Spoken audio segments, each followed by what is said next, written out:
So proud of us. That's you, basically.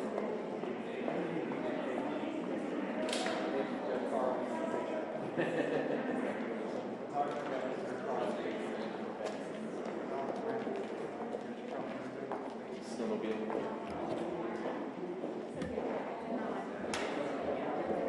Hello. Hey.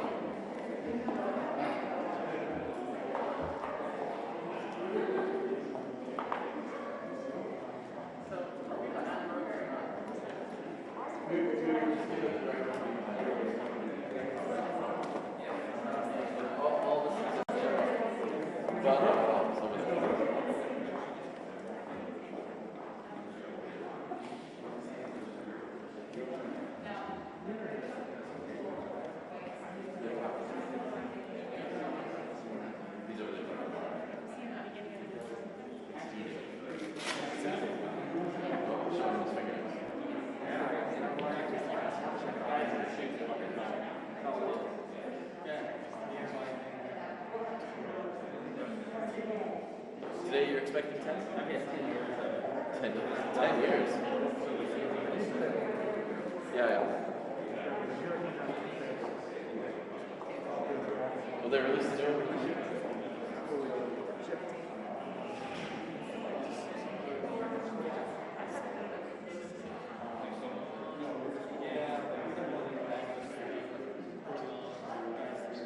Is this just from the Super Bowl? Oh, no.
You're taking care of I'm taking care of TV.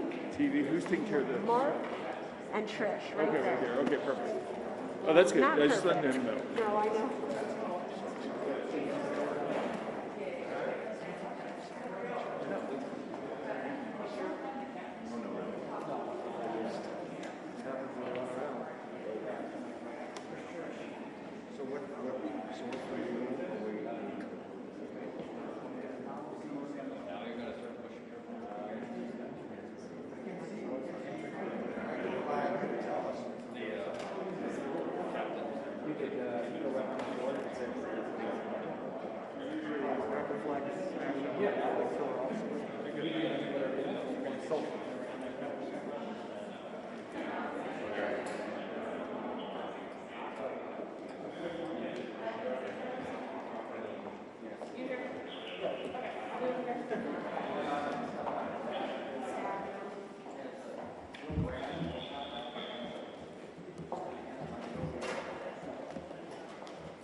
Exactly.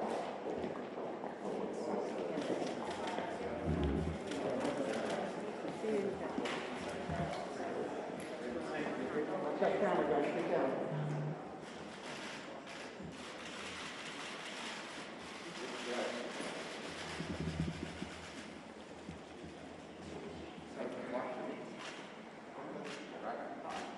Still be back. We haven't seen the last day.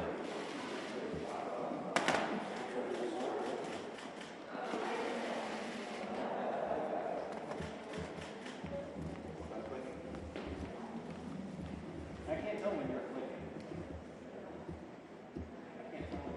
His hair starts flowing a little more.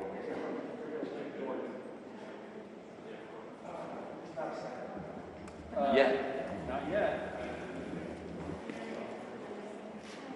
I heard he's an excellent coach. Oh. Hey-o.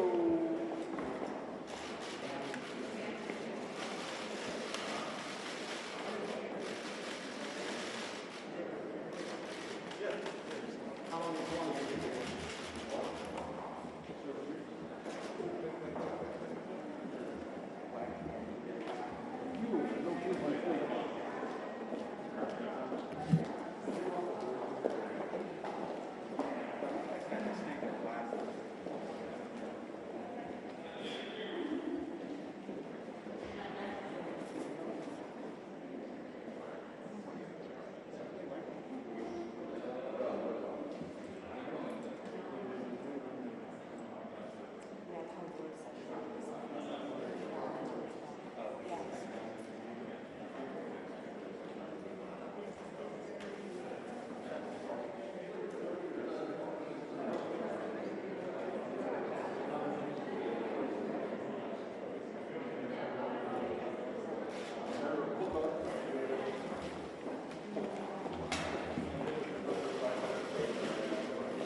That's a man with a Yankees mask.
He's gone down and tell McConnell he's switching parties.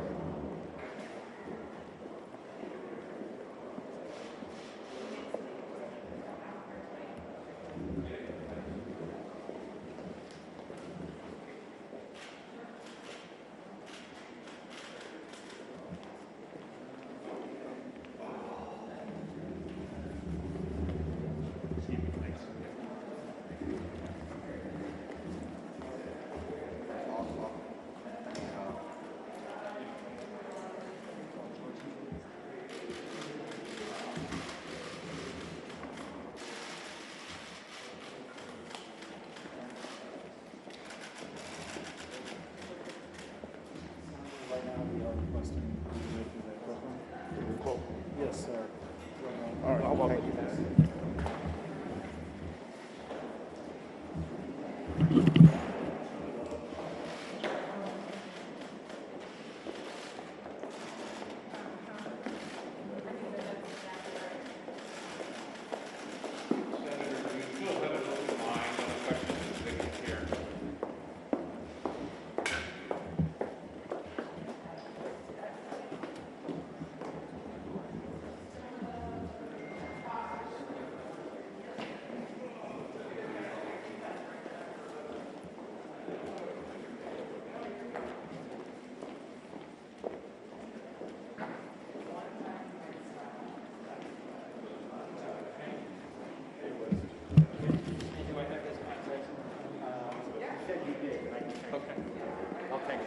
Yeah, text me.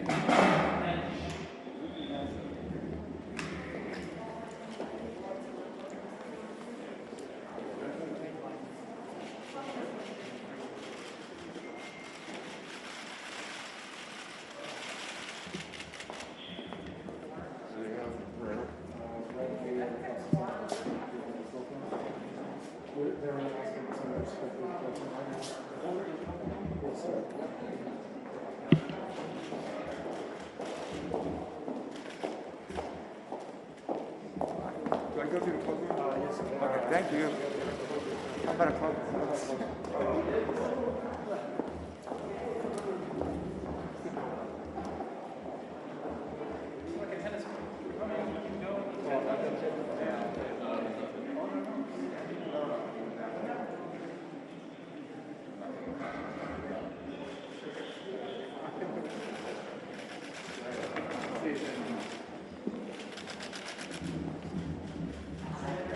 I'm doing okay, but we'll see. Yeah.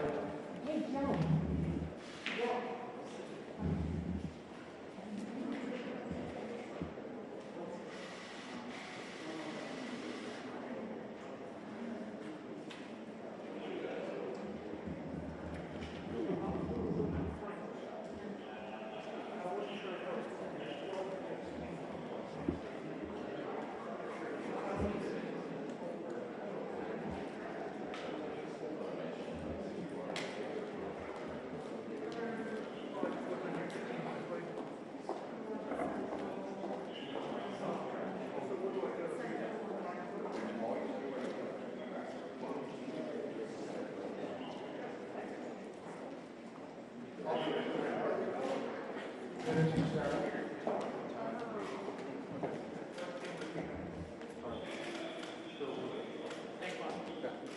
Can I go in there?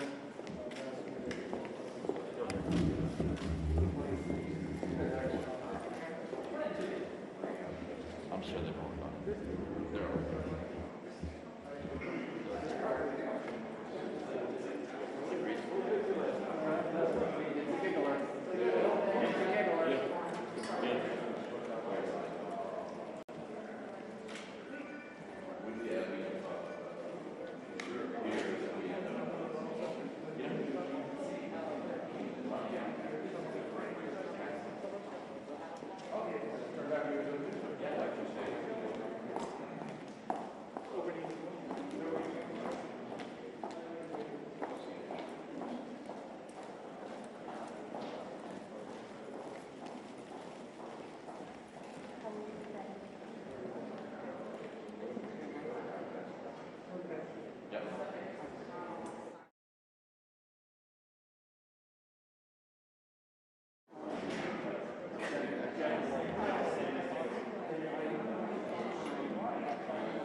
And Senators, will you please be seated?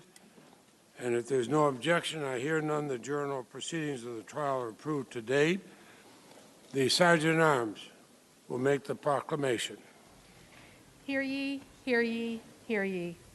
All persons are commanded to keep silence on pain of imprisonment while the Senate of the United States is sitting for the trial of the article of impeachment against Donald John Trump, former President of the United States.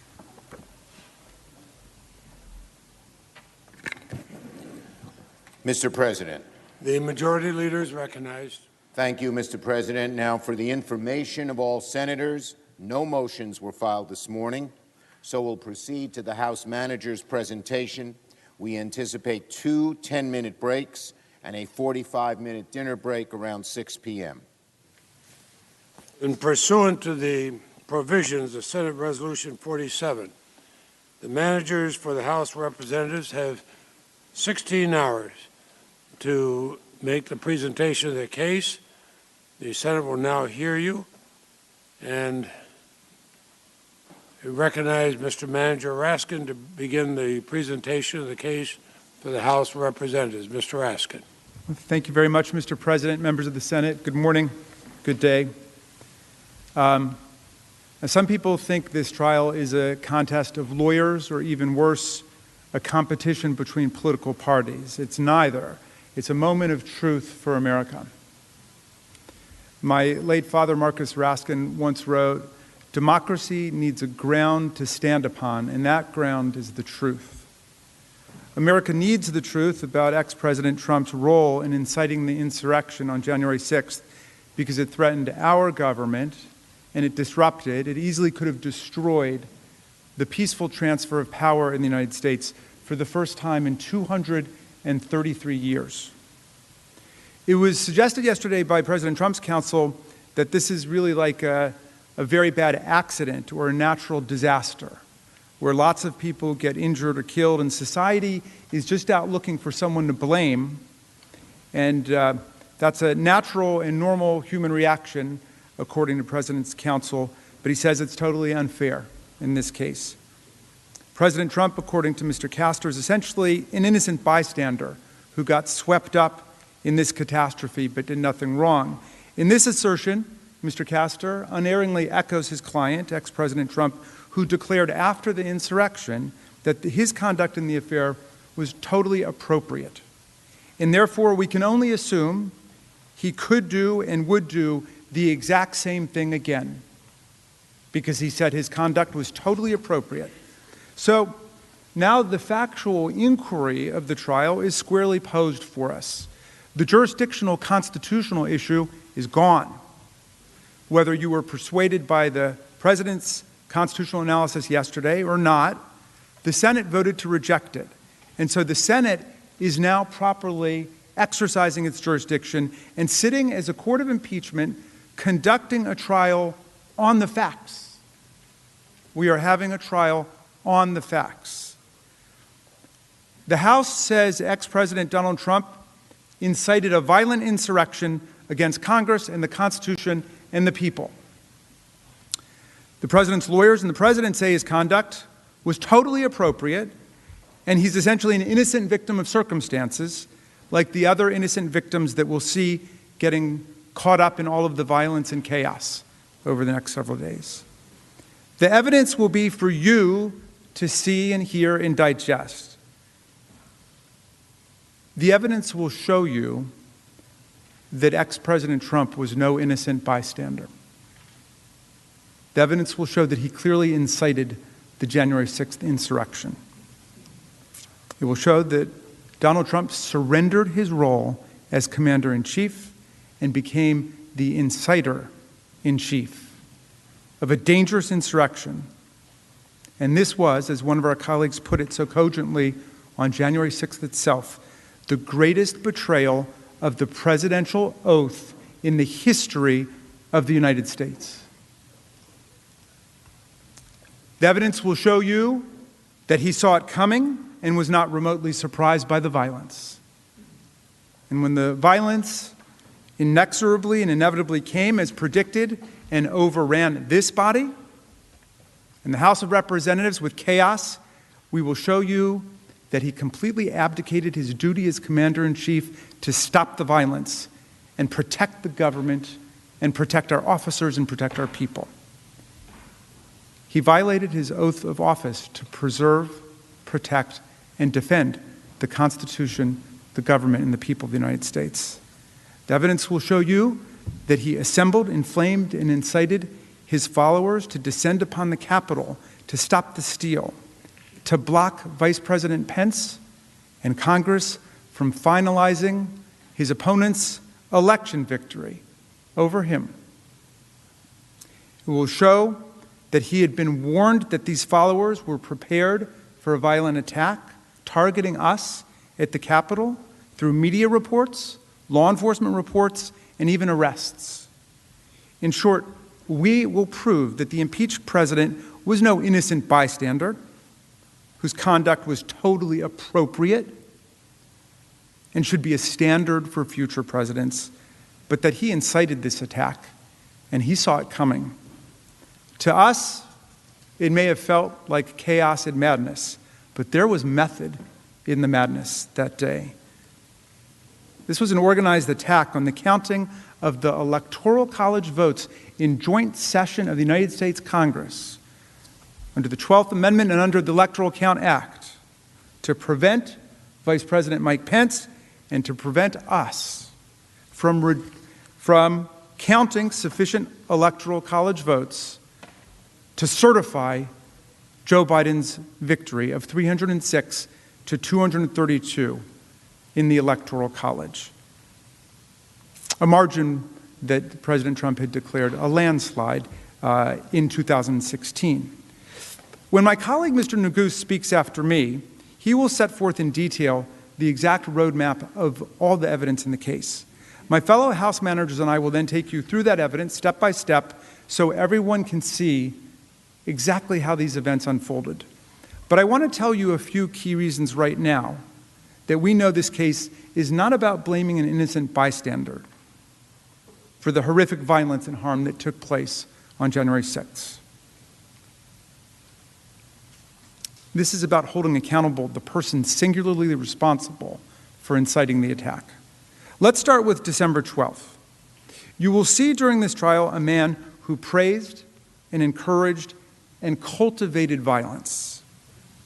We have just begun to fight, he says, more than a month after the election has taken place.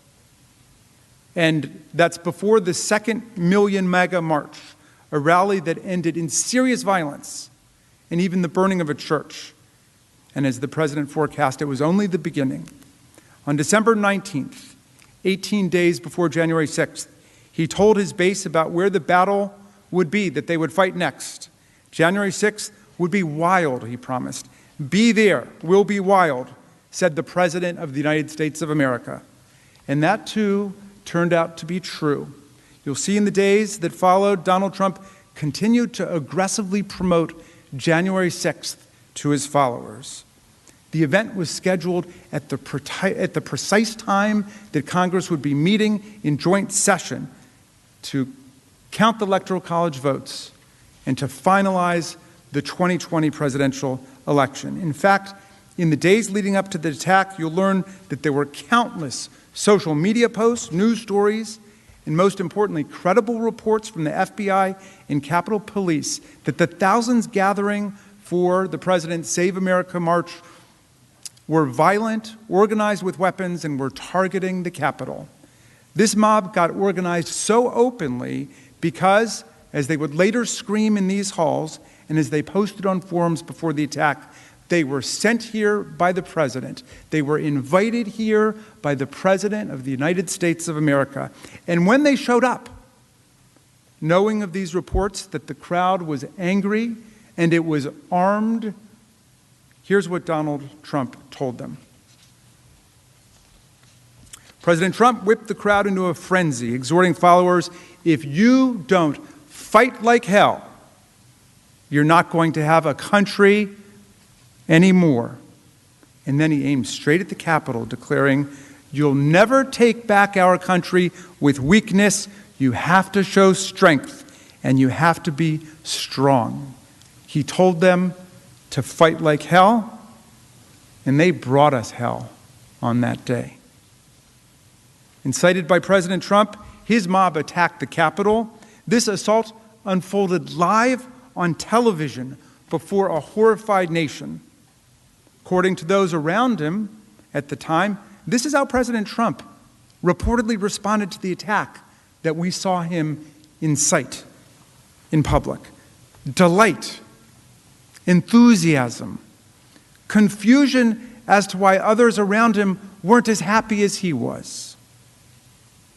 Trump incited the January 6th attack, and when his mob overran and occupied the Senate and attacked the House and assaulted law enforcement, he watched it on TV like a reality show. He reveled in it. And he did nothing to help us as commander-in-chief. Instead, he served as the inciter-in-chief. sending tweets that only further incited the rampaging mob. He made statements lauding and sympathizing with the insurrectionists. Over at 4:17 p.m., over 3 hours after the beginning of the siege, for the very first time he spoke out loud, not on Twitter, spoke out loud to the American people. Here's what he said. I know your pain. I know you're hurt. So you might be saying, all right, the president is going to console us now. He's going to reassure America. He knows our pain. He knows we're hurt. We've just seen these horrific images of officers being impaled and smashed over the head. We've just been under attack for 3 hours. But here's what he actually goes on to say. I know your pain. I know you're hurt. We had an election that was stolen from us. It was a landslide election, and everyone knows it, especially the other side. So you think he's about to decry the mayhem and violence, the unprecedented spectacle of this mob attack on the U.S. Capitol, but he's still promoting the big lie that was responsible for inflaming and inciting the mob in the first place. If anyone ever had a doubt as to his focus that day, it was not to defend us, it was not to console us, it was to praise and sympathize and commiserate with the rampaging mob. It was to continue to act as inciter-in-chief, not commander-in-chief, by telling the mob that their election had been stolen from them. Even then, after that vicious attack, he continued to spread the big lie. And as everyone here knows, Joe Biden won by more than 7 million votes and 306 to 232 in the Electoral College. But Donald Trump refused to accept his loss even after this attack. And he celebrated the people who violently interfered with the peaceful transfer of power for the first time in American history, and did that at his urging. And when he did, in this video, finally tell them to go home in peace, he added this message. We love you. You're very special. Distinguished members of the Senate, this is a day that will live in disgrace in American history. That is, unless you ask Donald Trump, because this is what he tweeted before he went to bed that night at 6:01 p.m.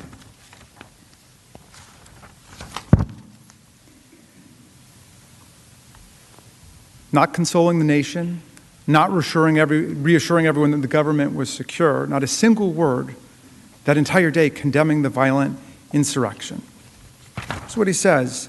These are the things and events that happen when a sacred landslide election victory is so unceremoniously and viciously stripped away from great patriots who have been badly and unfairly treated for so long. Go home with love and in peace. Remember this day forever. These are the things and events that happen when a sacred landslide election victory is so unceremoniously and viciously stripped away from great patriots. In other words, this was all perfectly natural and foreseeable to Donald Trump. At the beginning of the day, he told you it was coming. At the end of the day, he basically says, I told you this would happen. And then he adds, remember this day forever. But not as a day of disgrace, a day of horror and trauma, as the rest of us remember it, but as a day of celebration, a day of commemoration.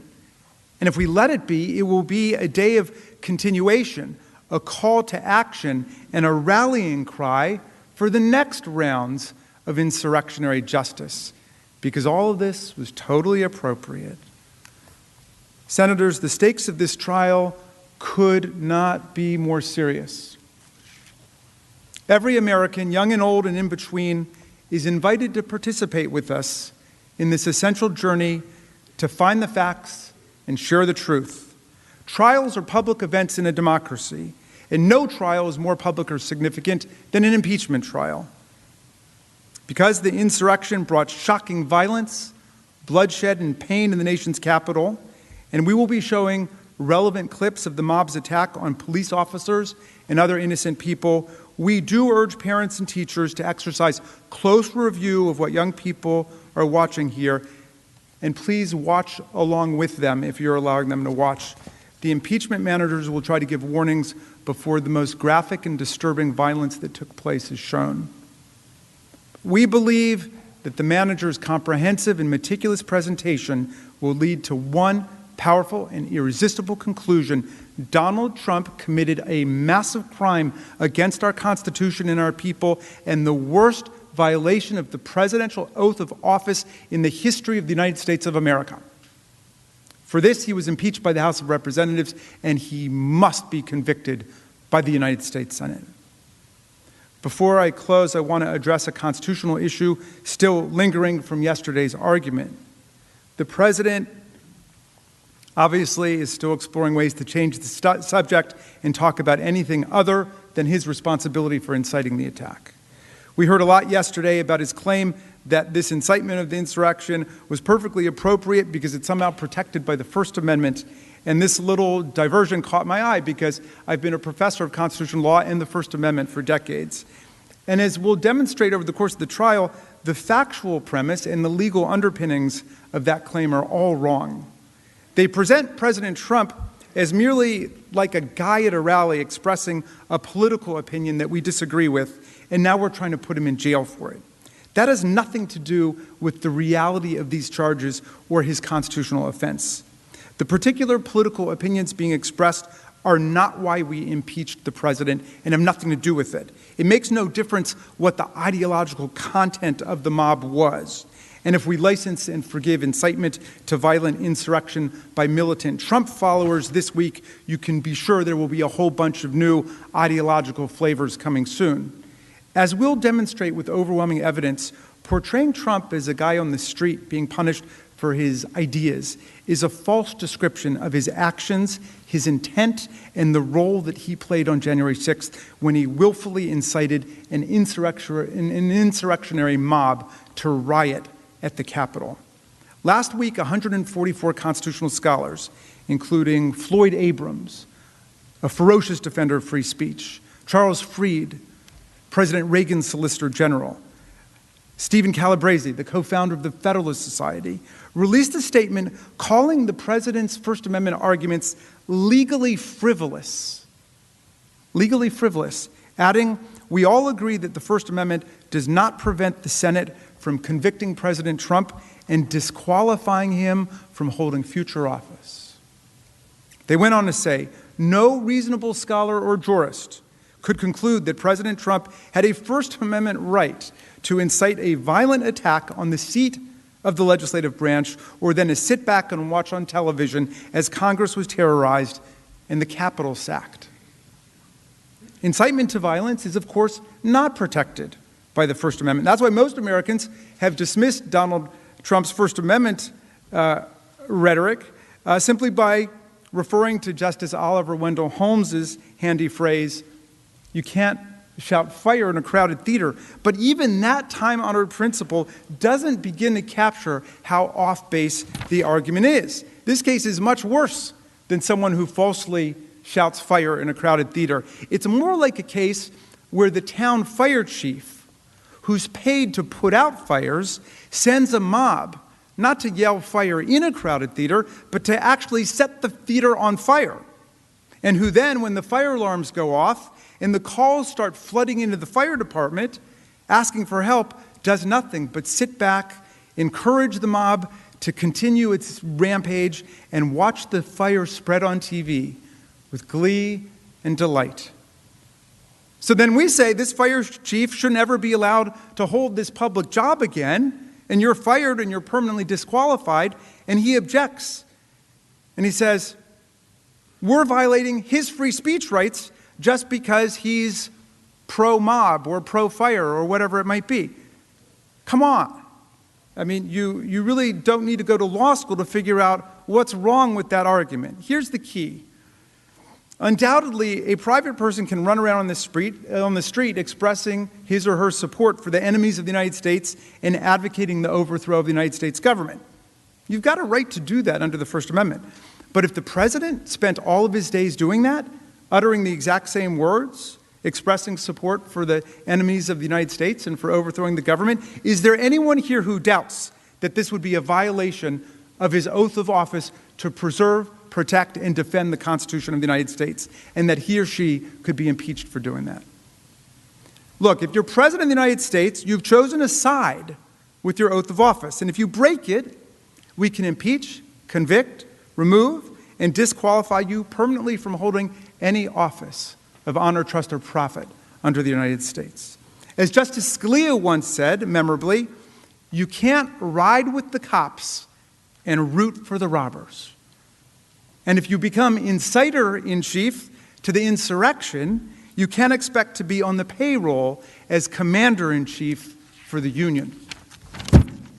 Trump was the President of the United States, and he'd sworn to preserve, protect, and defend the Constitution. He had an affirmative, binding duty, one that set him apart from everyone else in the country, to take care that the laws be faithfully executed, including all the laws against assaulting federal officers, destroying federal property, violently threatening members of Congress and the Vice President, interfering with federal elections, and dozens of other federal laws that are well known to all of you.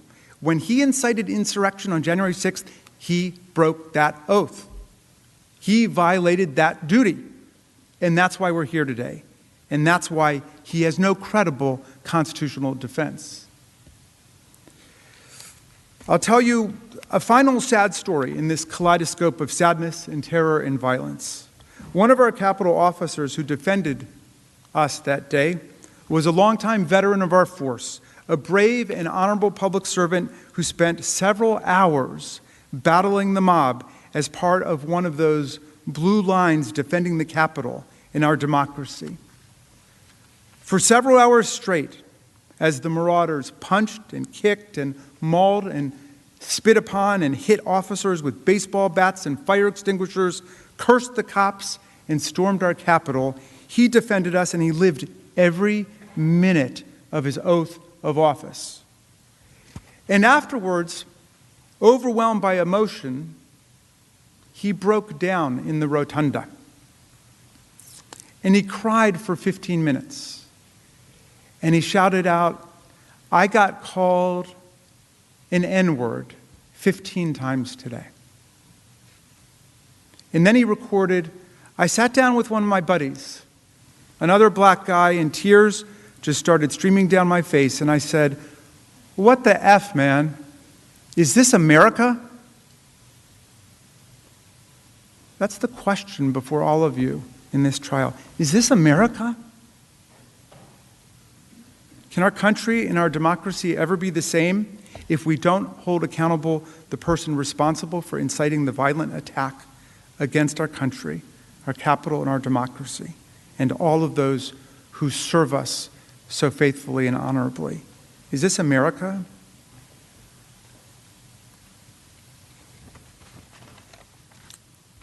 Mr. Neguse will now provide a roadmap of our evidentiary case.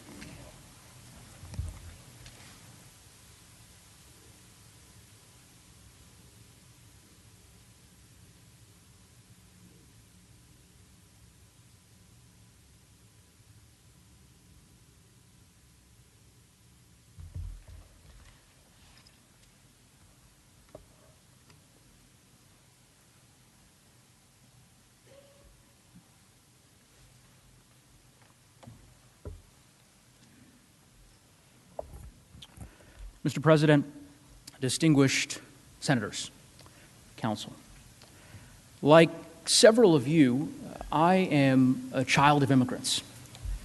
And as a son of immigrants, I believe firmly in my heart that the United States is the greatest republic that this world has ever known. A hallmark of our republic since the days of George Washington has been the peaceful transfer of power. For centuries, we've accepted it as fact. Unfortunately, sadly, we know now that we can no longer take that for granted. Because as lead manager Raskin explained on January 6th, the peaceful transition of power was violently interrupted when a mob stormed this Capitol and desecrated this chamber. As you'll see during the course of this trial, that mob was summoned, assembled, and incited by the former President of the United States, Donald Trump.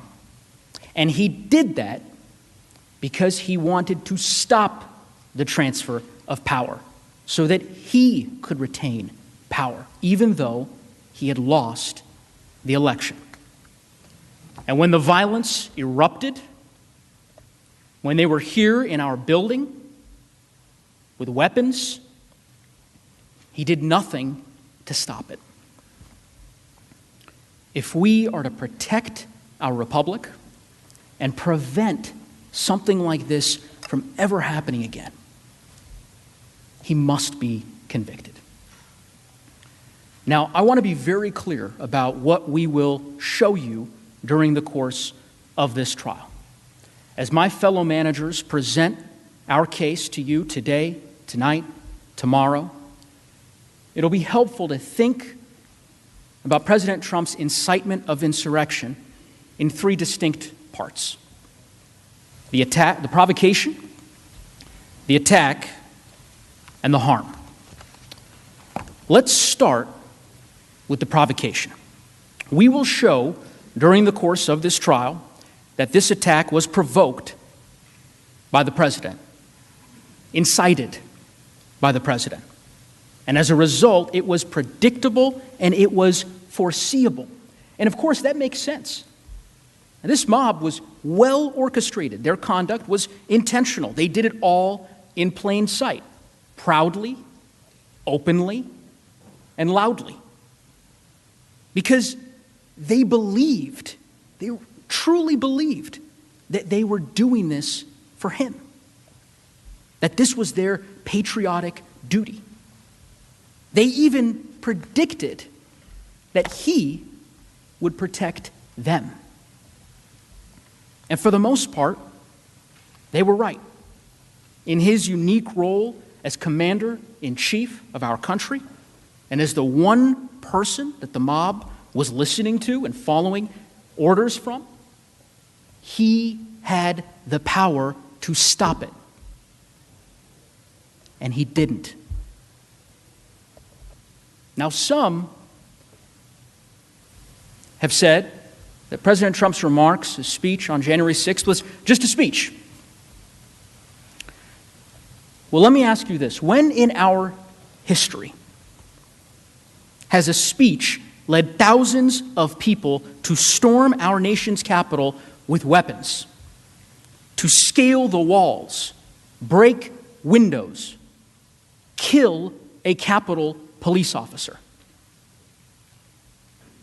This was not just a speech. It didn't just happen. And as you evaluate the facts that we present to you, it will become clear exactly where that mob came from. Because here's the thing, President Trump's words, as you'll see on January 6th, in that speech, just like the mob's actions, were carefully chosen. Those words had a very specific meaning to that crowd. And how do we know this? Because in the weeks prior to, during, and after the election, he used the same words over and over and over again. You will hear over and over three things. You can see them on the screens. First, what lead manager Raskin referred to as the big lie, that the election was stolen, full of fraud, rigged. You will hear over and over him using that lie to urge his supporters to never concede and stop the steal. And finally, you will hear the call to arms, that it was his supporters' patriotic duty to fight like hell. To do what? To stop the steal, to stop the election from being stolen by showing up in this very chamber, to stop you, to stop us. I'd respectfully ask that you remember those three phrases as you consider the evidence today. Election was stolen, stop the steal, and fight like hell, because they did not just appear on January 6th. Let me show you what I mean. Let's start with the big lie. You will see during this trial that the president realized really by last spring that he could lose. He might lose the election. So what did he do? He started planting the seeds to get some of his supporters ready by saying that he could only lose the election if it was stolen. I mean, in other words, really what he did is create a no-lose scenario.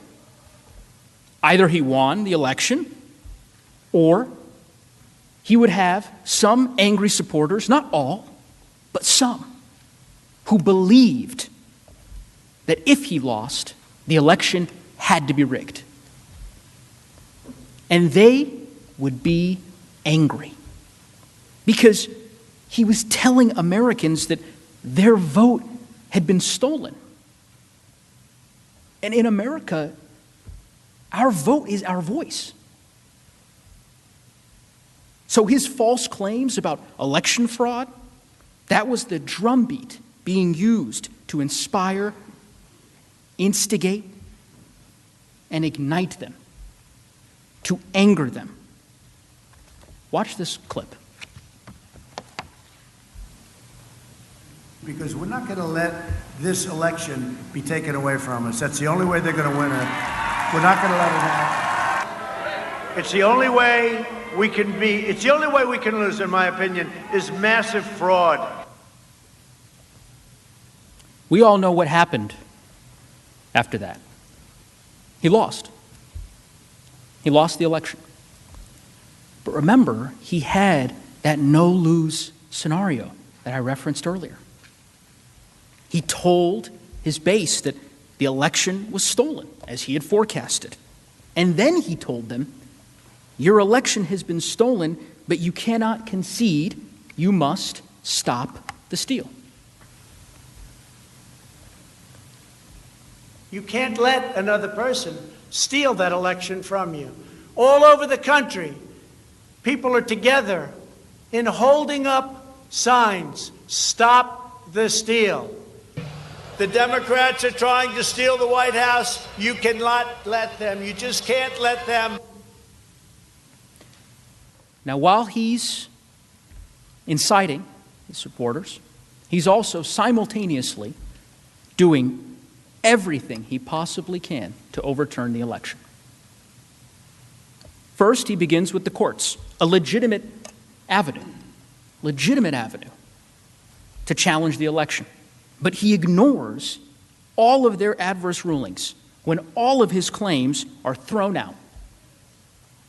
Then he moves on to trying to pressure state election officials to block the election results for his opponent, even though he'd lost in their states. You'll hear my fellow managers discuss that in detail. Then he tries to threaten state election officials to actually change the votes, to make him the winner, even threatening criminal penalties if they refused. He had the Justice Department investigate his claims, and even they found no support for those claims. So he tried to persuade some members of his party in Congress to block the certification of his vote with attacks in public forums. When that failed, he tried to intimidate the Vice President of the United States of America to refuse to certify the vote and send it back to the states. None of it worked. So, what does he do? With his back against the wall, when all else has failed, he turns back to his supporters who he'd already spent months telling them that the election was stolen. And he amplified it further. He turned it up a notch. He told them that they had to be ready not just to stop the steal, but to fight like hell.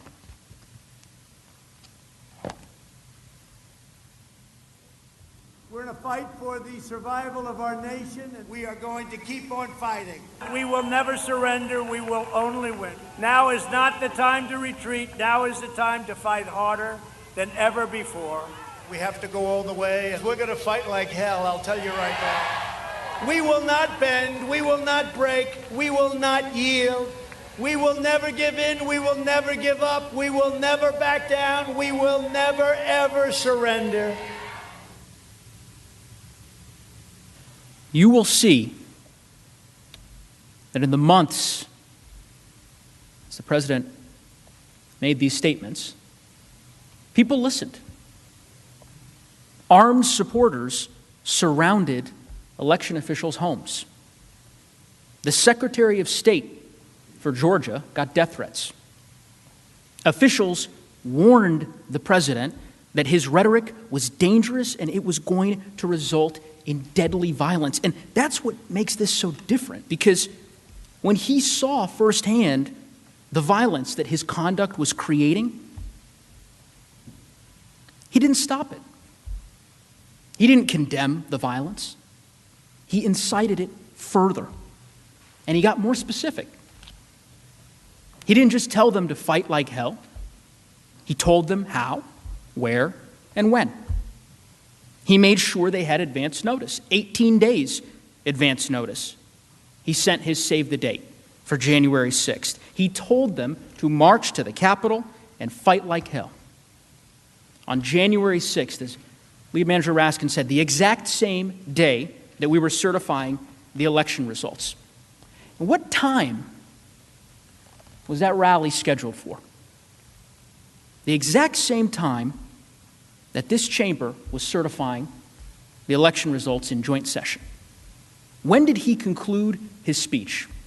Literally moments before Speaker Pelosi had gavelled us into session. Many of us were in the House during that joint session of Congress. I was sitting 2 rows behind Leader Schumer and Leader McConnell. I remember it vividly.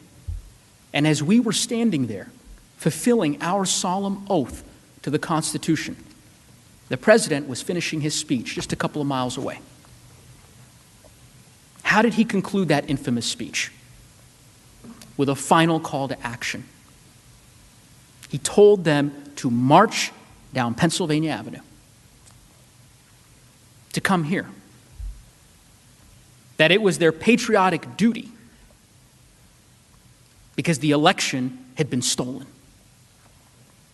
And when they heard his speech, they understood his words and what they meant because they had heard it before.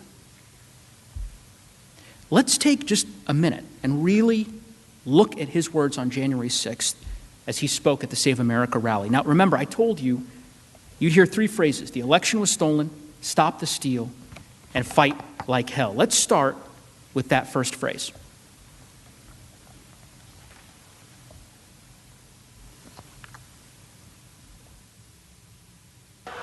All of us here today do not want to see our election victory stolen. There's never been anything like this. It's a pure theft in American history. Everybody knows it. Make no mistake, this election was stolen from you, from me, and from the country. Now, of course, each of you heard those words before. So had the crowd. The president had spent months telling his supporters that the election had been stolen, and he used this speech to incite them further, to inflame them, to stop the steal, to stop the certification of the election results. We will never give up. We will never concede. It doesn't happen. You don't concede when there's theft involved. And to use a favorite term that all of you people really came up with, we will stop the steal. We must stop the steal. Finally, the president used this speech as a call to arms. It was not rhetorical. Some of his supporters had been primed for this over many months. As you'll learn, days before this speech, as lead manager Raskin noted, There were vast reports across all major media outlets that thousands of people would be armed, that they'd be violent. You'll learn that Capitol Police and the FBI reported in the days leading up to the attack that thousands in the crowd would be targeting the Capitol specifically, that they had arrested people with guns the night before the attack on weapons charges. And this is what our commander-in-chief said to the crowd in the face of those warnings right before they came here. We will not let them silence your voices. We're not going to let it happen. Not going to let it happen.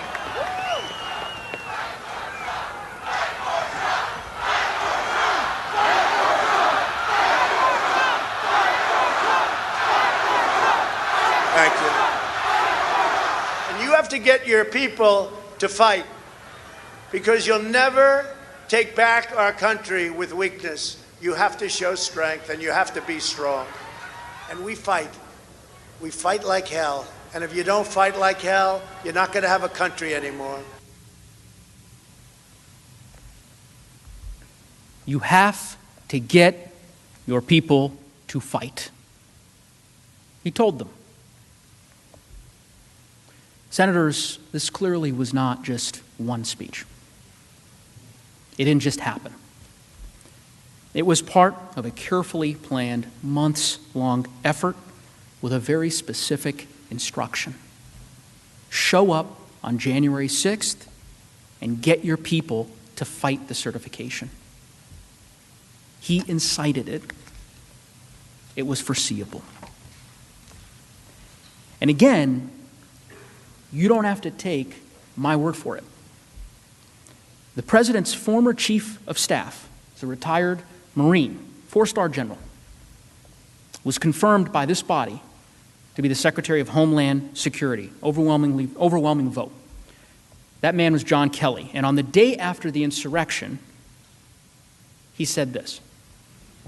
You know, the president knows who he's talking to when he tweets or when he makes statements. He knows who he's talking to. He knows what he wants them to do. And the fact that he said the things he's been saying, the things he's been saying since the election, and encouraging people, no surprise, again, at what happened yesterday. No surprise. Think about that. No surprise. The president had every reason to know that this would happen because he assembled the mob, he summoned the mob, and he incited the mob. He knew when he took that podium on that fateful morning that those in attendance had heeded his words and they were waiting for his orders to begin fighting. And that, of course, brings me, my fellow managers, to what happened here in this building. As lead manager Raskin stated, my colleagues are going to walk through the events of January 6th and the evidence in very great detail. They are painful to watch and to recount, and I'm not going to repeat the evidence now. But I do want to be clear about what also happened during that terrible attack, and that is this, that President Trump once again failed us.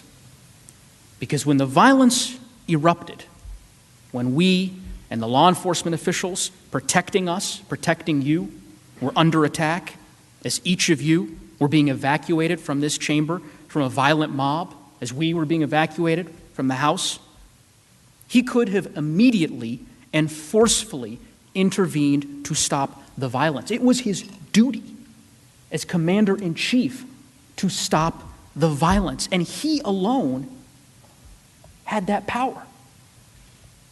Not just because of his unique role as commander-in-chief, but because they believed that they were following his orders. They said so.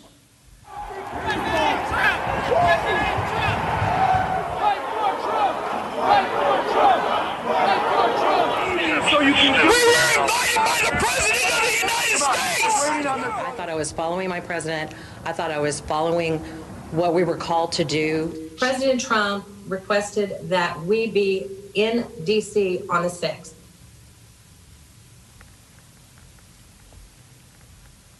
You heard it from them. They were doing what he wanted them to do.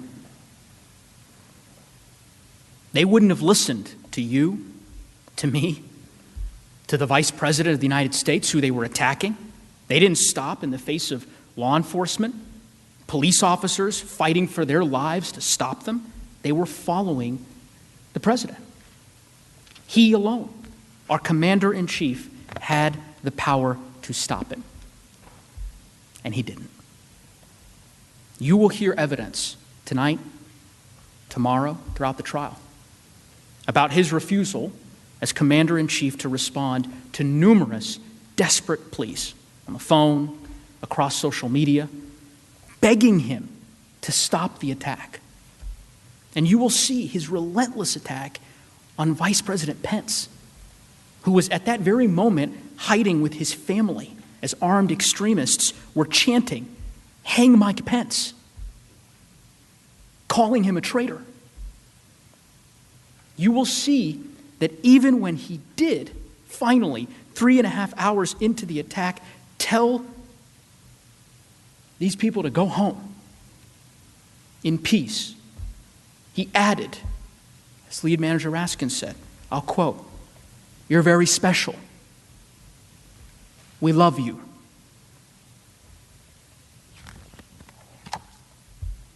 Think for a moment, just a moment, of the lives lost that day, of the more than 140 wounded police officers, and ask yourself if as soon as this had started, President Trump had simply gone onto TV, just logged onto Twitter and said, "Stop the attack." If he had done so with even half as much force as he said, "Stop the steal," how many lives would we have saved? Sadly, he didn't do that.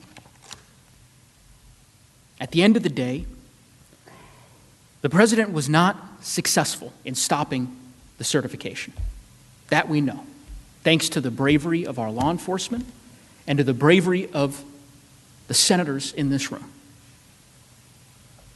Each of you who still fulfilled your constitutional duty, even under the threat of mortal peril. But there can be no doubt of the grave harm that he caused.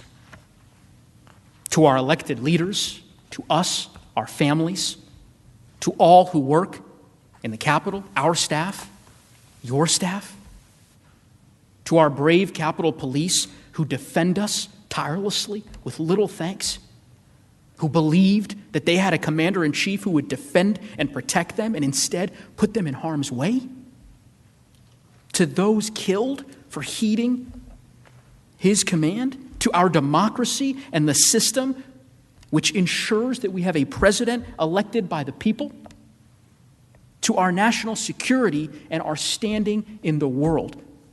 The harm was real. The damage was real. 5 people lost their lives on that terrible, tragic day.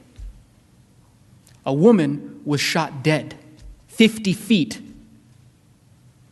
from where we later certified the election results. And for those who question just how bad it was, criminal complaints recently unsealed by the Department of Justice are more than revealing. You'll see one of these documents on the screen. In the charging affidavit of one of the leaders of the Proud Boys, we learned that members of this group said, I'm going to quote, "They would have killed Mike Pence if given the chance." In another, we learned of a tweet in real time while they were in the building stating, "We broke into the Capitol. We got inside. We did our part. We were looking for Nancy Pelosi to shoot her in the frickin' brain, but we didn't find her.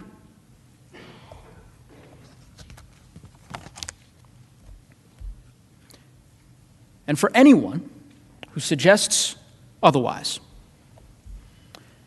These defendants themselves have told you exactly why they were here.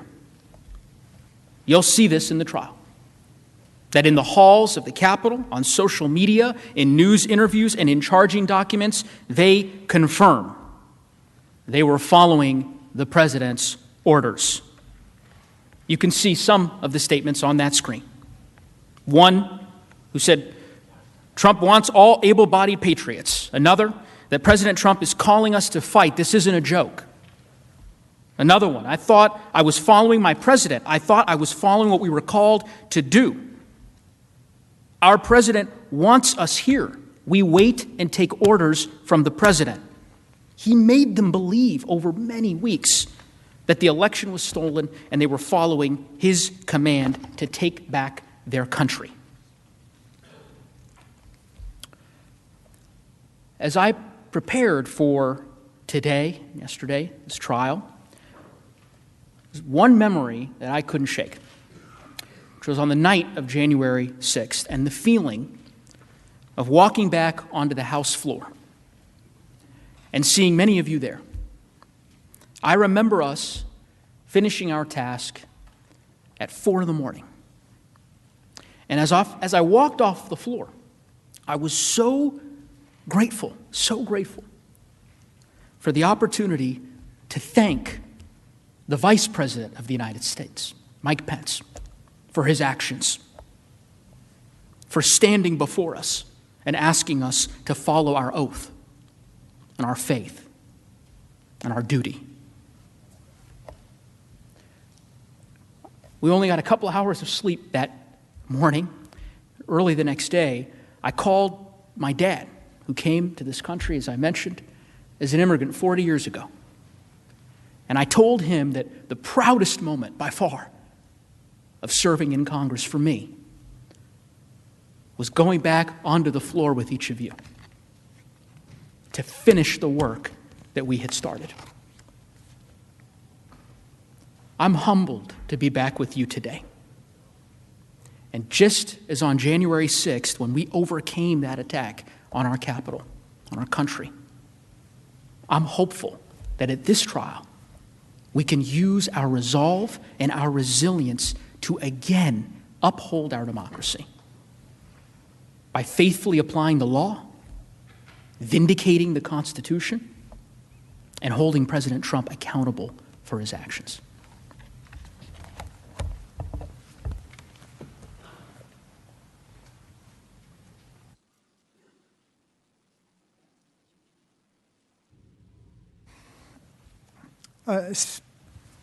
Senators, Representatives Joaquin Castro and Eric Swalwell will now show the evidence of President Trump's long campaign to delegitimize his electoral defeat and to galvanize his supporters to help him retain his power at any cost. So we're going to go at this point step by step and explain the progression all the way up until the attack.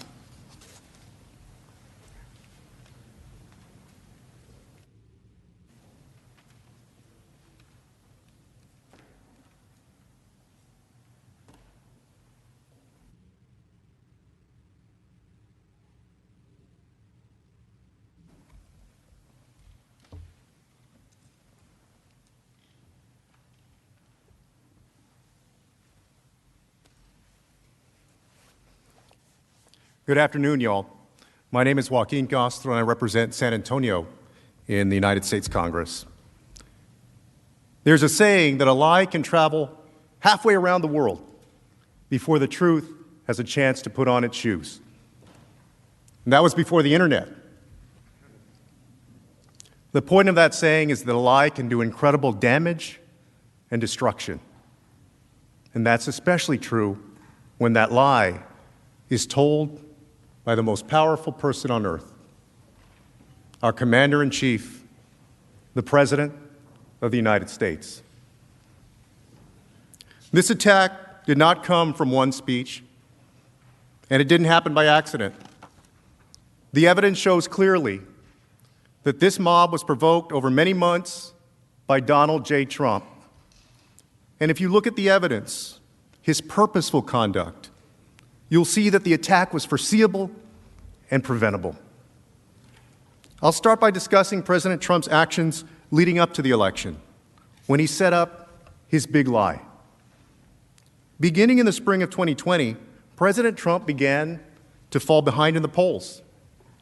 And by July, President Trump had reached a new low. He was running 15 points behind his opponent.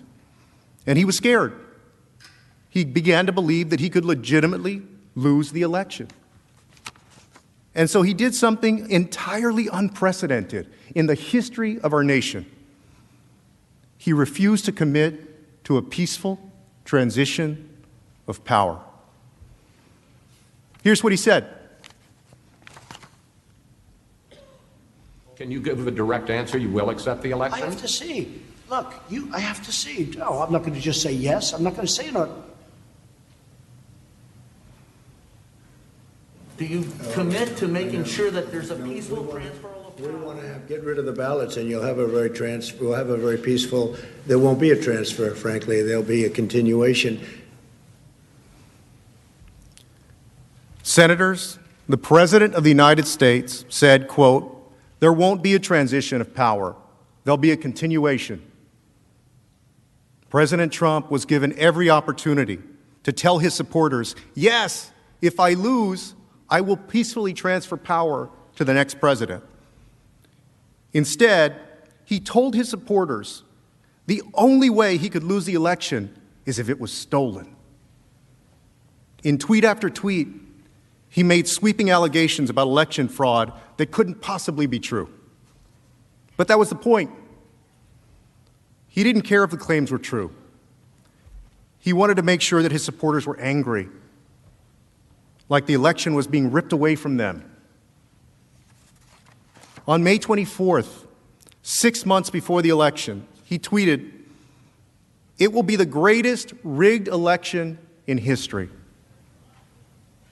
How could he possibly know it would be the greatest rigged election in history 6 months before the election happened? And on June 22nd, more of the same. Rigged 2020 election. It will be the scandal of our times. Again, about an election that had not even happened. On July 30th, 2020 will be the most inaccurate and fraudulent election in history.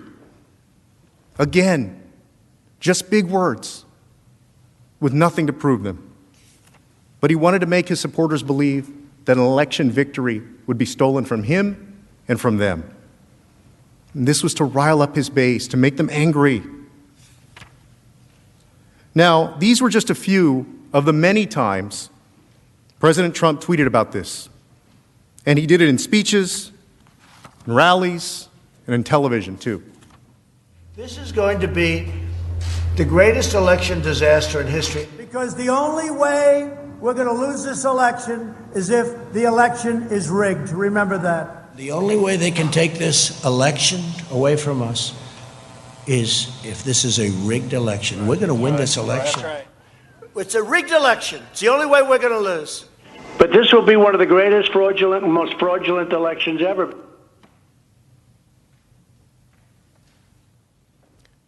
This is clearly a man who refuses to accept the possibility or the reality in our democracy of losing an election.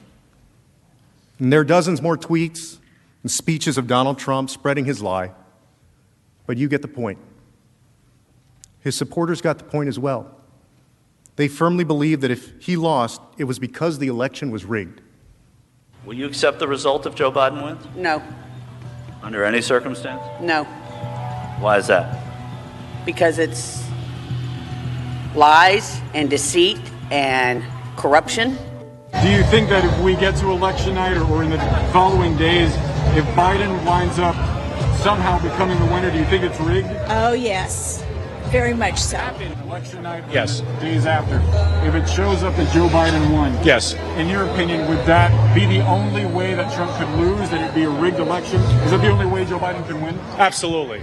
I agree with that. because there's no way in heck our president's going to lose. But yes, it would be a rigged election. There's some type of cheating went on, what have you.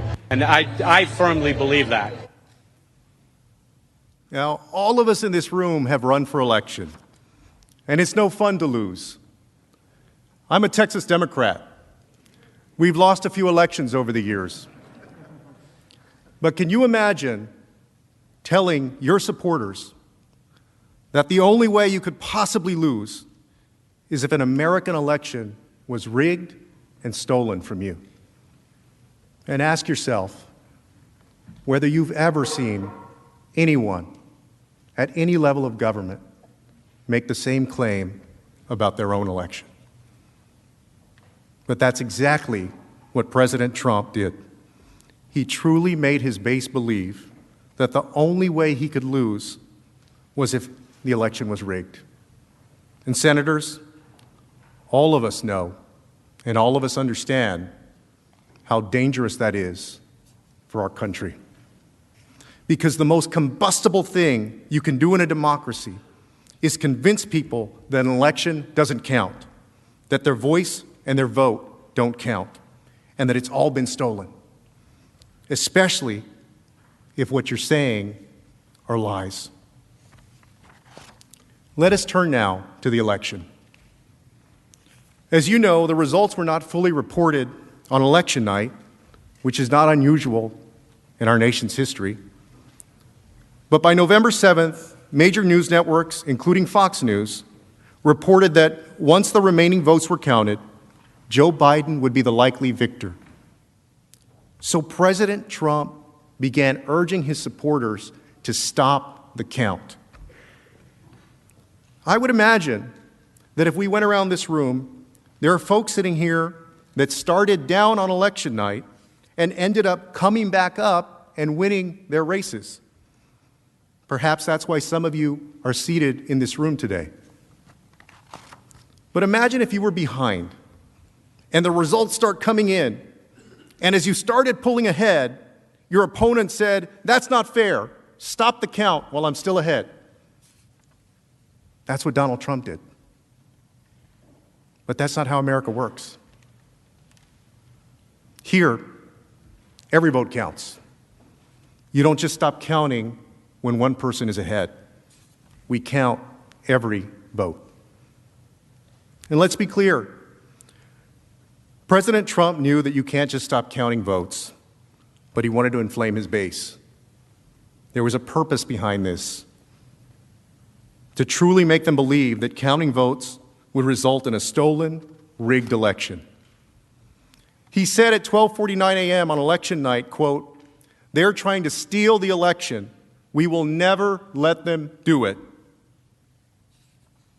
A little over an hour later, at roughly 2:30 in the morning, before all the votes were even close to being counted, he goes even further and actually declares victory.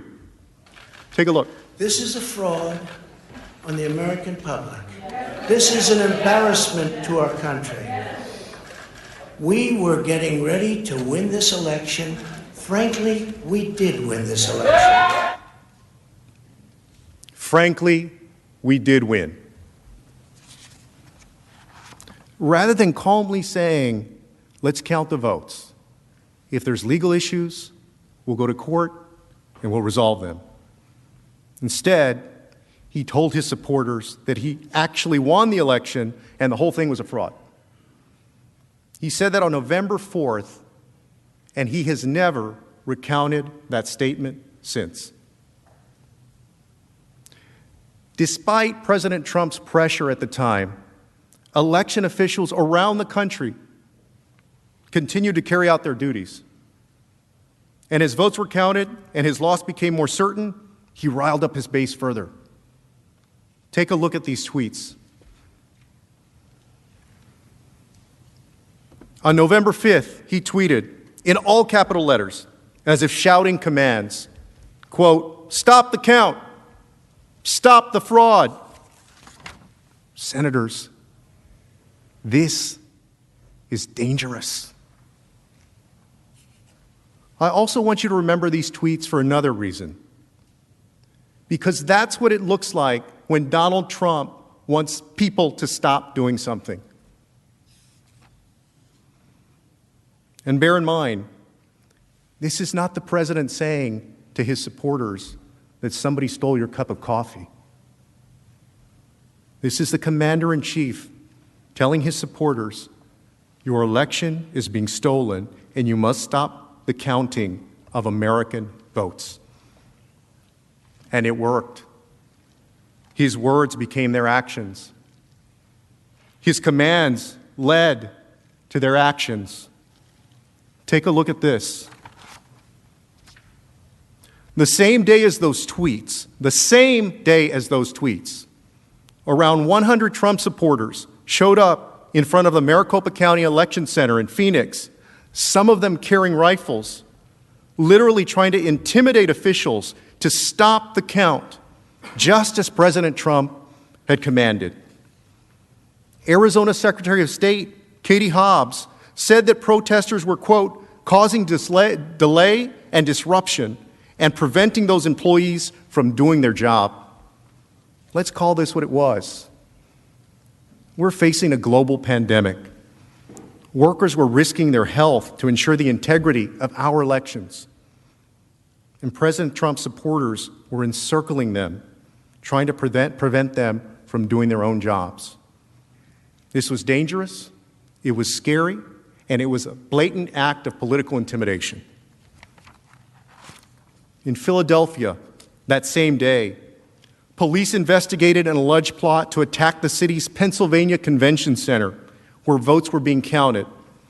Police took at least one man into custody who was carrying a weapon. And this happened all over. In Atlanta, in Detroit, and in Milwaukee. His supporters used armed force to try to disrupt lawful counting of votes because they bought into Trump's big lie that the election was stolen from them. President Trump's months of inflaming and inciting his supporters had worked. They believed it was their duty to quite literally fight to stop the count, so they showed up at election centers across the country to do just that. This is a fraud on the American public. This is an embarrassment to our country. We were getting ready to win this election. Frankly, we did win this election.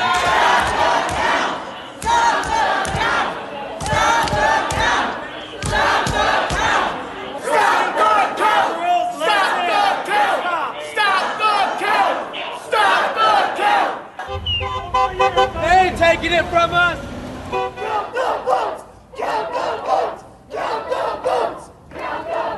We were winning in all the key locations by a lot, actually. And then our numbers started miraculously getting whittled away in secret. They will be hiding. They will pay. They will be destroyed because America is rising.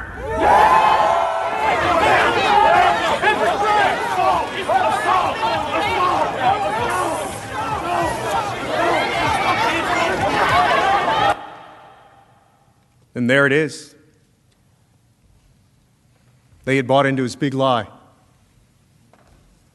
President Trump told his supporters over and over again, nearly every day, in dozens of tweets, speeches, and rallies, that their most precious right in our democracy, their voice, their vote, was being stripped away, and they had to fight to stop that.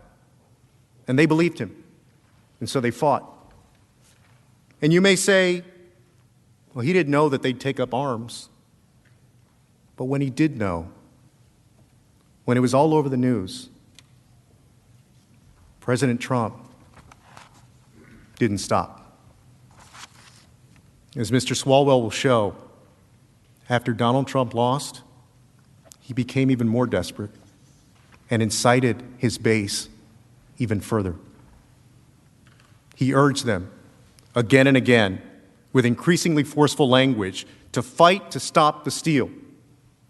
And even as the certification got closer, and he grew even more desperate, he gave them specific instructions on how, where, and when to fight to stop the steal.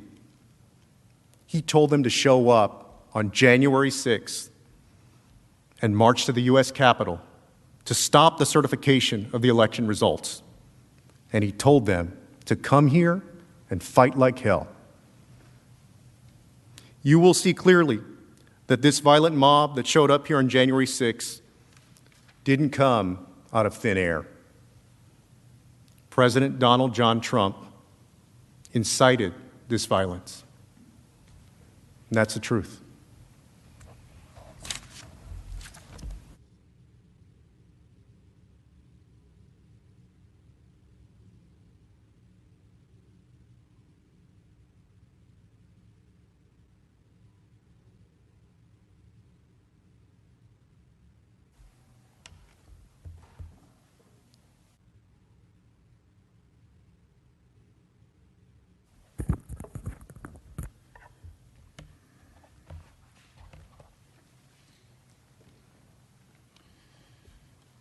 Mr. President, distinguished senators, my name is Eric Swalwell, and I represent California's 15th Congressional District.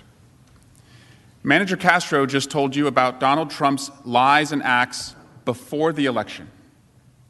But, to paraphrase Winston Churchill, that wasn't the end of his efforts. That wasn't the beginning of the end. But perhaps it was the end of the beginning. Here's what I mean. You saw President Trump prime for months his supporters to believe that if the election was lost, it only could have been so because it was rigged. But that took time. Just like to build a fire, it doesn't just start with the flames. Donald Trump, for months and months, assembled the tinder, the kindling, threw on logs for fuel to have his supporters believe that the only way their victory would be lost was if it was stolen. So that way, President Trump was ready, if he lost the election, to light the match. And on November 7, after all the votes were counted, President Trump did lose by 7 million votes. But for Donald Trump, all was not lost. He had a backup plan. Instead of accepting the results or pursuing legitimate claims, he told his base more lies. He doused the flames with kerosene. And this wasn't just some random guy at the neighborhood bar blowing off steam. This was our commander-in-chief. Day after day, he told his supporters false, outlandish lies that the victory, that the election outcome was taken and it was rigged. And he had absolutely no support for his claims. But that wasn't the point. He wanted to make his base angrier and angrier. And to make them angry, he was willing to say anything. On November 15, he states, "I concede nothing. We have a long way to go. Rigged election." Doesn't say why the election is rigged. November 17, in a Twitter statement, "Dead people voted." That's it. No evidence, just dead people voted. November 28, Twitter statement. "We have found many illegal votes. Stay tuned." This just wasn't true. He never found illegal votes. He didn't even try to pretend that he had evidence for that. And stay tuned, well, that was all about inciting his base, not about bringing legitimate claims. It was about dramatizing the election to anger his supporters. December 5, you see here, he goes after the governors of Arizona and Georgia, governors from his own party, claiming that they weren't with him. You see, senators, he is casting this in combat terms, that either you are with him, making sure that he won the election, or you're fighting against him. These are just a few of the hundreds of Twitter statements that President Trump sent. And it wasn't just Twitter statements. As you'll see, he was dialing into meetings, holding rallies, appearing on television, continuing to spread the big lie that his election victory was stolen. People that were dead were signing up for ballots. Not only were they coming in and putting in a ballot, but dead people were requesting ballots. And they were dead for years, and they were requesting ballots. Dead people voting all over the place? The alleged Biden margin of victory in several states is entirely accounted for by extraordinarily large midnight vote dumps. You saw them with going up to the sky. Massive midnight vote dumps. Dead people voting all over the place. He said there were votes going up to the sky. This was never about pursuing legitimate claims. He was saying anything he could to trigger and anger his base so that they would fight like hell to overturn a legitimate election. And it worked. Just as Manager Castro showed you, President Trump's supporters were taking up arms to stop the count. His message to fight like hell was having real consequences.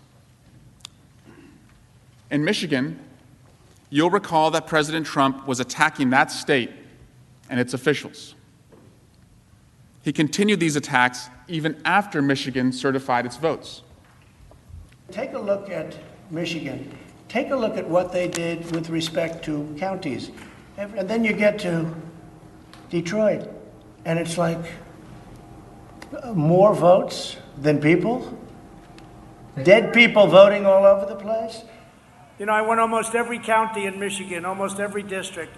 We should have won that state very easily. We have a similar type of governor, I think, but I'll let you know that in about a week. He's literally telling them that there were more votes in Detroit than people. About 260,000 people voted in Detroit. There are roughly 500,000 registered voters in Detroit. There are approximately 670,000 people living in the city. So again, not true. But he needed to make these outlandish claims to truly make his supporters believe that their victory was stolen from them. And it was working. A few days after these clips, on December 5, his supporters surrounded the Michigan Secretary of State's home.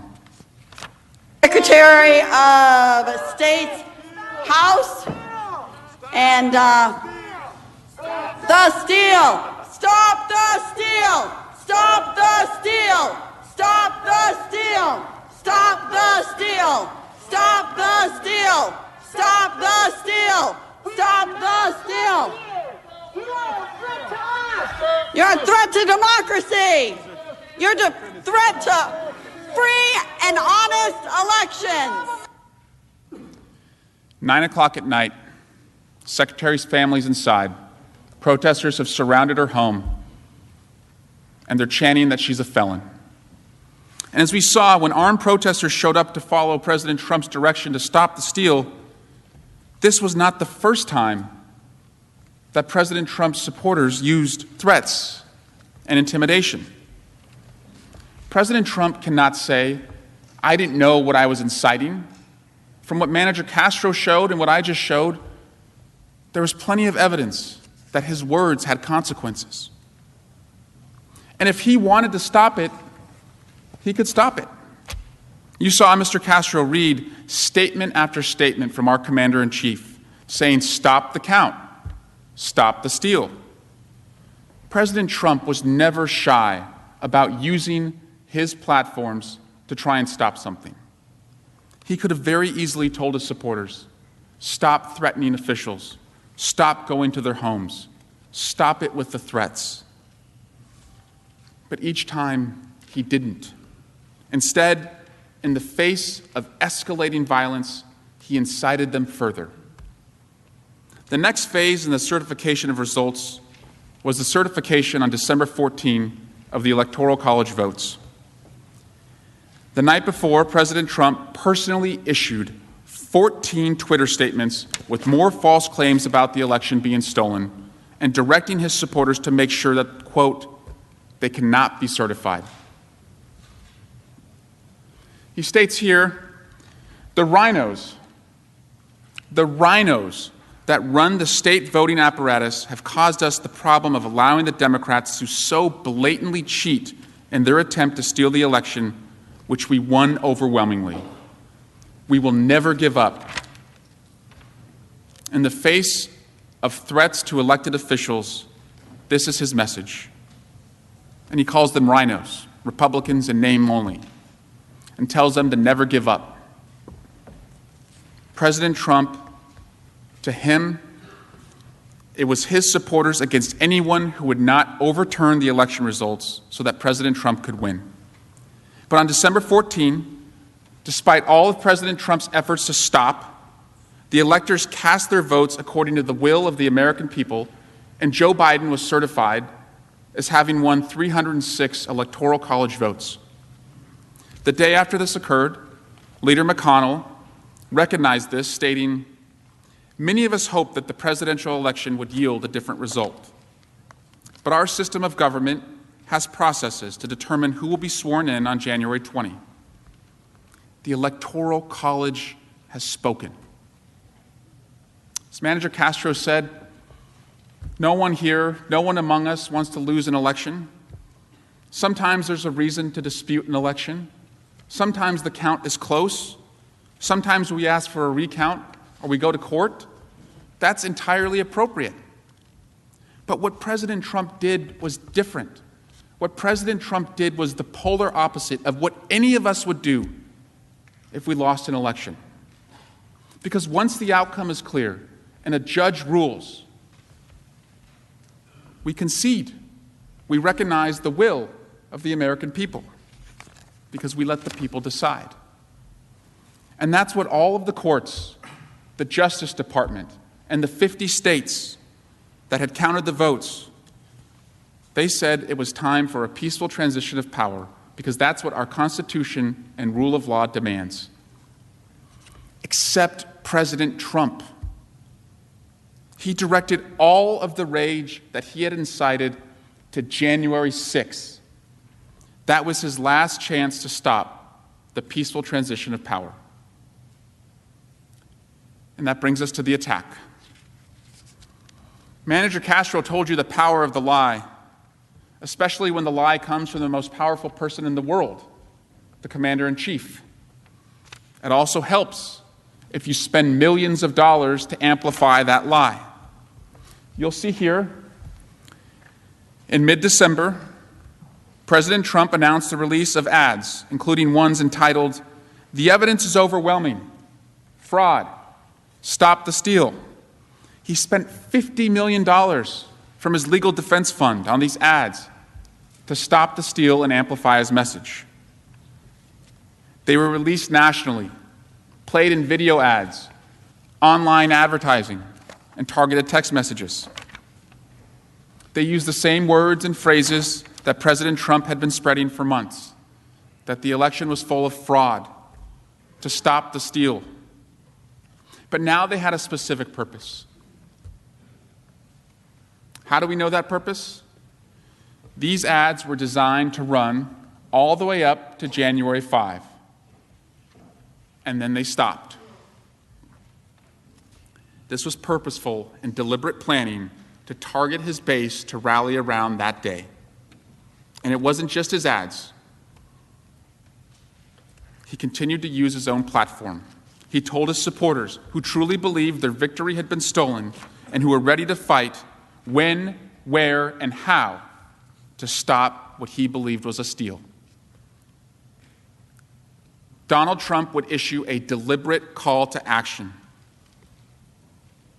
And just like in his ads, that action centered around January 6th. On December 19, at 1:42 in the morning, our commander-in-chief tweeted, "Big protest in D.C. on January 6th. Be there. Will be wild." will be wild. We know why he picked this day. It wasn't random. It was his last chance to stop a peaceful transition of power. And he gave his supporters plenty of time to plan. This was the save the date, sent out 18 days before the event on January 6th. And it wasn't a casual one-off reference or a single invitation. For the next 18 days, Donald Trump would make sure to remind them over and over and over to show up on January 6th. And he would tell them exactly what he wanted them to do. On December 26, he tweets, "If a Democrat presidential candidate had an election rigged and stolen, with proof of such acts at a level never seen before, the Democrat senators would consider it an act of war and fight to the death. Mitch and the Republicans do nothing, just want to let it pass. No fight." He's saying that the Republicans are doing nothing and have no fight because you are doing your job, taking on the constitutional process of certifying the Electoral College results. And he also suggests, President Trump, that if this was the reverse and the Democrats had lost, it would be an act of war. An act of war. That's how Donald Trump prepared his supporters for January 6th. He even stated again 14 minutes later to make sure his supporters understood, quote, "The Justice Department and the FBI have done nothing about the 2020 presidential election voter fraud, the biggest scam, all caps, in our nation's history, despite overwhelming evidence. They should be ashamed." And then he adds, "History will remember. Never give up. See everyone in D.C. on January 6th. That phrase, history will remember, was the first time Donald Trump had used it in his presidency. And he sent this to 70+ million Twitter followers the day they needed to show up and be ready to fight. On December 27, he reminds them again, don't miss it. Information to follow. A few days later, December 30, all caps, see you in D.C. This continues all the way up to January 6. On January 1, he states, the big protest rally in Washington will take place at 11 a.m. Locational details to follow. Stop the steal. You'll see that an hour later, President Trump retweeted one of his Twitter followers.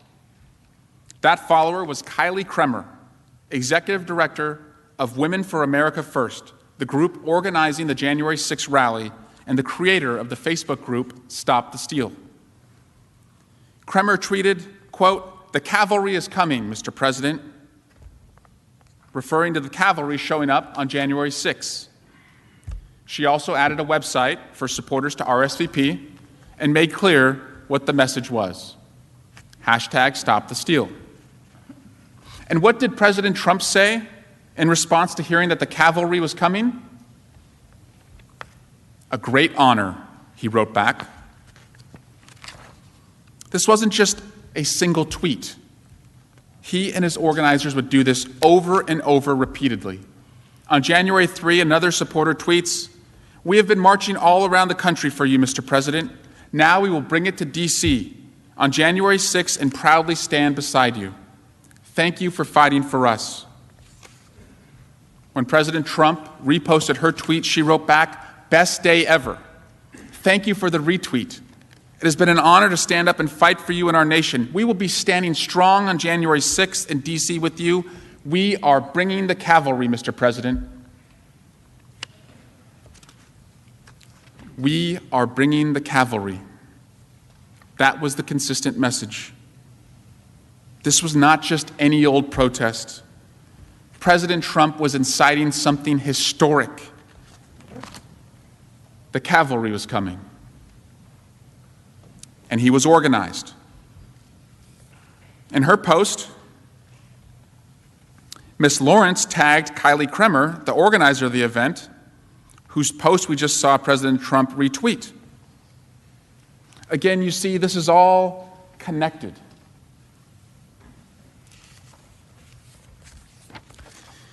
I won't show you all of the Twitter statements, and there are a lot, but here's one more. President Trump retweeted another of Ms. Kremer's posts, which had all the details of January 6th, with the same hashtags: March for President Trump, do not certify, stop the steal. And in response, President Trump, he writes back, I will be there. Historic day. Before Congress, I prosecuted violent crimes in California as an Alameda County Deputy District Attorney. And when you investigate and prosecute violent crimes, you have to distinguish. Was this a heat of passion crime, or was it something more deliberate, planned, premeditated? The evidence here on this count is overwhelming. President Trump's conduct leading up to January 6th was deliberate, planned, and premeditated. This was not one speech, not one tweet.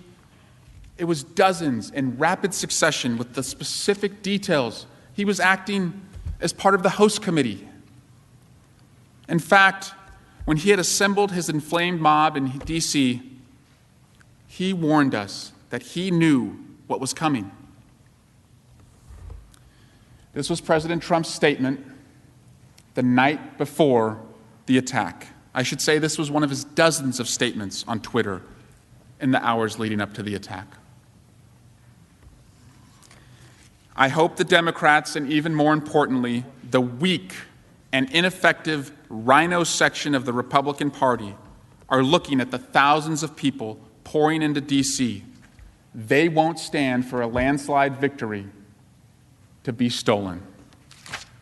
At Senate Majority Leader, at John Cornyn, at Senator John Thune. Thousands of people pouring into D.C. who won't stand for the landslide election to be stolen. It's all right there. And he tags senators to pressure you to stop this. And he warns all of us that his thousands of supporters, whom you'll see that the FBI had warned were armed and targeting the Capitol, won't stand for us certifying the results of the election. This was never about one speech. He built this mob over many months with repeated messaging until they believed that they had been robbed of their vote and they would do anything to stop the certification. He made them believe that their victory was stolen and incited them so he could use them to steal the election for himself. This election was rigged. This is tyranny against the people of the United States, and we are not standing for it anymore. If we don't root out the fraud, the tremendous and horrible fraud that's taken place in our 2020 election, we don't have a country anymore. The left lies, they cheat and they steal. They are ruthless, and they are hell-bent on getting power and control by any means necessary. You, Chris, take 3 steps back. Move back.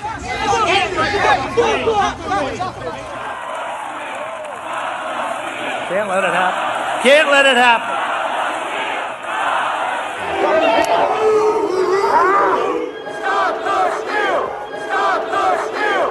The Democrats are trying to steal the White House. You cannot let them.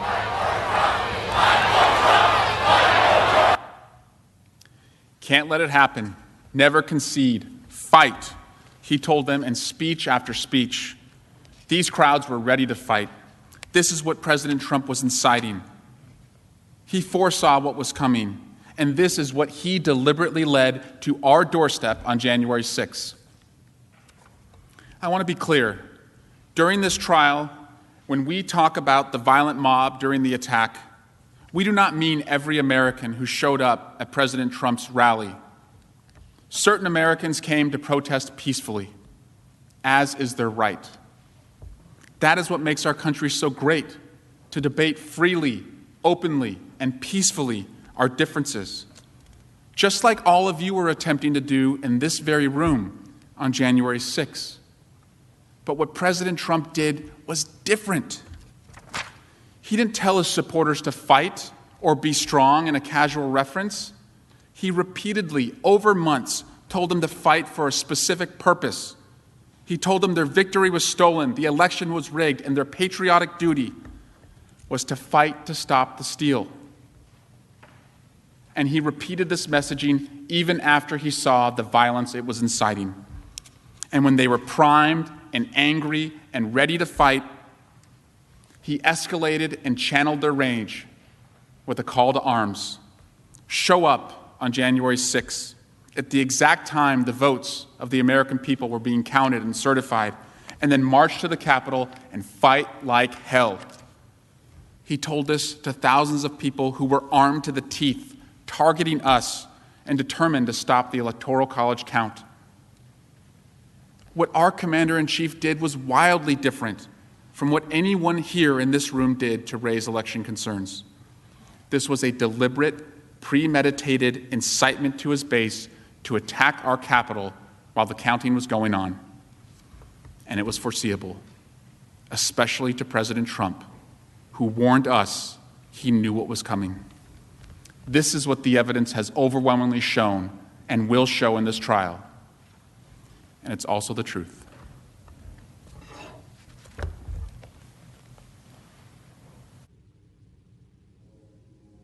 Mr. President. The Majority Leader. I ask unanimous consent the Senate recess for a 15-minute break. Without objection, so ordered.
The Senate will come to order. My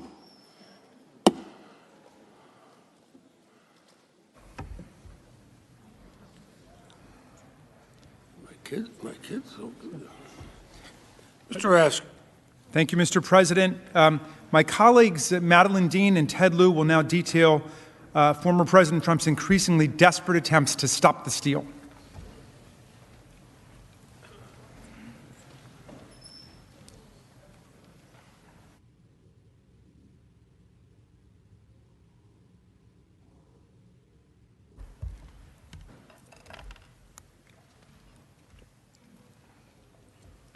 Mr. President, esteemed members of the Senate, it is my solemn honor to be before you today. I am Madeline Dean, Congresswoman from the 4th Congressional District of Pennsylvania. I'm a lawyer. I'm a former professor of writing. I'm a sister. I'm a wife. I'm a mother. I'm a grandmother to 3 with 4th on her way. I'm a person of faith. And I'm an American. Along with Manager Lieu, I will present the actions of a desperate president. And we will present evidence today of a class of public servants who, standing up to enormous pressure from the President of the United States, did the right thing and upheld their oaths.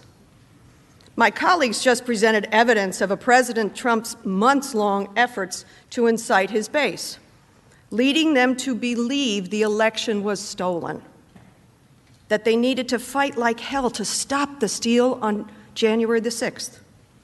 These weren't President Trump's only efforts to overturn the results.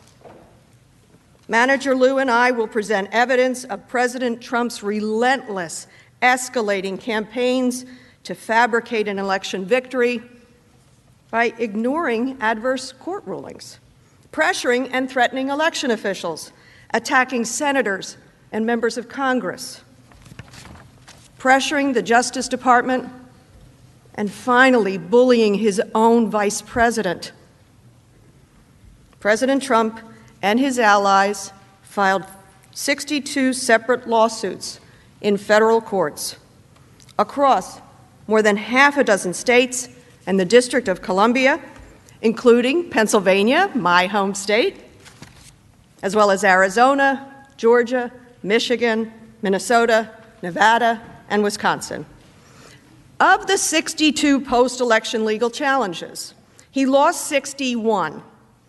Only one was successful, and that case involved ballot curing in Pennsylvania and had no impact on President Biden's 80,555 vote victory in our Commonwealth.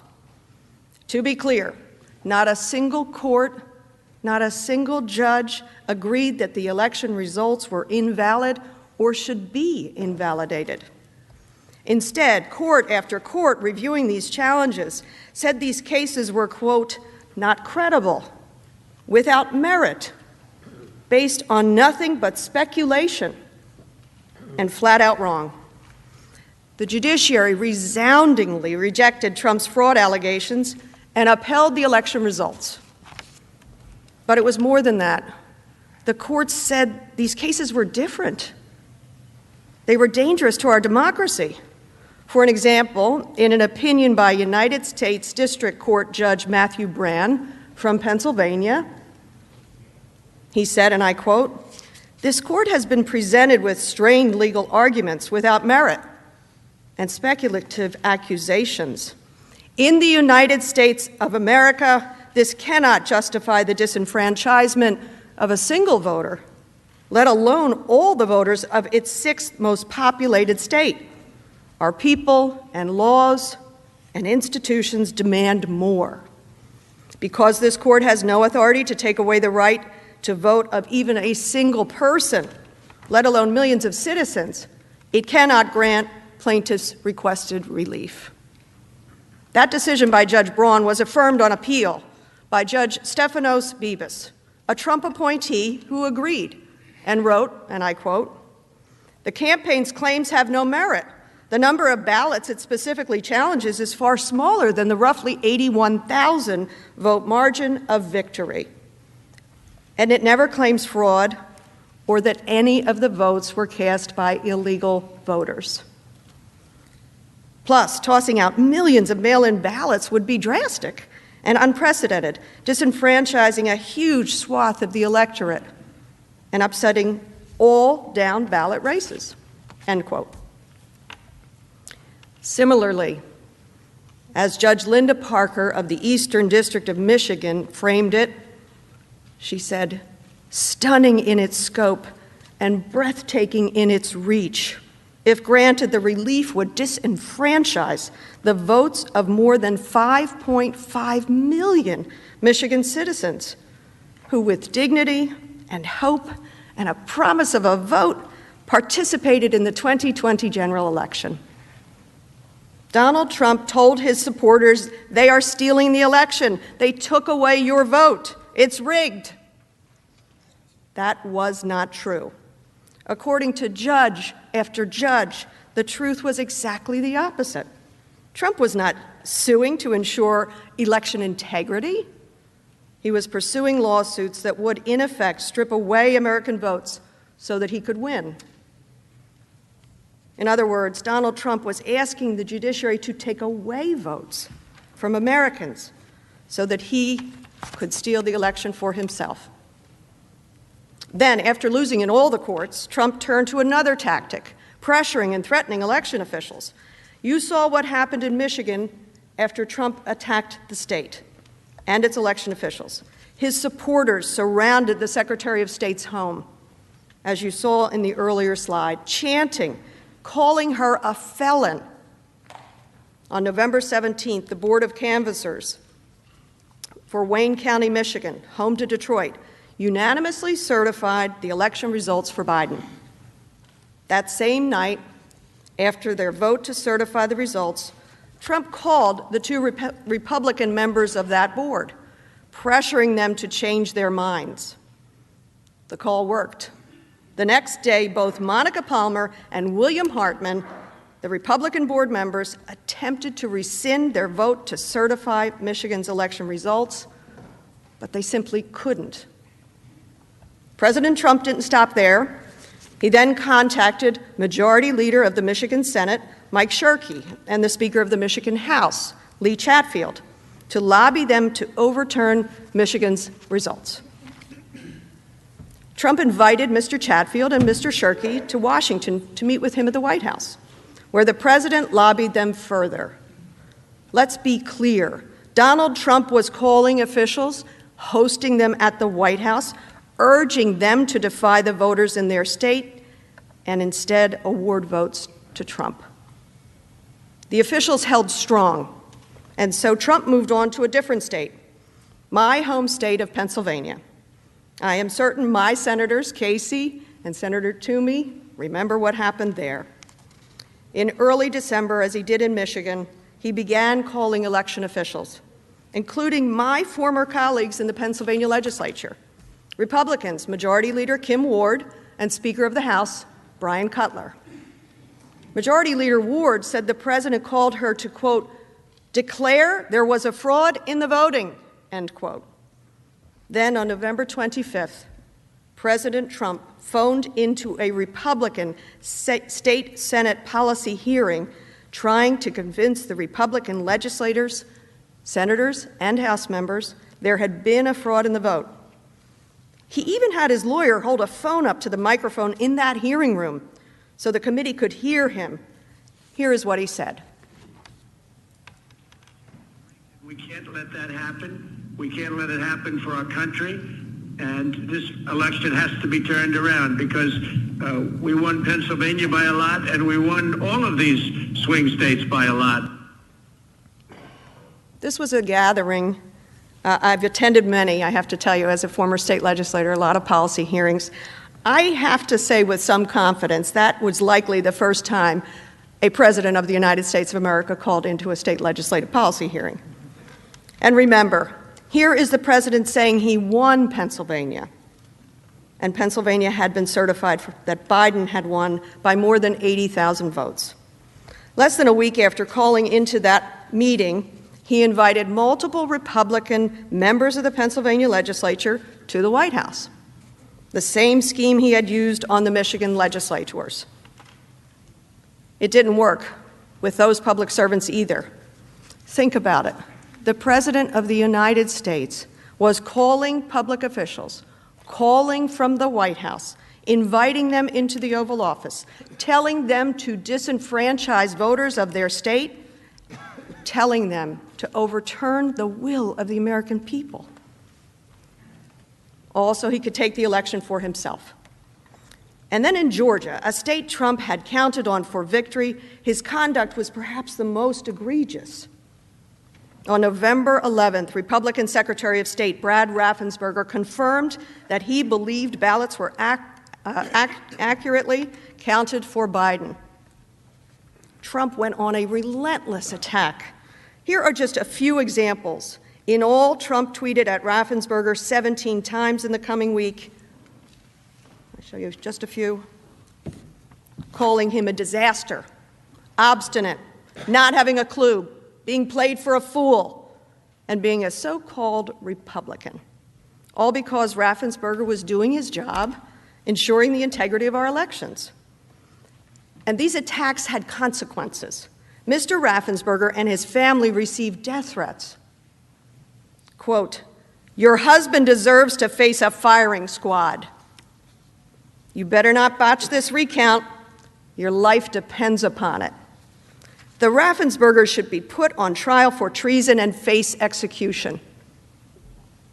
Just some of the threats they received. After these death threats, on November 25th, Mr. Raffensperger wrote an op-ed where he said, "My family voted for Trump, donated to him, and are now being thrown under the bus by him." But he also noted, elections are the bedrock of our democracy. They need to be run fairly and, perhaps more importantly, impartially. That's not partisan. That's just American. It's important to remember that this wasn't just a random attack. Trump wasn't just criticizing a politician over policy. We're saying he didn't agree. Donald Trump was savagely attacking a Secretary of State because the official did his job and certified the state according to how the people in that state voted. Donald Trump was trying to undermine our elections by taking votes away from the American people so that he could remain president. And he was willing to blame and betray anyone, even his own supporters, if they got in the way. Remember, senators, those threats were to Mr. Raffensperger's family. So some may say Trump didn't know his attacks against Mr. Raffensperger would result in death threats, except that all of this was very public. The Secretary published his op-ed in USA Today, and major networks, including Fox, covered the threats against the Raffensperger. What did Trump do? Did he stop? Did he say, no, supporters, that isn't what I meant? No, he doubled down. Let's see the evidence. This was a massive fraud. This should never take place in this country. We're like a third world country. Look at Georgia. But I understand the Secretary of State, who is really, he's an enemy of the people. The Secretary of State, and whether he's Republican or not, this man, what he's done. Like this character in Georgia who's a disaster.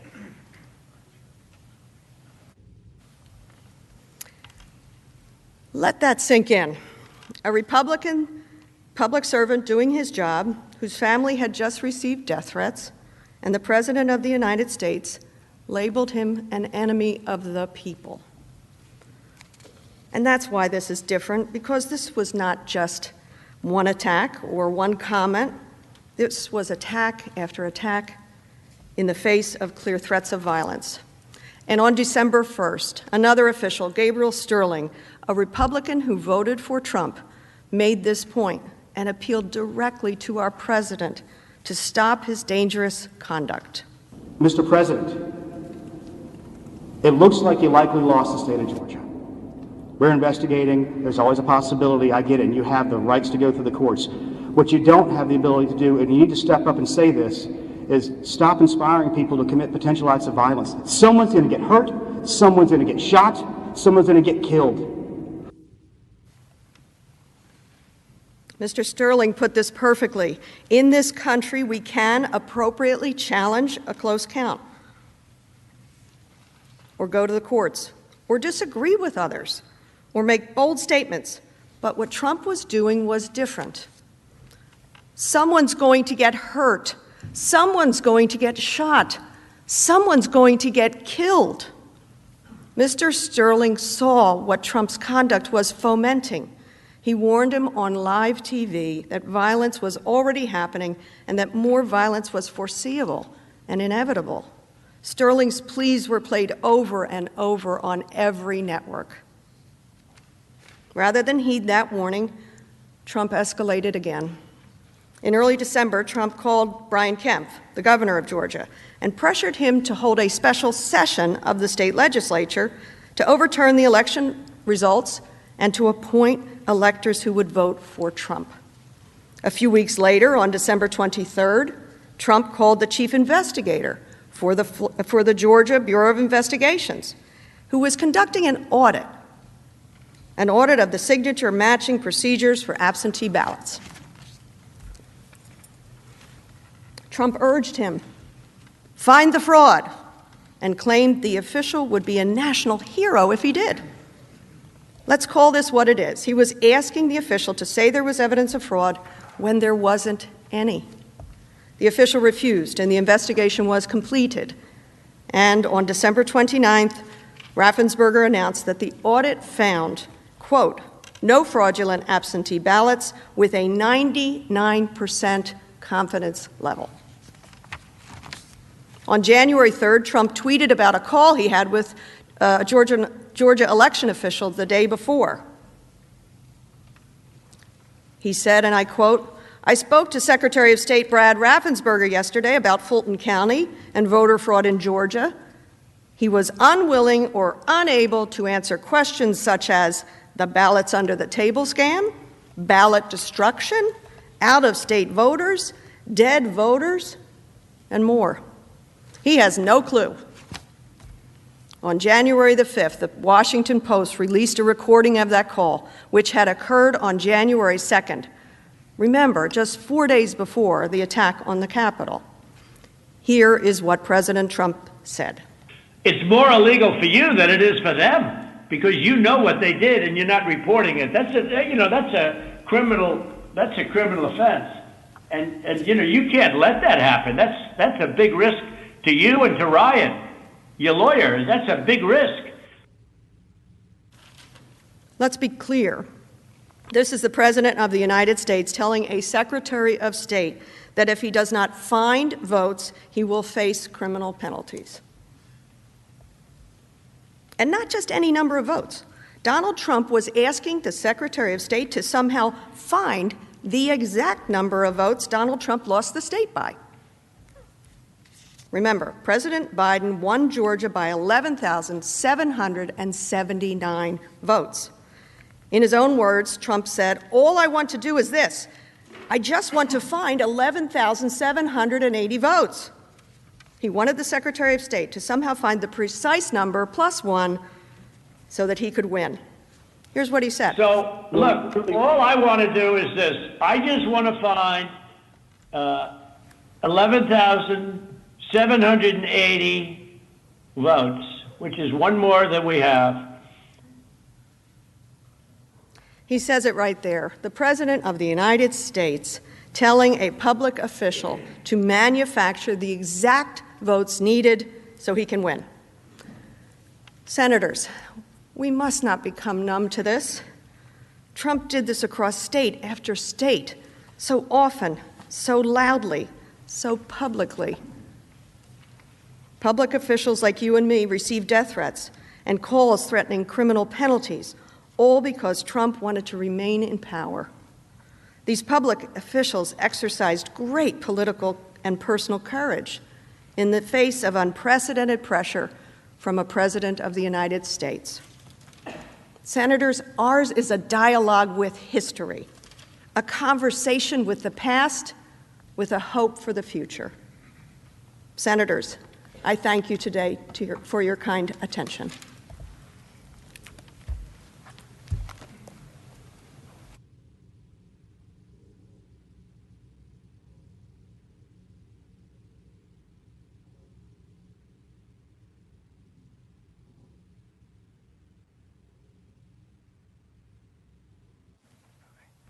Good afternoon.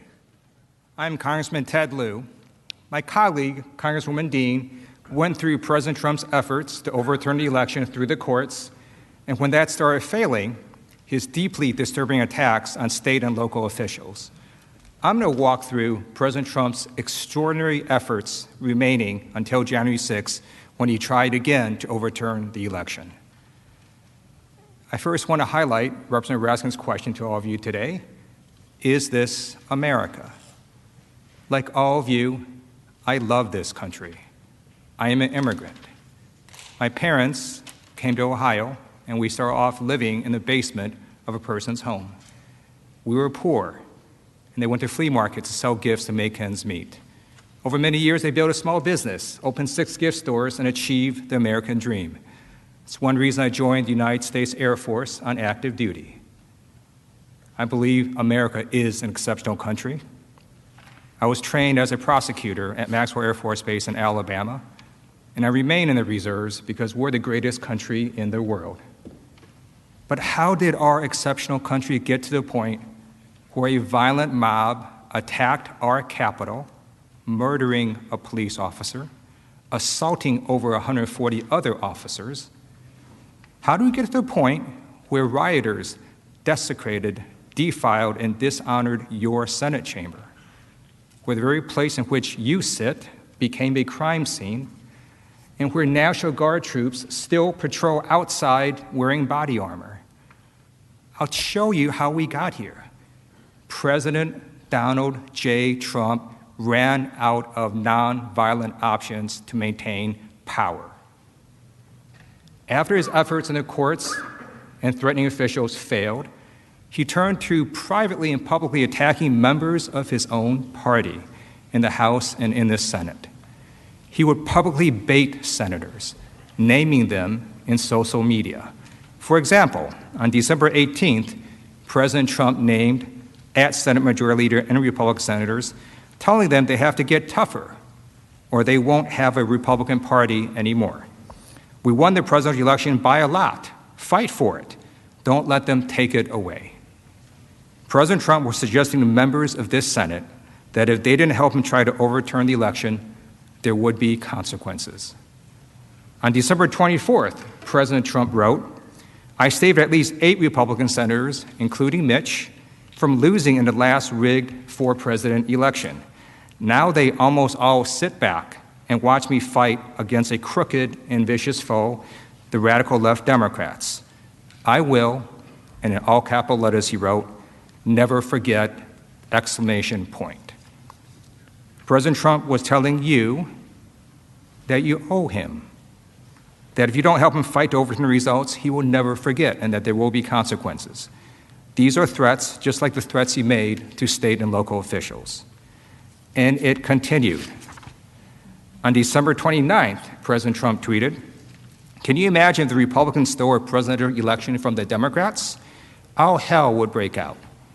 Republican leadership only wants a path of least resistance. Our leaders, not me of course, are pathetic. They only know how to lose. P.S. I got many senators and congressmen and congresswomen elected. I do believe they forgot." President Trump targeted senators and members of Congress on social media, calling them pathetic for letting the election get, quote, stolen from them.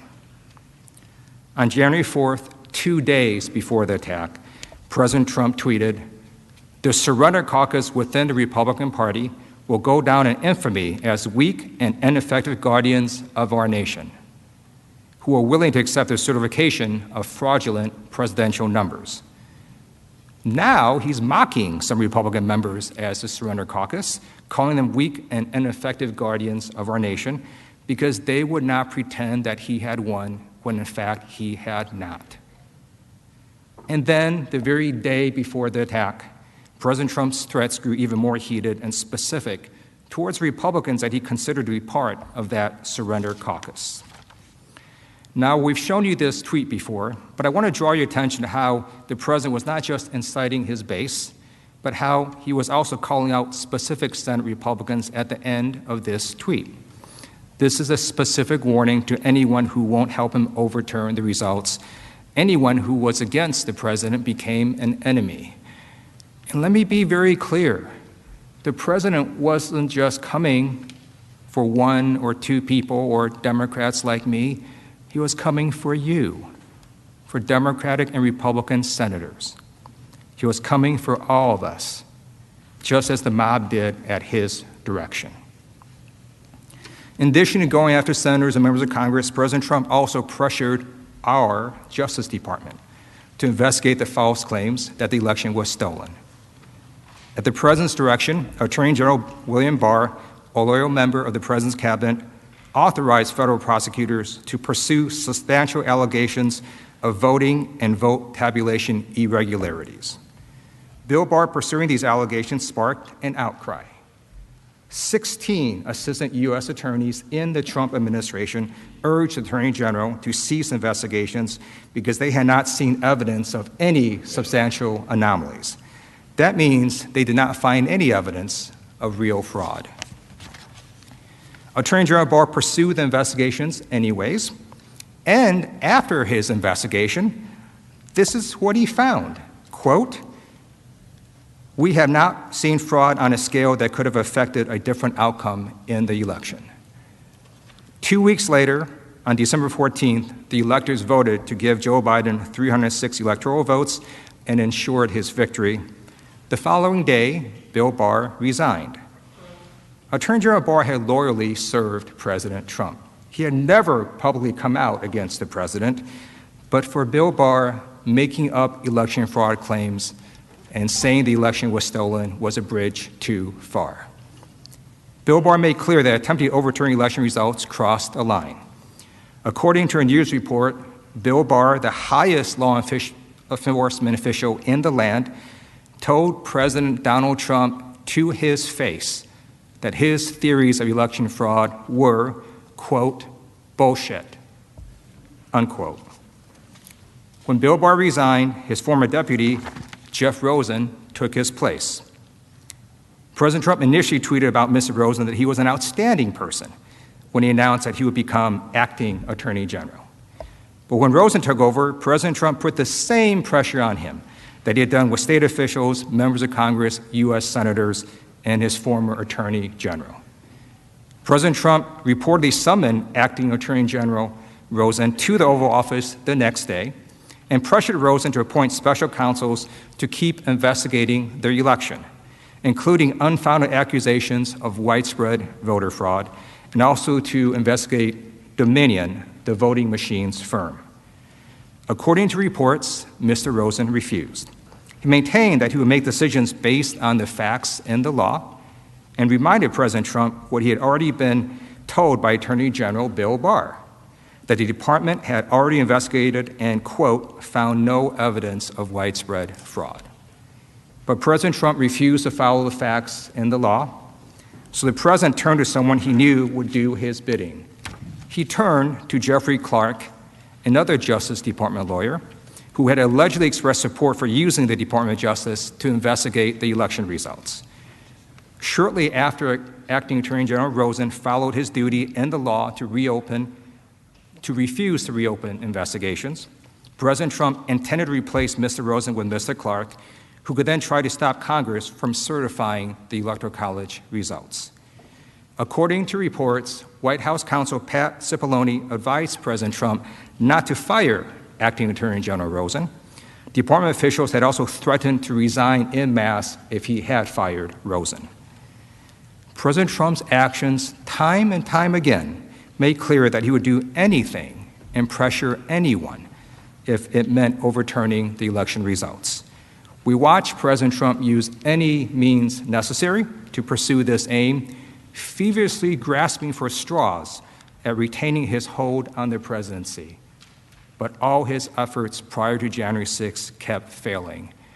And finally, in his desperation, he turned on his own vice president. He pressured Mike Pence to violate his constitutional oath and to refuse to certify the oath. President Trump had decided that Vice President Pence, who presided over the certification, could somehow stop it. As Pence will later confirm, the Vice President does not have that power in the Constitution. And President Trump never tried to explain why he thought the Vice President could block the certification of election results. He just began relentlessly attacking the Vice President. Publicly, President Trump attacked Pence on social media and at rallies, getting his supporters to believe that Mike Pence could stop this certification on January 6th. Here's what President Trump said in Georgia on January 4th. And I hope Mike Pence comes through for us, I have to tell you. I hope that our great vice president comes through for us. He's a great guy. Of course, if he doesn't come through, I won't like him quite as much. Behind closed doors, President Trump applied significant pressure to his second in command. Multiple reports confirmed that President Trump used his personal attorneys and other officials to pressure the vice president. Trump reportedly told almost anyone who called him to also call the vice president. According to reports, when Mike Pence was in the Oval Office, President Trump would call people to try to get them to convince the vice president to help him. And President Trump kept repeating the myth that Pence could stop the certification to his base to anger them, hoping to intimidate Mike Pence. On the morning of the rally on January 6th, President Trump tweeted, "All Mike Pence has to do is send them back to the states," and in all caps he wrote, "and we win. Do it, Mike. This is a time for extreme courage." President Trump later went on to attack Pence nearly a dozen times in his speech at the Save America March. Privately, in person, before Pence headed to oversee the joint session on January 6th, President Trump again threatened Pence. "You can either go down in history as a patriot," Mr. Trump told him, according to two people briefed on the conversation, "or you can go down in history as a pussy." As a veteran, I find it deeply dishonorable that our former president and commander-in-chief equated patriotism with violating the Constitution and overturning the election. You will see and hear the consequences of President Trump's repeated attacks on the vice president, the chance of traitor, and the chance of hanging Mike Pence. Thankfully, Vice President Pence stood his ground like our other brave officials stood their ground. He refused the president and fulfilled his duty on January 6th, even after the Capitol was attacked, even after he was personally targeted, even after his family was targeted. Vice President Pence stood strong and certified the election. Vice President Pence showed us what it means to be an American, what it means to show courage. He put his country, his oath, his values, and his morals above the will of one man. The president had tried everything in his power to seize everything in his attempt to seize power from the rightful victor of the election. President Trump's extraordinary actions grew increasingly more desperate. You saw him go from pursuing claims in the courts to threatening state and local election officials, to then attacking members of Congress and the Senate, to compromising our Justice Department, and then to attacking the Republican vice president. These brave public servants were being pressured by our commander-in-chief to overturn the results. Some of them and their families got death threats. Thankfully, at every turn, our democratic processes prevailed and the rule of law prevailed. It is only because all of these people stayed strong and refused President Trump that our republic held fast and the will of the electorate was seen through. And at this point, President Donald J. Trump ran out of nonviolent options to maintain power. I began today by raising the question of how we got here. What you saw was a man so desperate to cling to power that he tried everything he could to keep it. And when he ran out of nonviolent measures, he turned to the violent mob that attacked your Senate chamber on January 6th. As you cast your vote after this trial, I hope each of you will think of the bravery of all these people who said no to President Trump because they knew that this was not right, that this was not America.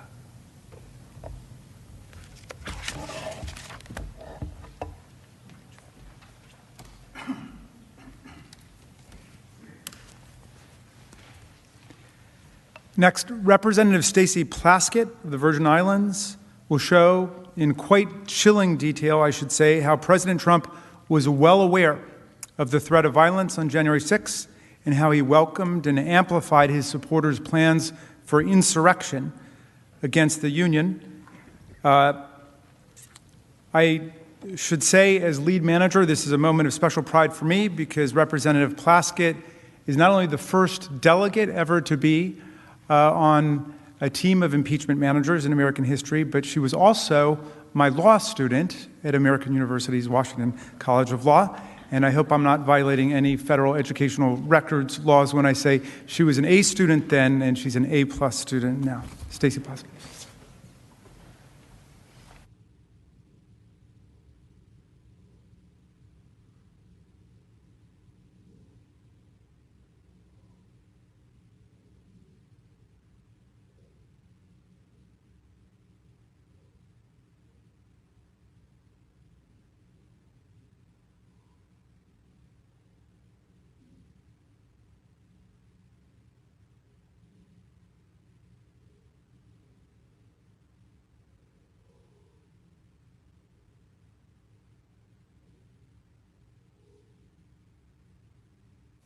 Thank you so much.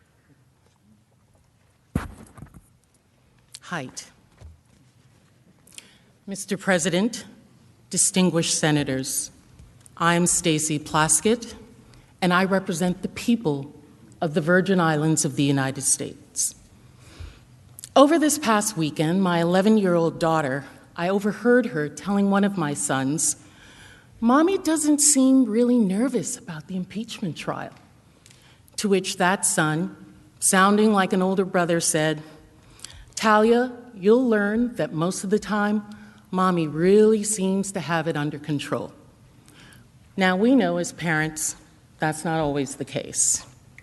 But I've learned throughout my life that preparation and truth can carry you far, can allow you to speak truth to power.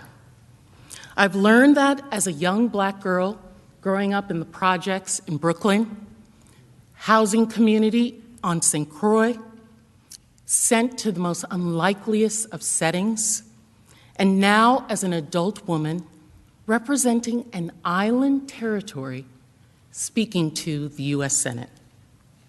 And because of truth, I am confident today speaking before you because truth and facts are overwhelming that our president, the President of the United States, incited a mob to storm the Capitol to attempt to stop the certification of a presidential election.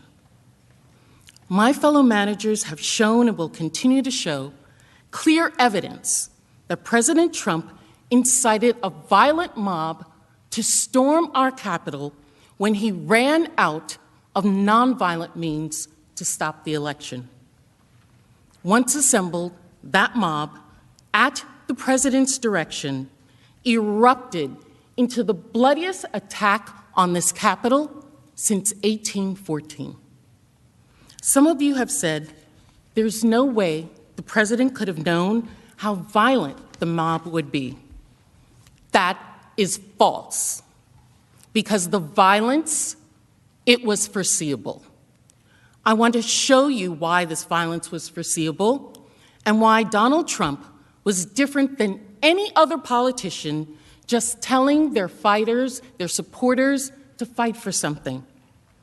The violence that occurred on January 6th, like the attack itself, did not just appear. you'll see that Donald Trump knew the people he was inciting, he saw the violence that they were capable of, and he had a pattern and practice of praising and encouraging that violence, never, ever condemning it. And you'll see that this violent attack was not planned in secret. The insurgents believed that they were doing the duty of their president. They were following his orders. And so they publicized it openly, loudly, proudly, exact blueprints of how the attack would be made. Law enforcement saw these postings and reported that these insurgents would violently attack the Capitol itself. This was not just a comment by an official to fight for a cause. This was months of cultivating a base of people who were violent, praising that violence, and then leading that violence, that rage, straight at our door. The point is this: by the time he called the cavalry of his thousands of supporters on January 6th, and an event he had invited them to, he had every reason to know that they were armed, that they were violent, and that they would actually fight. He knew who he was calling and the violence they were capable of. And he still gave that marching orders to go to the Capitol and, quote, fight like hell and stop the steal. Make no mistake, the violence was not just foreseeable to President Trump. The violence was what he deliberately encouraged. As early as September, Trump set the precedent that when asked to denounce violence, he would do the opposite and encourage it. Now, if the president had only said something once about fighting to stop the steal and violence erupted, there would be no way to know he intended to incite it or saw it coming. But just as the president spent months spreading his big lie of the election, he also spent months cultivating groups of people who, following his command, repeatedly engaged in real, dangerous violence. And when they did, when the violence erupted as a response to his calls to fight against the stolen election, he did not walk it back. He did not tell them no. He did the opposite. The opposite. He praised and encouraged the violence so that it would continue. He fanned the flame of violence, and it worked. You'll see this over time. These very groups and individuals whose violence the president praised helped lead the attack on January 6th. And that's how we know clearly that President Trump deliberately incited this, and how we know he saw it coming. There are many examples where the president engaged in this pattern, and I'm just going to walk you through a few of them. Let's start with the President Trump's incitement of the Proud Boys. Many of you have heard of this group, which since 2018 has been classified by the FBI as an extremist organization. Since that classification, the group has repeatedly engaged in serious acts of violence, including at pro-Trump rallies. In one such act, on September 7th, the Proud Boys attacked a man with a baseball bat and then punched him while he was down on the ground. On September 29th, during a presidential debate, President Trump was asked specifically if he was willing to condemn white supremacy and militia groups, if he was willing to tell them to stand down and stop the violence. Let's watch. But are you willing tonight to condemn white supremacists and militia groups and to say that they need to stand down and not add to the violence in a number of these cities, as we saw in Kenosha and as we've seen in Portland? Sure, are you I'm prepared willing to do specifically that, but do it? Well, I go would ahead, say, sir. Let's hear now the president's response. Do it, sir. Say it. Do it. Say it. Do you want to call them? What do you want to call them? Give me a name. Give me a White name. supremacists and Who would white you like me to condemn? White supremacists and right Proud militia. Boys, stand back and stand by. When asked to condemn the Proud Boys and white supremacists, what did our president say? He said, stand back and stand by. His message was heard loud and clear. The group adopted that phrase, stand back and stand by, as their official slogan. They created merchandise with their new slogan, which they wore proudly across their backs at Trump's rallies, and they followed the president's orders. You'll see more about this later in the trial, but you'll see in these photos, to the left, Dominic Pizzola, and to the right, William Pepe, two of the leaders of the group, heading to the Capitol on January 6th. They were later charged with working together to obstruct law enforcement. As we go through this evidence, I want you to keep in mind these words by President Trump when asked to condemn violence.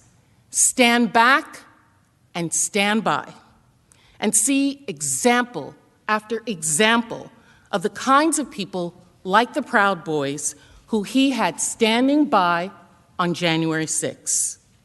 By October, as my colleagues Mr. Castro and Mr. Swalwell showed you, Donald Trump was escalating his big lie that the only way he could lose the election was if it was rigged. So, as Election Day neared, his supporters were frustrated and they were angry. They were prepared to ensure his victory by any means necessary. One of these violent acts was on October 30th, sometime after 12:30 p.m. A caravan of more than 50 trucks covered in pro-Trump campaign gear confronted and surrounded cars carrying Biden-Harris campaign workers and a Biden-Harris campaign bus as they were traveling down Interstate 35 from San Antonio to Austin.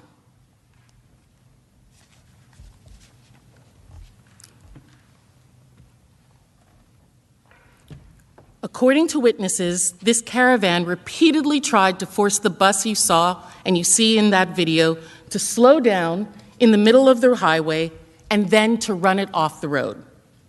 What that video you just saw does not show is that the bus that they tried to run off the road was filled with young campaign staff, volunteers, supporters, surrogates, people. As the Trump supporters closed in on the bus, a large black pickup truck adorned with Trump flags suddenly and intentionally swerved and crashed into a car driven by a Biden-Harris volunteer. News of the event went viral on social media. The President of the United States, in a campaign, saw his own supporters trying to run a bus carrying his opponent's campaign workers off the highway, to physically intimidate people in this country campaigning. Here was his response the next day. 3, 2, 1, go! Welcome to the Red Kingdom. Yeah. Red Kingdom. Welcome to the Red Kingdom. Yeah. Red Kingdom. Welcome to the place where we run it.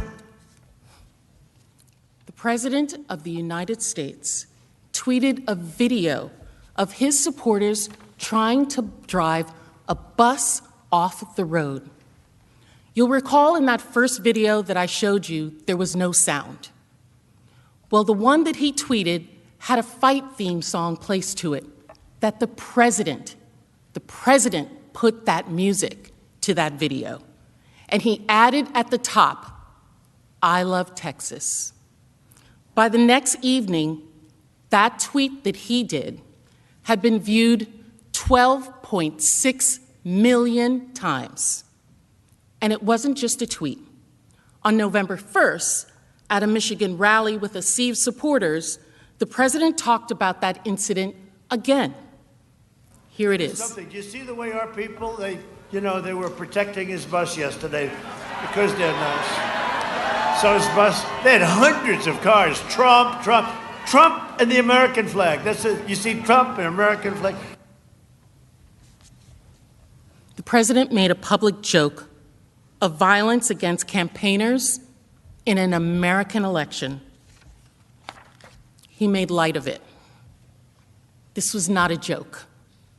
In fact, it was so violent, it put so many people in harm's way that the FBI investigated the incident and the criminal responsibility of those who attacked these campaign workers.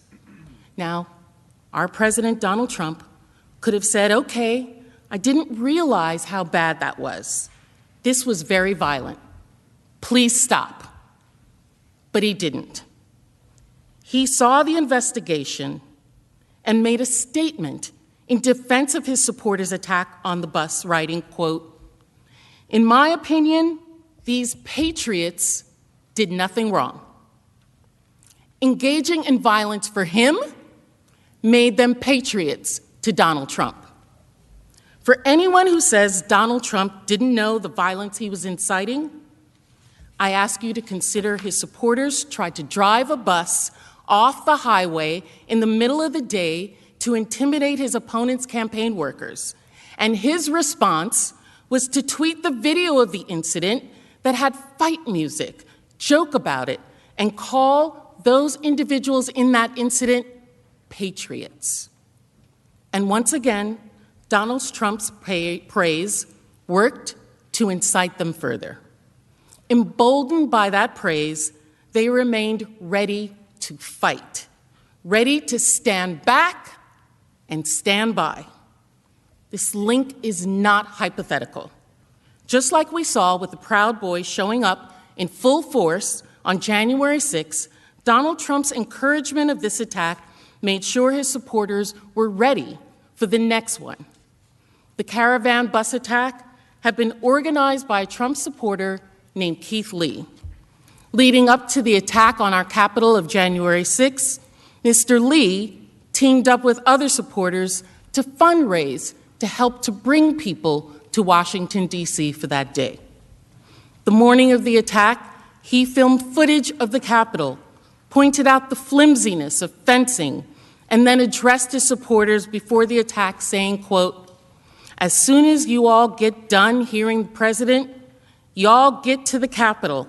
We need to surround this place." During the attack, he used a bullhorn to call out for the mob to rush in. He later went to the rotunda himself and then back outside to urge the crowd to come inside. These are the people that President Trump cultivated, who were standing by. I'd like to look at another example. After the election on December 12th, Trump supporters gathered en masse to protest the stolen election in D.C. It was billed by his loyalists as the second Million MAGA March. The rally was organized by Women for America First, the same group that you'll see later secured the permit for the January 6th rally. And who else was there? The Proud Boys, standing by. Donald Trump did not attend that rally, but he made sure to make clear his supporters throughout the day how he felt about the event. At 8:47 a.m., he sent out a tweet. "We have just begun to fight." And then the rally began. And Donald Trump's allies, who spoke at the rally, carried on his message of the stolen election and the importance of fighting to stop the steal. Here's Nicholas Fuentes, a commentator who had organized a Stop the Steal rally in Michigan with Trump supporters. In the first Million MAGA March, we promised that if the GOP would not do everything in their power to keep Trump in office, then we would destroy the GOP. And as we gather here in Washington, D.C. for a second million MAGA march, we're done making promises. It has to happen now. We are going to destroy the GOP.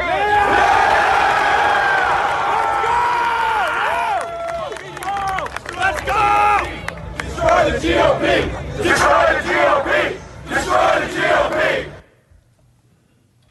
Those words, that was Trump's message. Destroy anyone who won't listen, who won't help them take the election for Trump. And as you will see, this was just the preview for Fuentes, who, like the Proud Boys and the Trump caravan organizers, would later heed the president's call and come to Washington and be there on January 6th. Later in the rally, a former Trump campaign spokeswoman, Katrina Pearson, also spoke. During her speech, she stated, quote, "This isn't over. This is just beginning," referring to the fight to stop the steal. And then she added, "We knew both Republican and Democrats were against we the people. We are the cavalry. No one's coming for us." It's clear that Trump and some of his supporters saw this as war, a fight against anyone who was unwilling to do whatever it took to keep Donald Trump in power. We are the cavalry. And President Trump continued to reinforce his support of these messages throughout the day. At 1:48 p.m., after both speeches, he retweeted his deputy chief of staff's tweet showing his crowd that he had flown over on Marine One, and he tweeted, quote, "Thank you, patriots." These people were, as you can see, gathered en masse and being told by the president's allies that their election had been stolen. And they were told they were the cavalry. No one else could do it.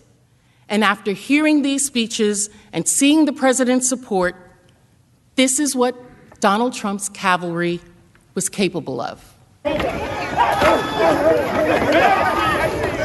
What's up? Tonight.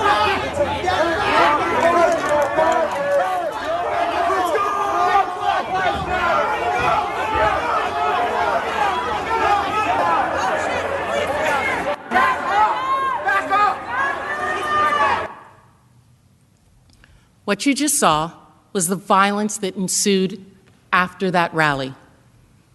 The Proud Boys, after that rally, engaged in serious acts of violence in downtown D.C.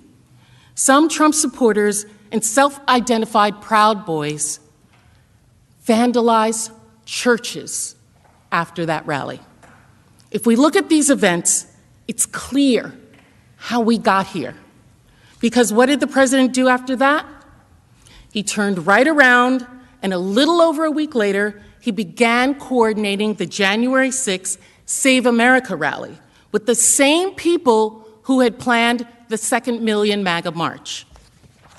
You'll recall that the Women for America First had organized that second million MAGA march.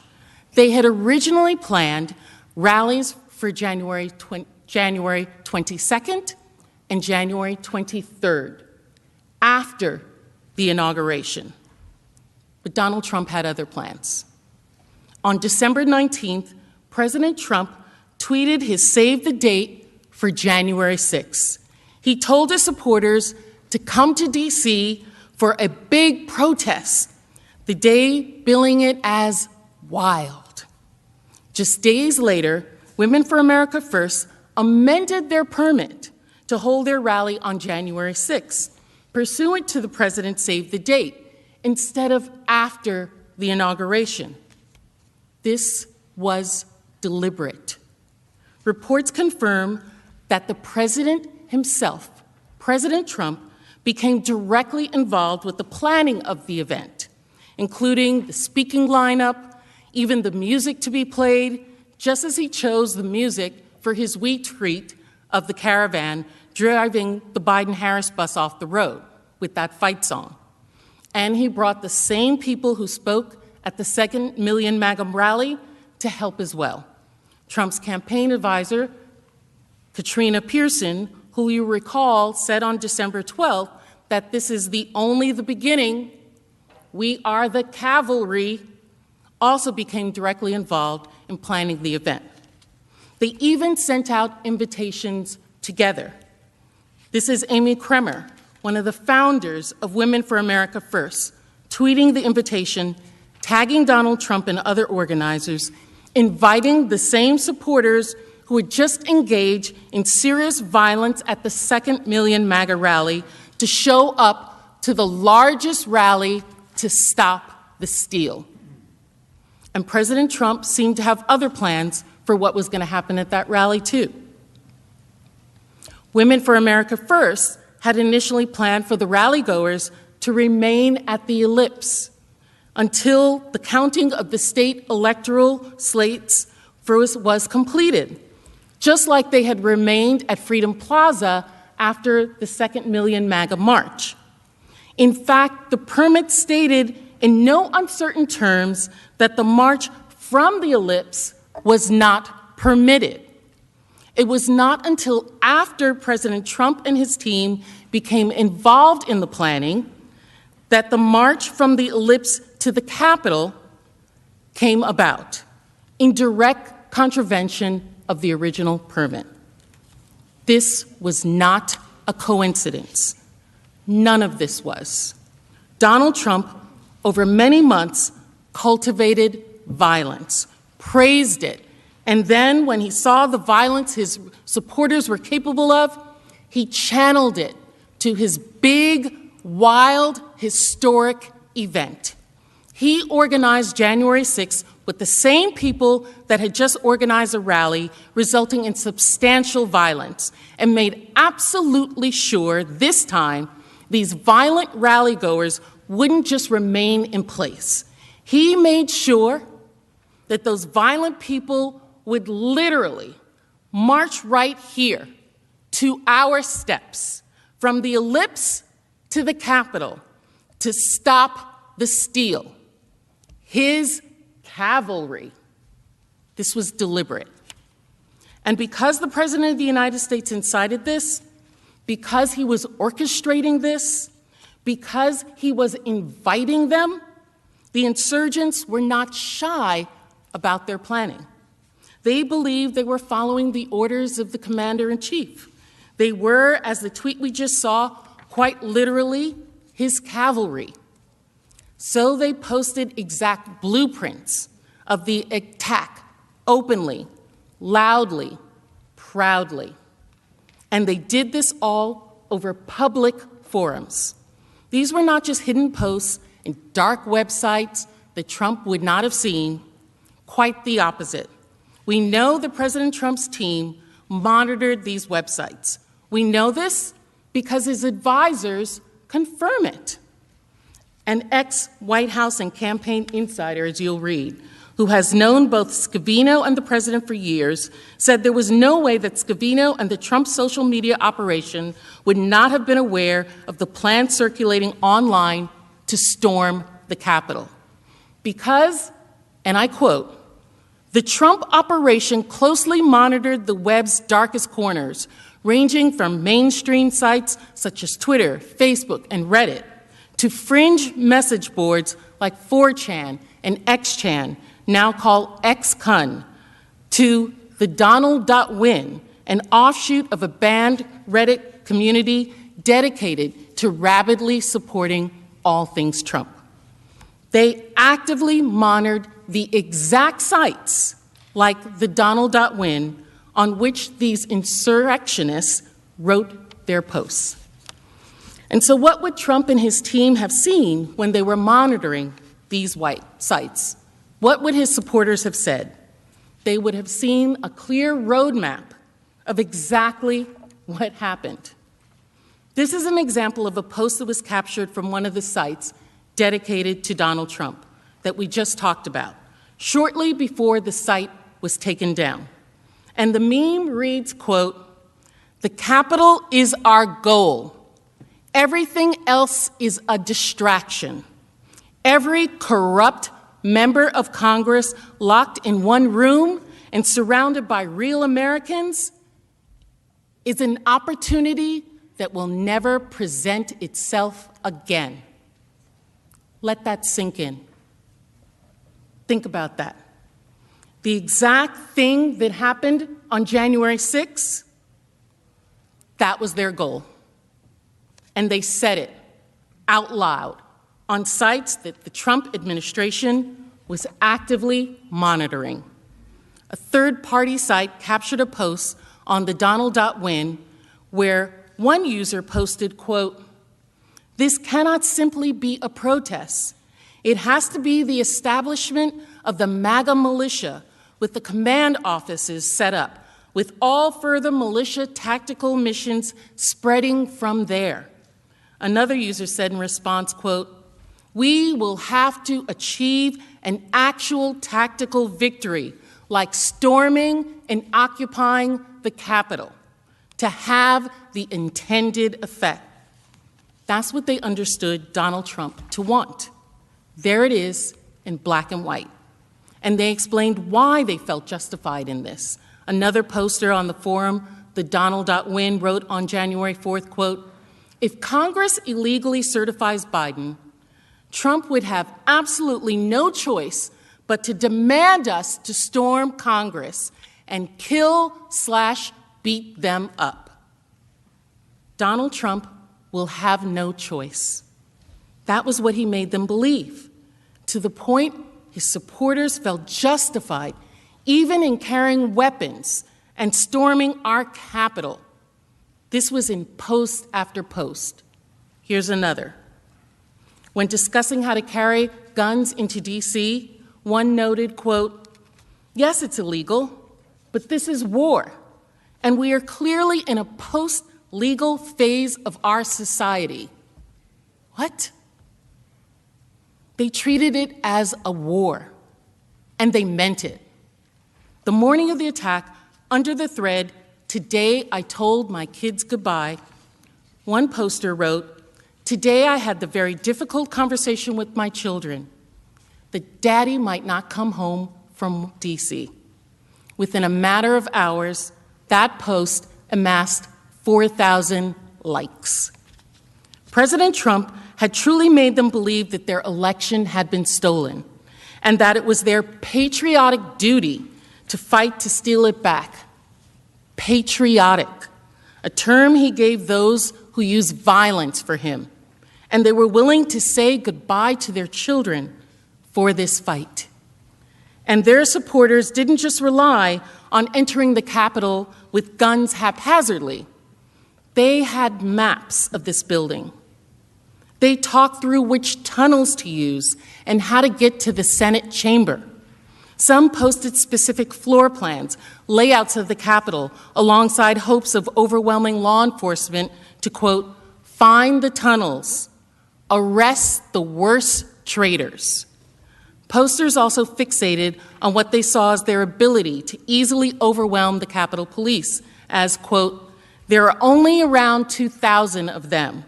And again, they urged, quote, "the Capitol is our goal. Everything else is a distraction." There were hundreds of these posts, hundreds, monitored by the Trump administration. And these posts, they were chillingly accurate, right down to communication devices. A new affidavit filed by the FBI described preparations by the right-wing group, the Proud Boys, to storm the Capitol, including using earpieces and walkie-talkies to direct movements throughout the building. This happened. That's the level of planning in advance that occurred. They had earpieces. On the slide, you'll see Proud Boy member Dominic Pizzola has an earpiece in his right ear, consistent with the affidavit. And in addition to these detailed posts, they made clear why they thought they should do this, why they thought they could do this. It wasn't just that they were doing it following the president's orders. They thought he would help them. A third-party site captured a post on the Donald.win again, the site monitored by Trump's team, and he wrote, quote, he, meaning Donald Trump in this instance, can order the Nat Guard to stand down if needed. Unfortunately, he has no control over the Capitol Police, but there are only around 2,000 of them, and a lot are useless fat asses or girls. It's all right there. The overall goal, maps of the Capitol, the weapons, communication devices. They even said publicly, openly, proudly, that President Trump will help them to commandeer the National Guard, so all they have to do is overwhelm the 2,000 Capitol Police officers. This was reported in the NBC News and the Washington Post with headlines like, violent threats ripple through far-right internet forums ahead of protests. Pro-Trump forums erupt with violent threats ahead of Wednesday's rally against the 2020 election. Fox News also reported that the Proud Boys would come to the January 6th rally, prepared for violent action, even quoting a Proud Boy member who said they would, quote, incognito and spread across downtown D.C. in smaller numbers. City officials, seeing these same warnings, also publicly warned about the violence and unlawful weapons at the event. D.C. Mayor Muriel Bowser cautioned residents of the District of Columbia to avoid the downtown area while the rally attendees were in town. Federal law enforcement warned of these threats also. On January 3rd, a Capitol Police intelligence report warned of a violent scenario in which Congress itself could be the target of the angry supporters of President Trump on January 6th. According to that report, obtained by the Washington Post, supporters of the current president see January 6, 2021, as the last opportunity to overturn the results of the presidential election. This sense of desperation and disappointment may lead to more incentive to become violent. Unlike previous post-election protests, the targets of the pro-Trump supporters are not necessarily the counter-protesters as they were previously, but rather Congress itself is the target for January 6. The day before the rioters stormed the Congress, an FBI office in Virginia also issued an explicit warning that extremists were preparing to travel to Washington to commit violence and, quote, war, according to internal reports. The FBI report cited to an online post where the user declared that Trump supporters should go to Washington and get violent. The supporter said, quote, stop calling this a march or a rally or a protest. Go there ready for war. We get our president or we die. These threat warnings were not just hypothetical. Actual arrests occurred in the days leading to the attack. On January 4th, 2 days before the rally, one extremely well-publicized arrest was of a Proud Boy leader who destroyed a church's Black Lives Matter banner a month earlier during the December 12th Second Million MAGA March. Report emphasized that when he was arrested, he was carrying high-capacity firearm magazines, which he claimed were meant to be supplied to another rally attendee for January 6th. By the night of January 6th attack, D.C. police had already made 6 arrests in connection with the planned protests on charges of carrying weapons, ammunitions, assaulting police. This is all in public view, all of it. The truth is usually seen and rarely heard. Truth is truth, whether denied or not. And the truth is, President Trump had spent months calling his supporters to a march on a specific day, at a specific time, in specific places to stop the certification. And leading up to the event, there were hundreds of posts online showing that his supporters took this as a call to arms to attack the Capitol. There were detailed posts of plans to attack online. Law enforcement warned that these posts were real threats and even made arrests days leading up to the attack. And yet, in the face of all this, these credible warnings of serious, dangerous threats to our Capitol, when those thousands of people were standing in front of President Trump, ready to take orders and attack, this is what he said. We're going to the Capitol, and we fight. We fight like hell. And if you don't fight like hell, you're not going to have a country anymore. And that's why this is different. And that's why he must be convicted and disqualified.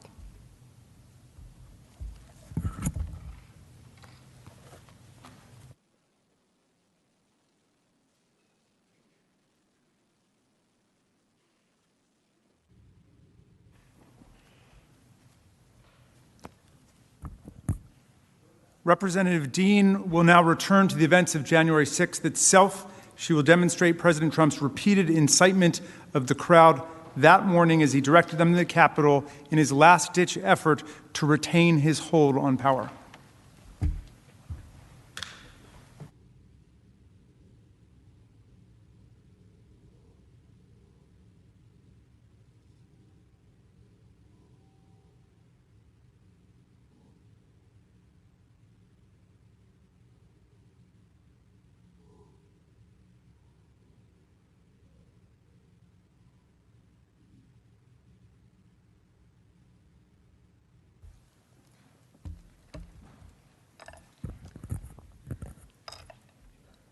For me and for many Americans, January 6th is forever etched in our memories. I went to work with a sense of excitement, the start of my second term in Congress and the first time I would participate in the certification of a presidential election. And then we all know what happened. I know many of us have similar experiences from that day, but I'll briefly share mine. I stood with colleagues in the gallery above the House floor to observe the Arizona challenge. Moments later, police radios reported a breach of the Capitol grounds. Someone shouted up to us, "Duck, then lie down, then ready your gas masks." Shortly after, there was a terrifying banging on the chamber doors. I will never forget that sound. Shouts and panicked calls to my husband and to my sons, instructions to flee, and then the constant whirring of the gas masks filtering the air. The chamber of the United States House of Representatives turned to chaos. For Donald Trump, it was a very different day. Earlier, I showed you Donald Trump's desperate attempts to maintain power, ignoring adverse court rulings, attacking elected officials, pressuring his Justice Department, even attacking his own vice president. You saw a man who refused to lose, who was desperate to retain power by any means necessary. You saw a man willing to attack anyone and everyone who got in his way. And you saw a man who thought he could play by different rules. He told his supporters, as my colleague Ms. Plaskett just showed you, exactly what he thought those different rules were. Combat, fight, violence. This was not just one speech. This was weeks and weeks of deliberate effort by Donald Trump to overturn the election results so that he didn't have to give up the presidency. The speech on January 6th builds on, refers to, and amplifies that same pattern, the pattern Trump had used and broadcasted for months. He refused to lose, his attacks on others, and his different rules. The only thing different about his speech on January 6th from all these other times that we went through was that he was no longer telling his base just that they had to fight to stop the steal. He was finally telling them, now is the time to do it. Here's the place, and here's how. For weeks, he urged his supporters to show up at a specific time and place, and when they got there, he told them exactly what he wanted. Let's start with his desperation. You saw how much planning went into January the 6th. And when the day arrived, Donald Trump's desperation was in full force. Between the time he woke up on January the 5th and the start of the Save America March, that next day, he had tweeted 34 times. When Donald Trump wants to get his message across, he is not shy, as you all know. These tweets were relentless. And these tweets all centered on his singular focus, his drumbeat to motivate, anger, and incite his supporters. His big lie. The presidential election had been rigged, it had been stolen from him, and they had to fight to stop it. And the timing was no coincidence. He sent 34 tweets because this was his last chance to rile up his supporters before the big, historic, wild event he had planned. Now, I won't go through all of these tweets, but let me just highlight a few.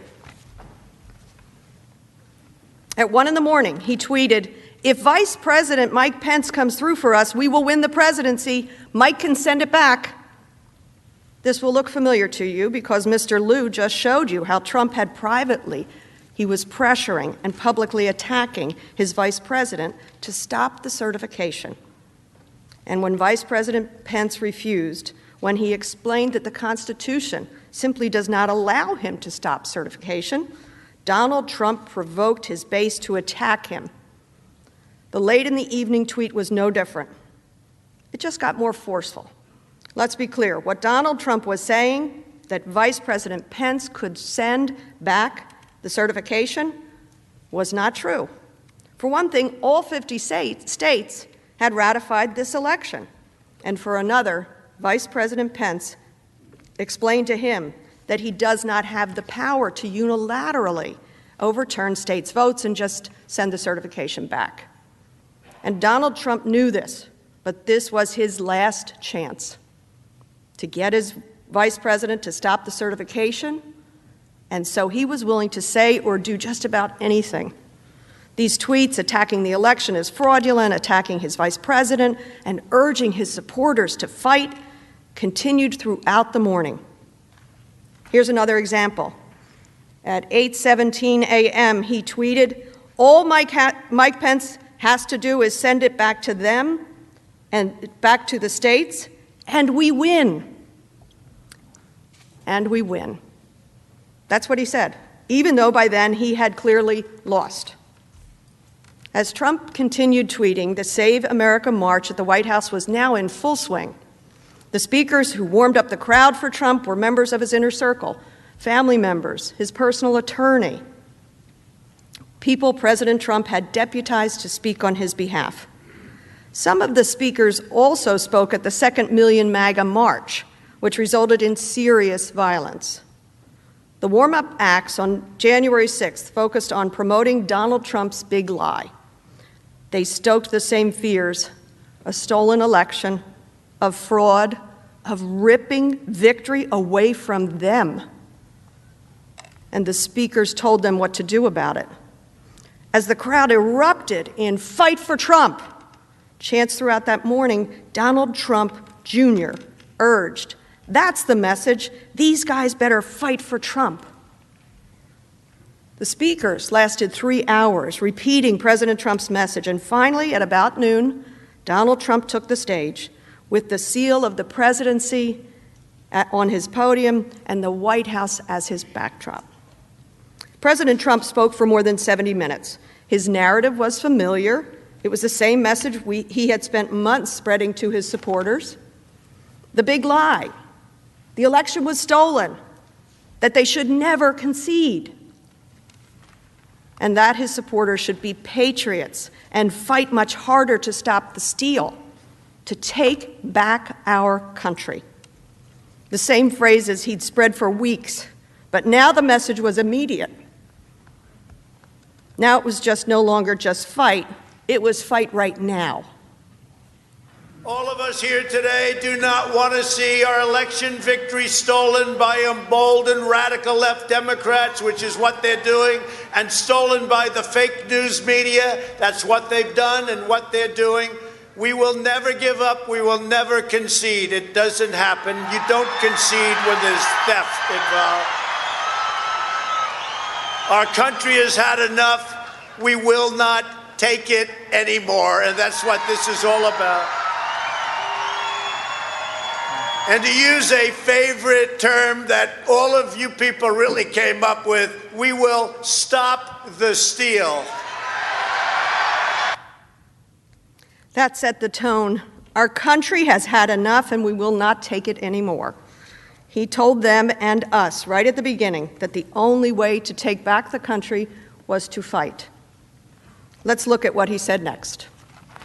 And Rudy, you did a great job. He's got guts. You know what? He's got guts, unlike a lot of people in the Republican Party. He's got guts. He fights. Ms. Plaskett showed you example after example of Donald Trump, when confronted with violence, praising it. We saw him instruct the Proud Boys, a violent extremist group, to stand back and stand by. That group was there on January the 6th. We saw him praise a caravan of his supporters after they tried to drive a bus belonging to the Biden campaign off the road. The organizer of that attack was there on January the 6th. And we saw him team up with the organizers of the violent Second MAGA Million March to plan his rally on January the 6th. And what does he do at that rally? He tells Giuliani he's doing a great job addressing the crowd, saying he has guts to call for fighting. And to be clear, this is what he was praising. So, let's have trial by combat.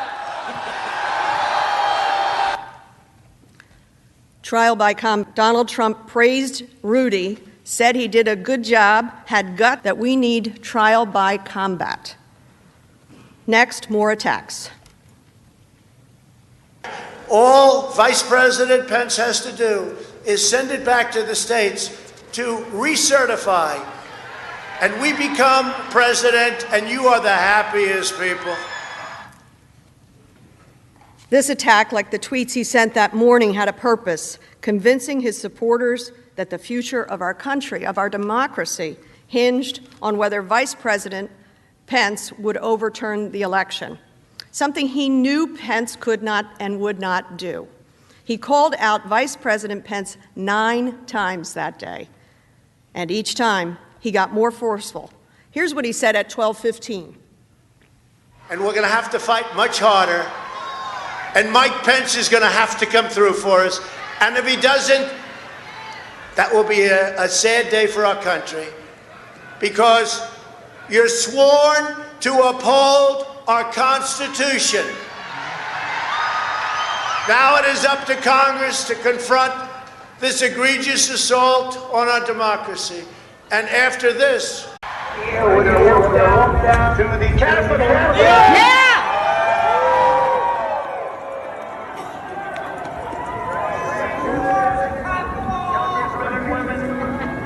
Probably not going to be cheering so much for some of them. Because you'll never take back our country with weakness. You have to show strength. Yes. Invade the Capitol building. Let's take the Capitol. Take the Capitol. Take the Capitol. Take the Capitol. Take the Capitol right now. Marching over the Capitol building. Yes. Peacefully and patriotically make your voices heard. Storm the Capitol. Invade the Capitol. Fight, fight, fight, fight. Take the Capitol right now. These were the words of the crowd. Trump was telling them to fight, and he would keep telling them to fight throughout the rest of his speech. These are not only words of aggression, they are words of insurrection. And if you have any doubt Listen to what he says next. Today we see a very important event, though, because right over there, right there, we see the event going to take place, and I'm going to be watching because history is going to be made. We're going to see whether or not we have great and courageous leaders or whether or not we have leaders that should be ashamed of themselves throughout history, throughout eternity. They'll be ashamed. And you know what? If they do the wrong thing, we should never, ever forget that they did. Never forget. We should never, ever forget. The Commander-in-Chief points to Congress and tells those assembled, I'm going to be watching. History is going to be made. This was clearly not just some rally or march or protest. This was about Donald Trump trying to steal the election for himself, claiming that the election was fraudulent, illegitimate, so that his supporters would fight to take it back. In fact, after stoking the crowd's anger for nearly 40 minutes, after repeating false election conspiracy after false election conspiracy, he said this in no uncertain terms. You will have an illegitimate president. That's what you'll have. Any outcome besides him keeping the presidency would be illegitimate. This was building on the big lie of a rigged and stolen election. And here's what he said a little later in the speech. When you catch somebody in a fraud, you're allowed to go by very different rules. So I hope Mike has the courage to do what he has to do. When you catch somebody in a fraud, you're allowed to go by very different rules. We told you that context matters. Here's the context. This was not just one reference or a message to supporters by a politician to fight for a cause. He'd assembled thousands of violent people, people he knew were capable of violence, people he had seen be violent. They were standing now in front of him. And then he pointed to us, lit the fuse, and sent an angry mob to fight the perceived enemy, his own vice president and the members of Congress, as we certified an election. But I said, something's wrong here. Something's really wrong. Can't have happened. And we fight. We fight like hell. And if you don't fight like hell, you're not going to have a country anymore. Our exciting adventures and boldest endeavors have not yet begun. My fellow Americans, for our movement, for our children, and for our beloved country. And I say this, despite all that's happened, the best is yet to come. So we're going to walk down Pennsylvania Avenue. I love Pennsylvania Avenue. And we're going to the Capitol, and we're going to try and give, the Democrats are hopeless. They're never voting for anything. Not even one vote. But we're going to try and give our Republicans, the weak ones, because the strong ones don't need any of our help. We're going to try and give them the kind of pride and boldness that they need to take back our country. So let's walk down Pennsylvania Avenue. I want to thank you all. God bless you, and God bless America. Thank you all for being here. This is incredible. Thank you very much. Fight for Trump! Fight for Trump! Fight for Trump!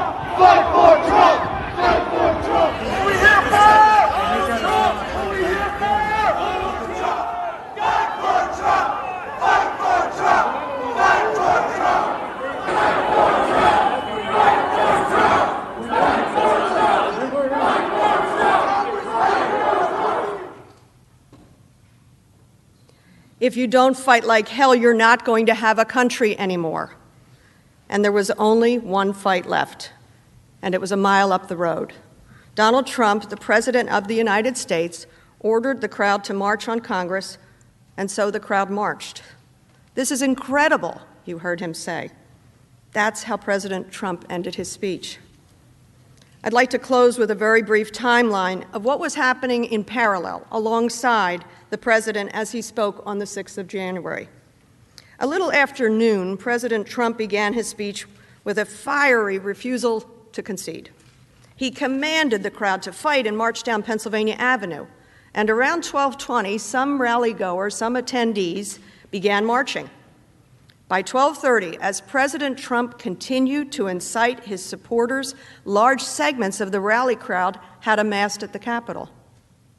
At 12:53, as the president's speech was playing on cell phone broadcasts, the outermost barricade of the northwest side of the Capitol was breached. And Capitol Police were forced back to the steps of the Capitol. At 1:10, the president ended his speech with a final call to fight and a final order to march to the Capitol. At 1:45, the president's followers surged past Capitol Police, shouting, "This is a revolution!" Just after 2:10, an hour after President Trump ended his speech, the insurrectionist mob overwhelmed Capitol security and made it inside the halls of Congress. Because the truth is, this attack never would have happened but for Donald Trump. And so they came, draped in Trump's flag, and used our flag, the American flag, to batter and to bludgeon. And at 2:30, I heard that terrifying banging on House chamber doors. For the first time in more than 200 years, the seat of our government was ransacked on our watch.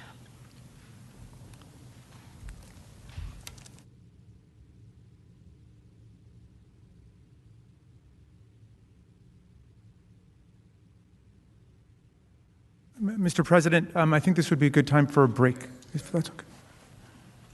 I ask unanimous consent we recess till 4 p.m. Objection is hearing none, we're recessed. 4 p.m. 4 o'clock. 4 o'clock.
The Senate will come to order.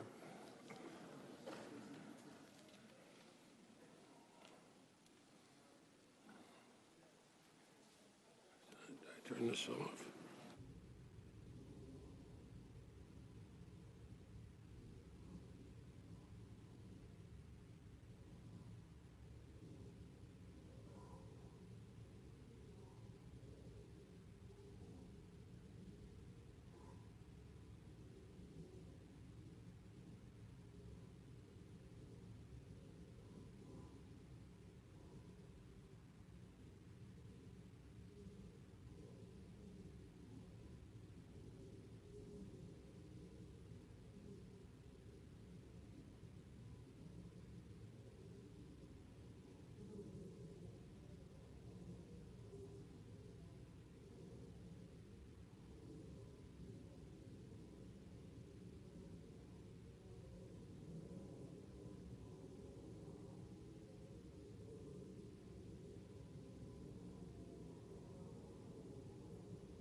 We have order in the Senate, please. Thank you, Mr. Raskin. Thank you, Mr. President. Members of the Senate. At this point, Representatives Plaskett and Swalwell will take you through the actual day of the attack. They will recreate the attack as it unfolded, focusing on the threats to Vice President Pelosi, Vice President Pence, Speaker Pelosi, the joint session, and law enforcement. I do want to alert everyone that there is some very graphic, violent footage coming, just so people are aware. And I'm going to call again on Ms. Plaskett, who I should also tell you went to work at the Department of Justice and was the senior counsel for Deputy Attorney General Larry Thompson under Attorney General Ashcroft. So she's a very well-trained and experienced prosecutor, as you can tell.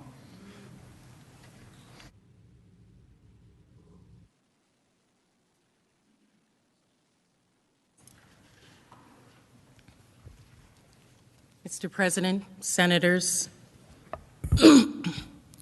almost all of us were here on January 6th, and we all have our individual experiences, what we felt, what we saw, what we heard.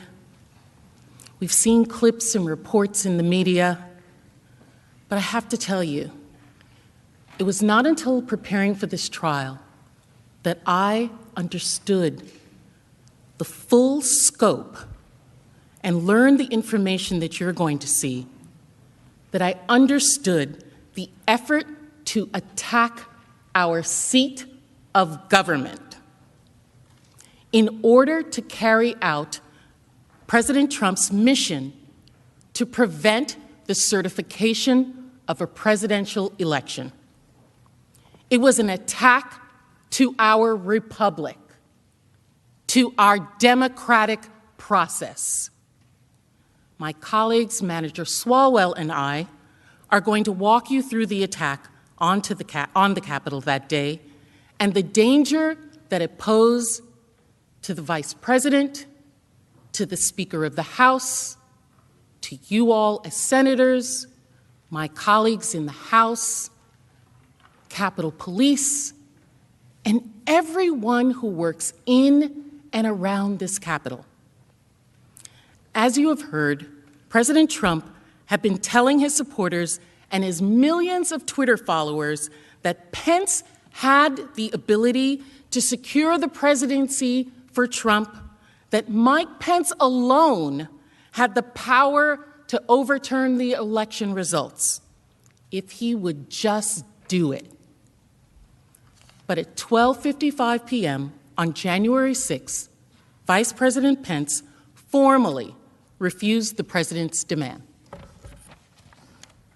He wrote, and I quote, "It is my considered judgment that my oath to support and defend the Constitution constrains me from claiming unilateral authority to determine which electoral votes should be counted and which should not." Pence ended his letter with a passage including the words, "I will do my duty." Even though the count resulted in the defeat of his party and his own candidacy, Vice President Pence had the courage to stand against the president, tell the American public the truth, and uphold our Constitution.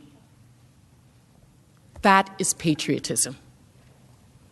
That patriotism is also what put Vice President in so much danger on January 6 by the mob sent by our president. To the president and the mob he incited, that duty to our Constitution was an all-out betrayal, and the vice president was the direct target of that rage. At 12:53 p.m., senators, members of Congress, Vice President Pence were in their respective chambers.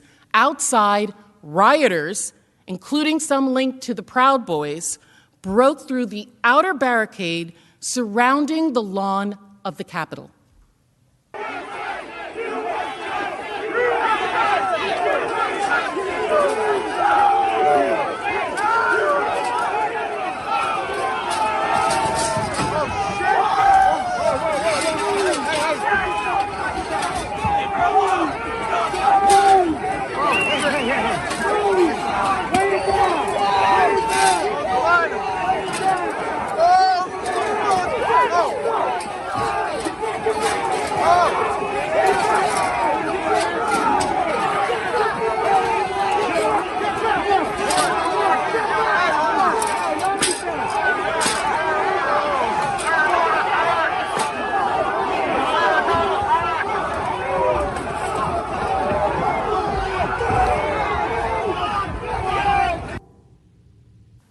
Twelve minutes later, Vice President Pence began presiding over the joint session of Congress to certify the results of the presidential election. You can see Vice President Pence gaveling in the joint session here.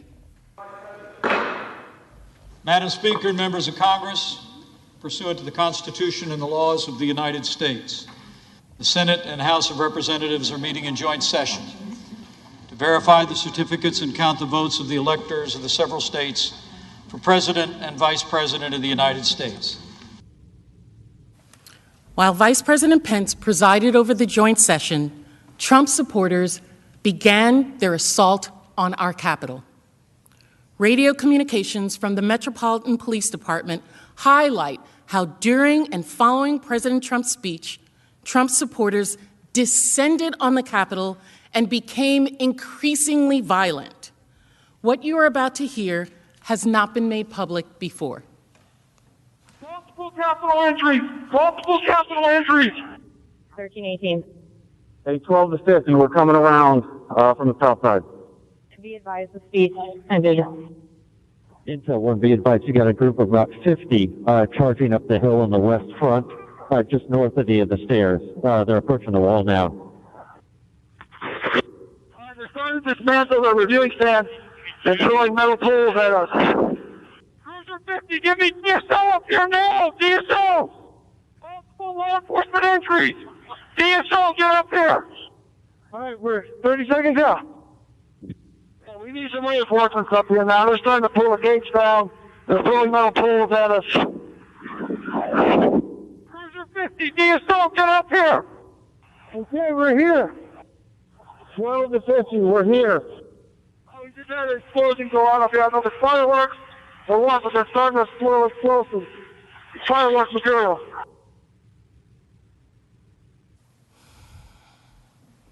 After attempting to dismantle the outermost perimeter, the rioters did everything in their power to storm past the police and into the Capitol. They coordinated moving metal barricades the police were using to maintain distance. Listen to the yelling of "pull them this way" as they grabbed the barriers and attacked officers trying to hold the line. Pull them this way! Pull them forward!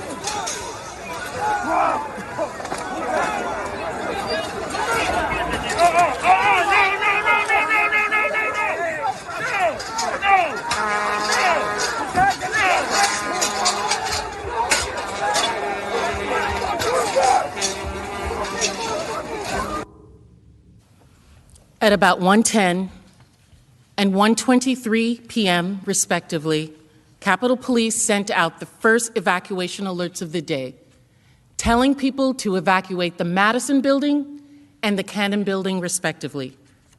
Shortly after, at 1:45 p.m., Trump supporters surged past Capitol Police, protecting the Capitol's west steps, the side that is facing the White House.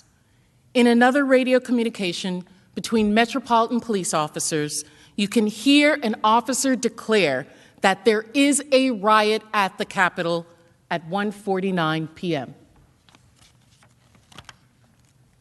Cruiser 50, we're going to give riot warnings as soon as the apparatus is here. We're going to give riot warnings. We're going to try and get compliance, but this is now effectively a riot. 1349 hours declaring it a riot. The next video, as well as several videos that follow, have a model of the Capitol complex. The video is from the west front of the Capitol on the Senate side, the side facing the White House.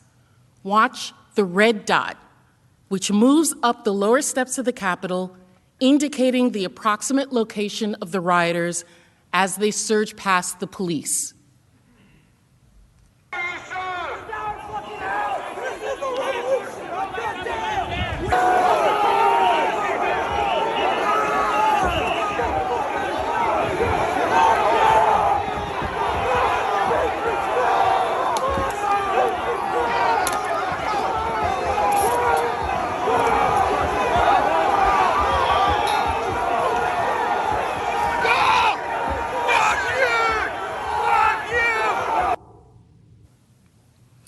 While the mob that Donald Trump sent to stop the certification came closer and closer to breaching the Capitol just one floor below where we are now, Vice President Pence continued to preside over the session in the Senate chamber above.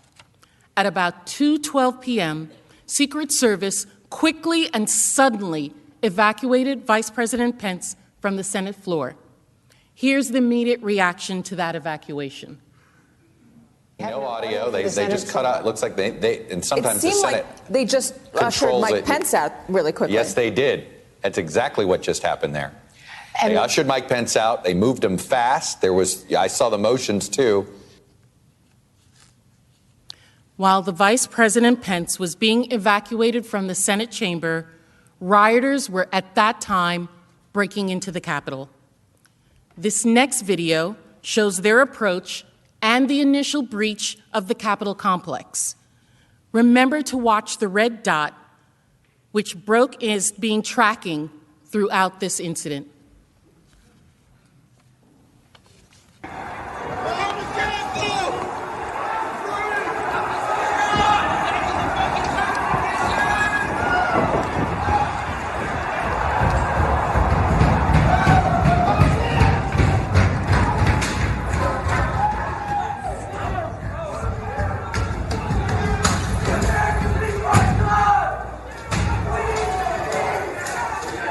Don't break the window!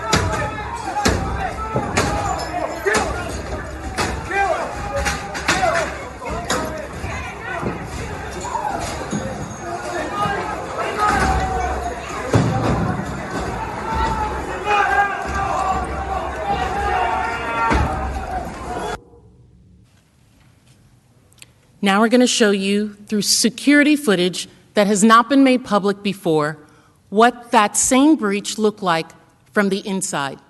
Now, because this is security footage, there's no sound.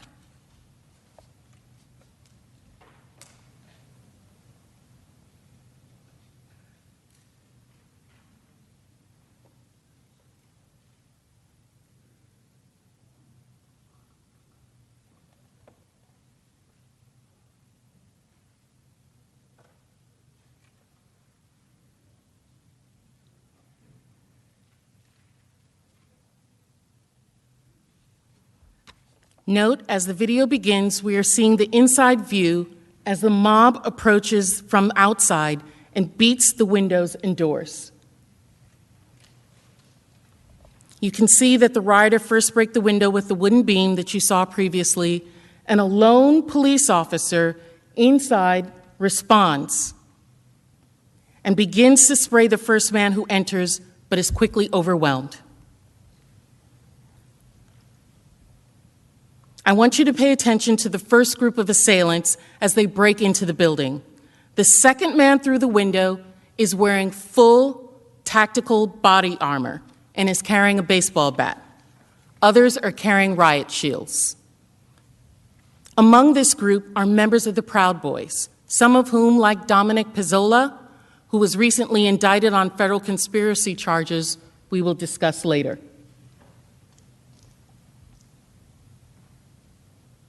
Can watch where they're coming on our model as well.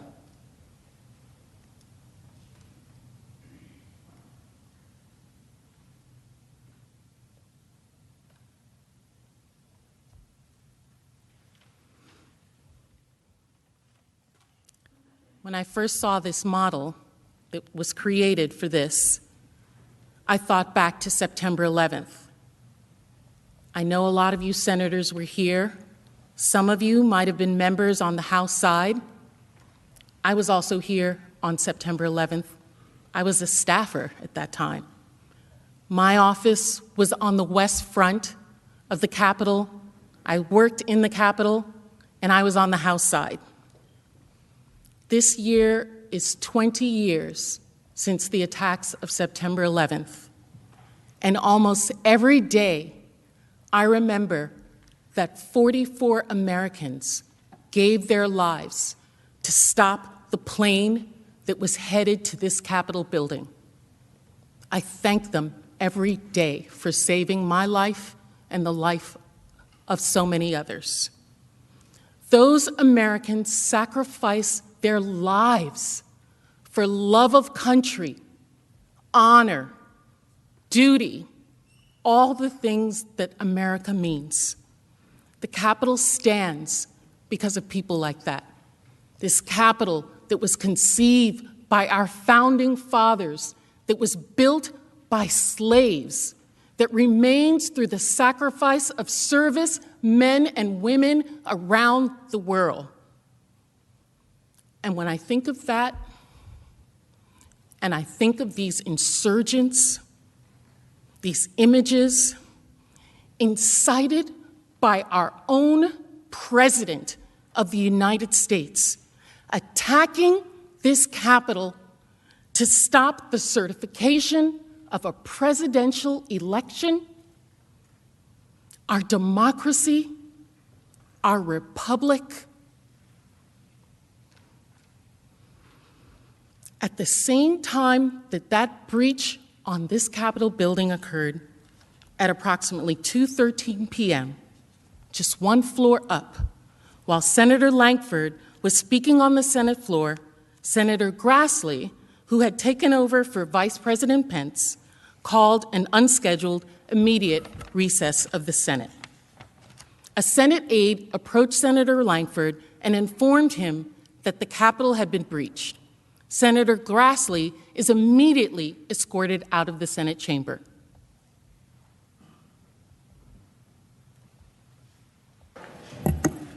We'll pause. Protesters are in the building. Thank you. Now, while this was going on, Officer Eugene Goodman responded to the initial breach. You all may have seen footage of Officer Goodman previously, But there's more to his heroic story. In this security footage, you can see Officer Goodman running to respond to the initial breach.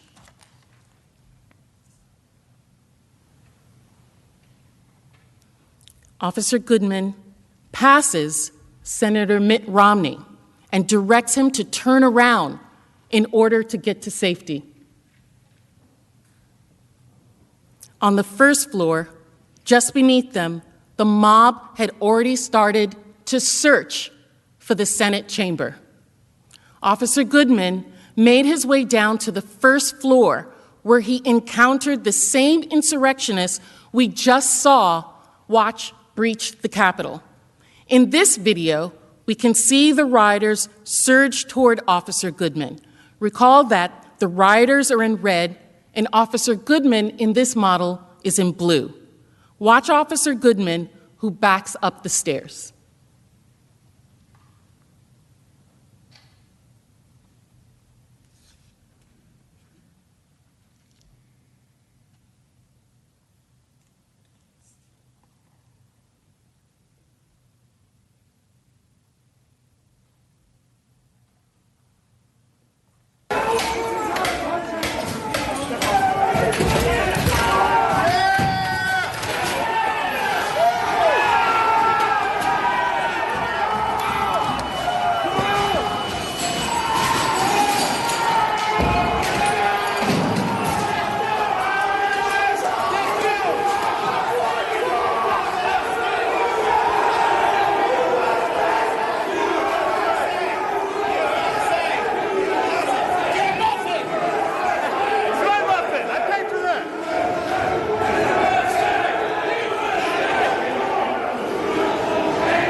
Although they were shouting that they did not have any weapons, we know from the earlier video that that's not true.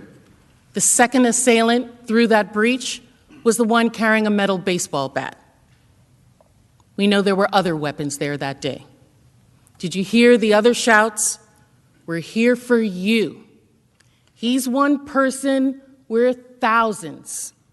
And where do they count the votes? They were coming at the urging of Donald Trump to keep Congress, a separate branch of government, from certifying the results of a presidential election. As the rioters reached the top of the stairs, they were within 100 feet of where the vice president was sheltering with his family. And they were just a feet away from one of the doors to this chamber, where many of you remained at that time. I also want to show you a different angle from the security footage of Officer Goodman's acts. This video is on the second floor of the Senate wing of the Capitol. The red dot, as you recall, represents the insurrectionists. The blue dot is Officer Goodman, who led the mob away from the chamber just minutes earlier.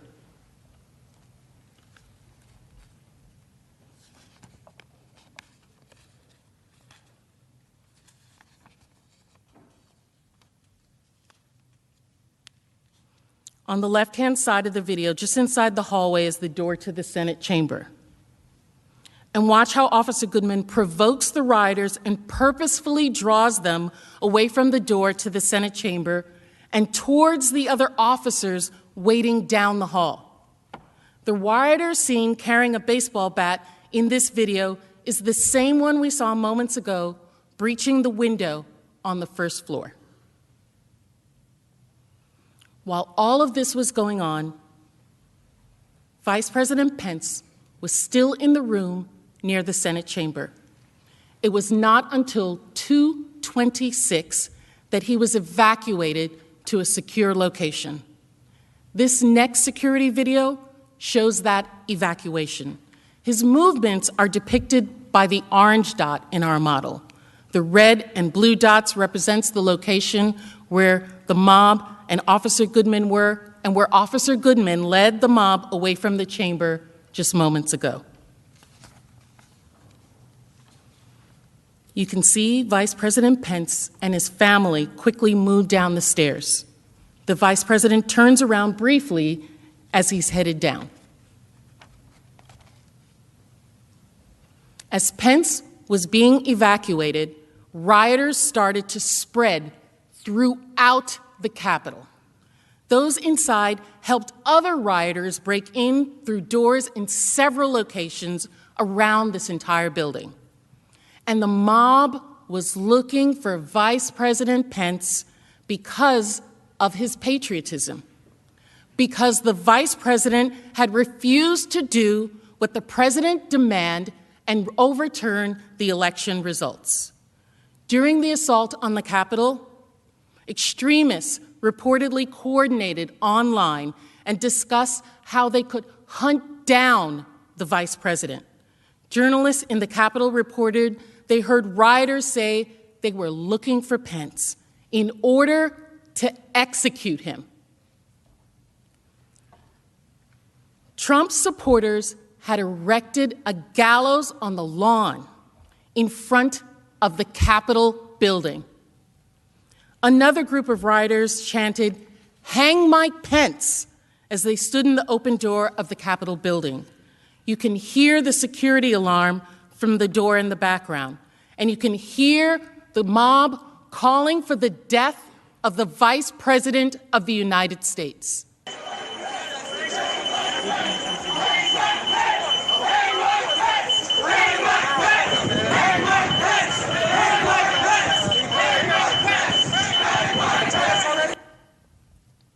This wasn't an isolated area or incident where that was being told, where that was being said. It was going on everywhere. Here's another example of the crowd outside yelling, "Bring out Pence! Bring him out!" Bring out Pence! Bring out Pence! Bring him out! Bring out Pence! Bring him out! Bring out Pence! Bring him out!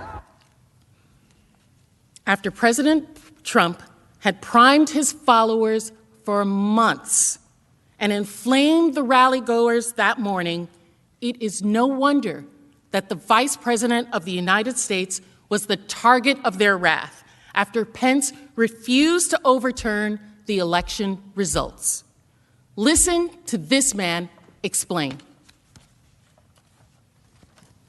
Well, Congress, cowards hid in their inside and were emergency escorted away because of fear of the people. Of course, they're cowards, can't face the people, can't do the right thing. Pence lied to us. He's a total treasonous pig, and his name will be mud forever. Now the real battle begins, and it looks like the American people are very pissed. So, good luck with that. Peace out. Peace out. Several insurrectionists described what they had planned to do if they encountered the Vice President or other lawmakers. One of them, Dominic Pizzola, also known as Spaz, is a member of the Proud Boys, as we discussed. Pizzola came to the Capitol on January 6 with deadly intentions. He commandeered a Capitol police shield, used it to smash a glass window, entered the Capitol, and paved the way for dozens of insurrectionists. As you recall from an earlier video, Pizzola was one of the first wave of rioters to breach the building. On the left, you can see a screenshot from the video of the break-in we showed earlier. And on the right, you can see Pizzola in the mob chase Capitol Police Officer Eugene Goodman through the building. Pizzola is the man in the center of the photo with the gray beard. Pizzola has since been charged with 8 federal crimes for his conduct related to January 6. According to an FBI agent's affidavit submitted to the court, the group that was with him during the sack of the Capitol confirmed that they were out to murder, quote, anyone they got their hands on. Here's what the FBI said, and I quote, other members of the group talked about things they had done that day, and they said that anyone they got their hands on, they would have killed, including Nancy Pelosi, and that, quote, they would have killed Vice President Mike Pence if given the chance. They were talking about assassinating the Vice President of the United States. During the course of the attack, the Vice President never left the Capitol, remained locked down with his family inside the building. Remember that as you think about these images and the sounds of the attack. The Vice President, our second in command, was always at the center of it. Vice President Pence was threatened with death by the president's supporters because he rejected President Trump's demand that he overturn the election. The mob also went after Speaker of the House, who alongside the Vice President was presiding over the joint session of the certification in the House chamber. The chilling evidence shows that on January 6th, armed and organized insurrectionists trained their sights on Speaker Pelosi. They sought out the Speaker on the floor and in her office, publicly declared their intent to harm or kill her, ransacked her office, and terrorized her staff. And they did it because Donald Trump sent them on this mission. As the insurrectionists got closer, Capitol Police rushed the Speaker from the House floor at 2:15 p.m., mere minutes after the Capitol was first breached. They recognized immediately that she was in danger. The Speaker was not just rushed from the floor, the Capitol Police deemed the threat so dangerous that they evacuated her entirely from the Capitol complex, rushing her to a secure off-site location. The insurrectionist intent to murder the Speaker of the House is well documented in charging documents that are now available. We know from the rioters themselves that if they had found Speaker Pelosi, they would have killed her. I have already discussed Proud Boys member Dominic Pizzola, who has since been charged with 8 federal crimes for his conduct on January 6. As you will recall, according to the FBI agent's affidavit submitted to the court, the group he attacked the Capitol with confirmed that, quote, anyone they got their hands on, they would have killed, including Nancy Pelosi. William Calhoun, a lawyer from Georgia, also participated in the insurrection that day, and he too has been charged for his actions. This insurrectionist detailed his criminal activity at the Capitol online. Calhoun wrote about his involvement on his own Facebook page. Here's the post.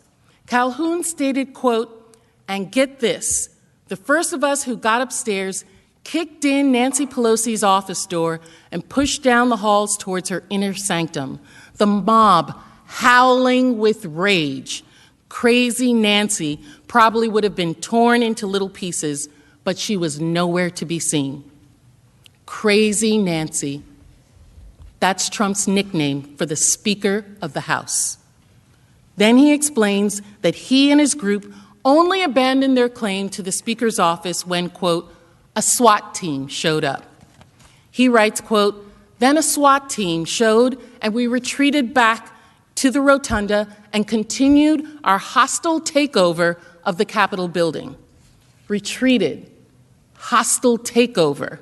He's using military terms for this attack.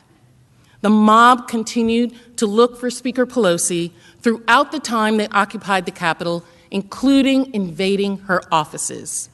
Watch now how the mob searches for Speaker Pelosi's office, which is marked in red, and the House chamber itself. Where are you, Nancy? We're looking for you. She's in jail. Nancy. Oh, Nancy. Nancy. Where are you, Nancy?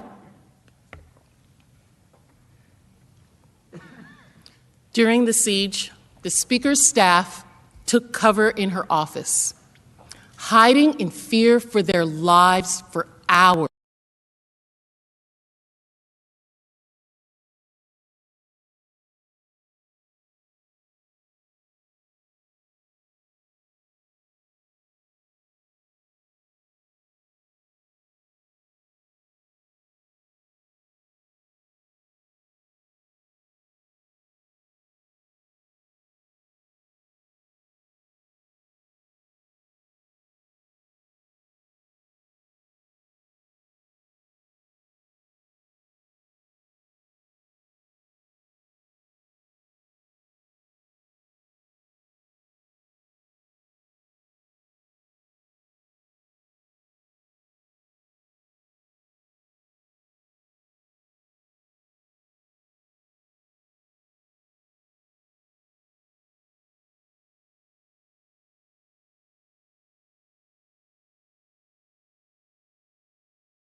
Trump's mob ransacked the Speaker of the House's office.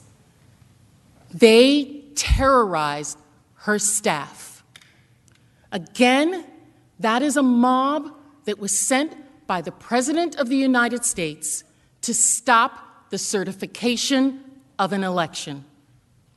The Vice President, the Speaker of the House, the first and second in line to the presidency, were performing their constitutional duties, presiding over the election certification, and they were put in danger because President Trump put his own desires, his own need for power over his duty to the Constitution and our democratic process.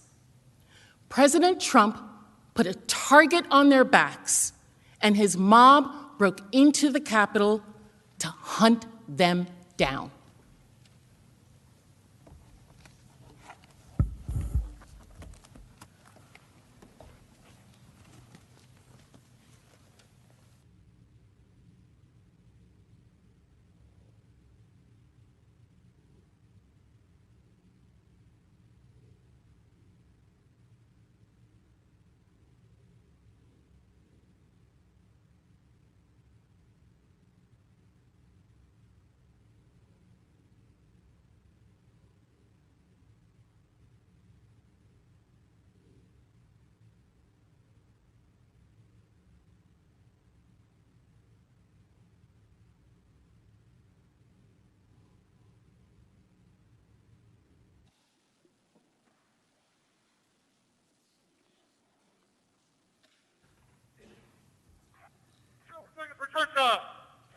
We need justice for their our parents, ASAP. We need justice for Robin.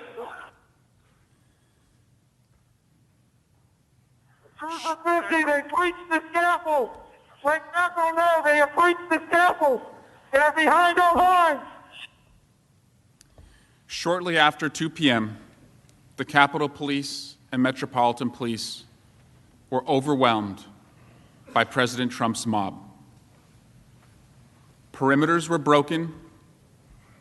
The Capitol had been breached.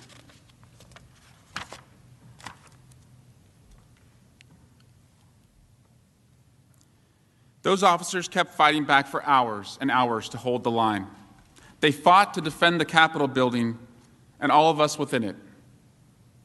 But they weren't there just to protect us, and they did, and our staff, and the custodial staff, and all the people who work so hard in this building. They were there to protect the votes of the American people that were being counted that day. I will show you more later about what that day was like for those brave officers. But first, let's go back to what was happening where Manager Plaskett left off in the House chamber. Rioters who had entered the building through the Senate quickly spread out through the Capitol. Many headed towards the House and Senate chambers. After Speaker Pelosi was ushered out, Chairman McGovern was presiding in the House, attempting to keep the counting process going.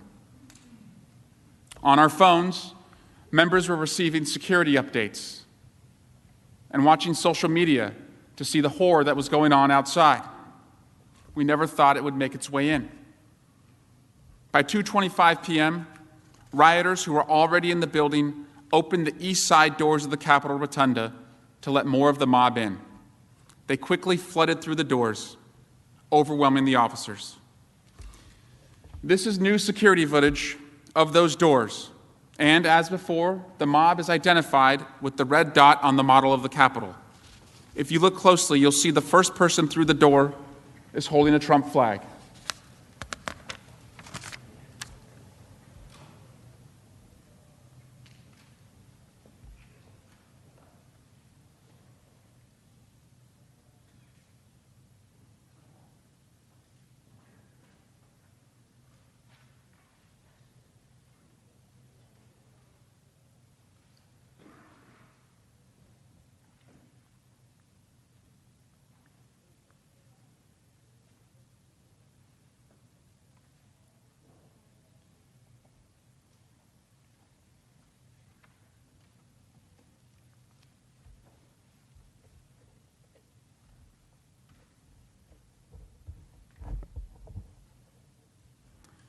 At the same time, just one floor below, the mob violently pushed through a line of Capitol police officers and overtook the area. We all know that area in the Capitol is the crypt. This is directly beneath the rotunda, at the very center of the Capitol.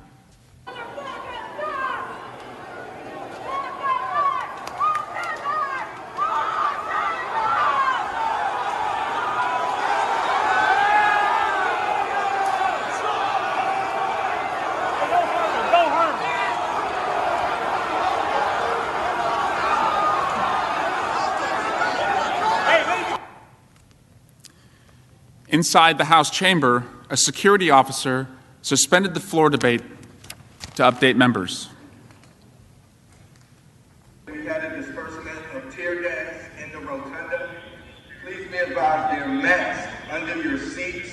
Please grab a mask, place it in your lap, and be prepared to don your mask in the event that we get a breach. We were told there were tear gas masks underneath our seats and be prepared to grab them. Determined to keep the count going, Chairman McGovern called the House back into session. But only 4 minutes later, at 2:30 p.m., the House abruptly recessed. A new security announcement was made. Get down under your chairs if necessary, so we have folks entering the rotunda and coming down this way. So we'll update you as soon as we can, but just be prepared. Stay calm.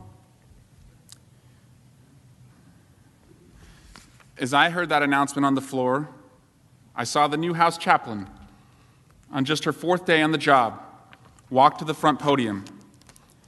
Unannounced and amidst the chaos, she started to recite a prayer for peace. Uncertain what would happen next, I sent a text message to my wife. I love you and the babies. Please hug them for me. I imagine many of you sent a similar message. What we could not see from inside the chamber was that outside the mob was growing larger and larger and approaching our doors. But we could hear them. This security footage, which does not have sound, shows a close-up of Trump's mob as they move toward the 2nd floor of the House chamber to stop the counting of votes.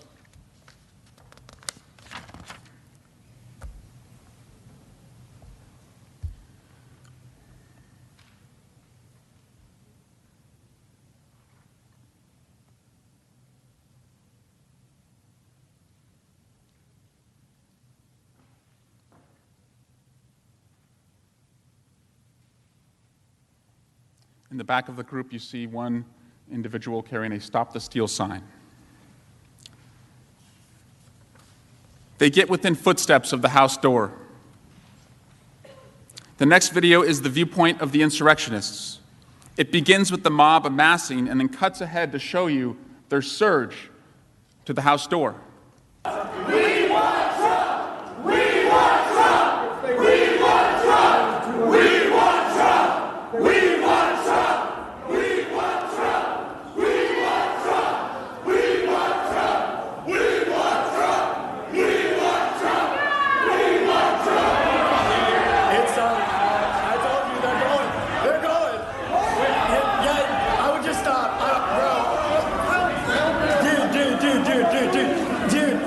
Dude, you're not helping. You're not helping. All right, you're gonna get me hurt and other people. Epstein!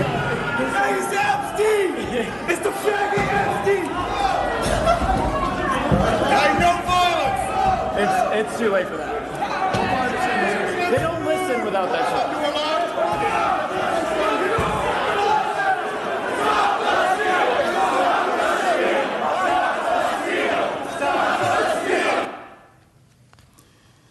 Those doors, to orient you at home, are the doors that the President of the United States walks through when he or she gives a State of the Union address.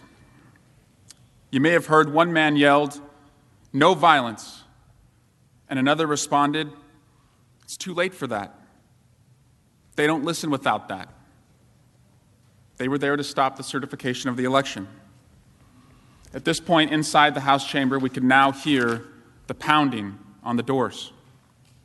At 2:35 p.m., members on the House floor were told an evacuation route was secured and it was time to leave.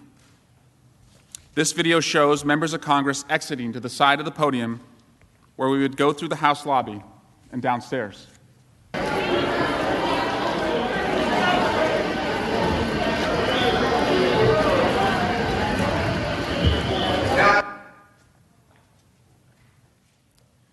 Because of coronavirus restrictions, congressional members had been waiting in the gallery for their time to speak, just one level above the House floor. Representatives, staff, journalists all took cover under their chairs, helped each other put on their gas masks, and held hands as rioters gathered outside. Here in this slide, you see Representative Jason Crow comforting our colleague, Representative Susan Wild. The rioters continued to surround the House chamber, flooding the halls and kicking on the doors as they passed them.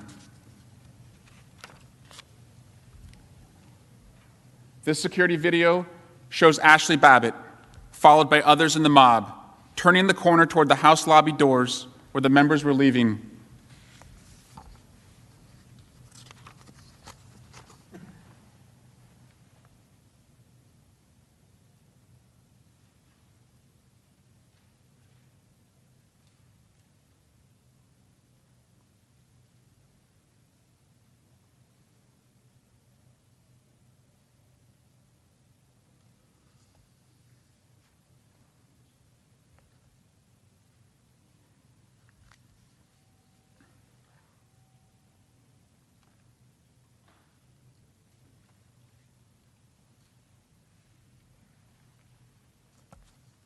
Chairman McGovern was one of the last members to leave the floor. As he left through the House lobby just after 2:40 p.m., he was spotted by the mob.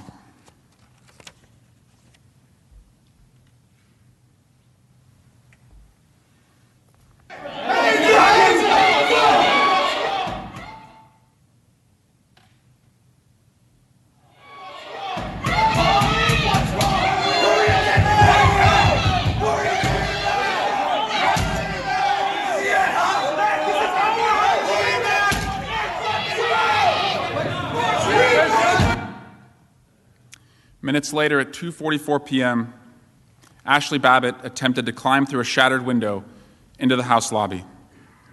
To protect the members in the lobby, an officer discharged his weapon, and she was killed.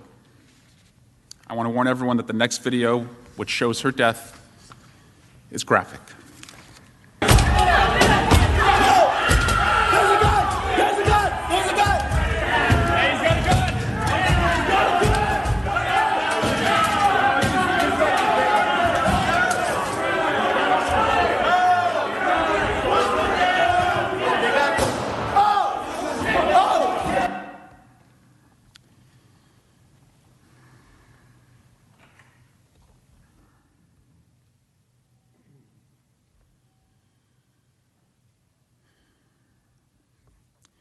Inside the chamber, representatives, staff, and journalists remained trapped in the gallery, one floor above the House floor, and heard the gunshot. My colleague, Representative Dan Kildee, produced this recording. Take your pins off! Yeah. The fuck? Take your pins off! Pins off! Out of fear that they'd be seen or taken by the mob, my colleagues were telling each other to take off their congressional pins. That buzzing sound that you hear in the background of these videos was the sound of the gas masks. It was not until approximately 2:50 p.m., about 6 minutes after the shooting, downstairs, remaining members, staff, and journalists in the gallery were finally able to flee. In this security footage video, you can see them exiting. Many members are still wearing their gas masks. They walk just feet away from where Capitol Police are holding an insurrectionist at gunpoint. Just minutes earlier, that insurrectionist had tried to open the gallery door and thankfully was stopped by a tactical team.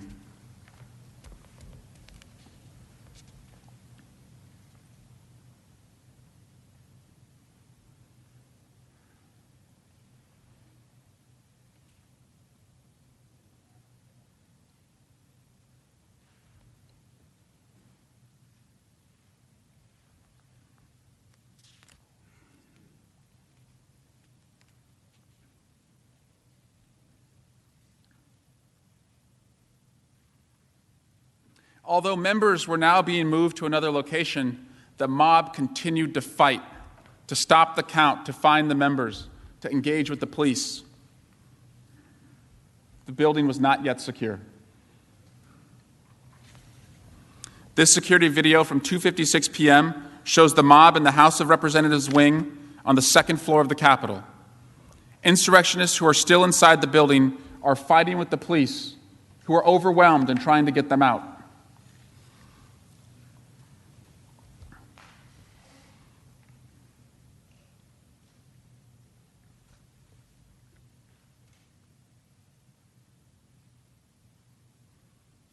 Throughout this presentation, we have been very careful to not share where members of Congress were taken on the paths they followed to get out and off the floors. But that very issue was under discussion by the insurrectionists themselves. One example comes from an FBI affidavit, which stated that a leader of a militia group known as the Oath Keepers received messages while he was at the Capitol.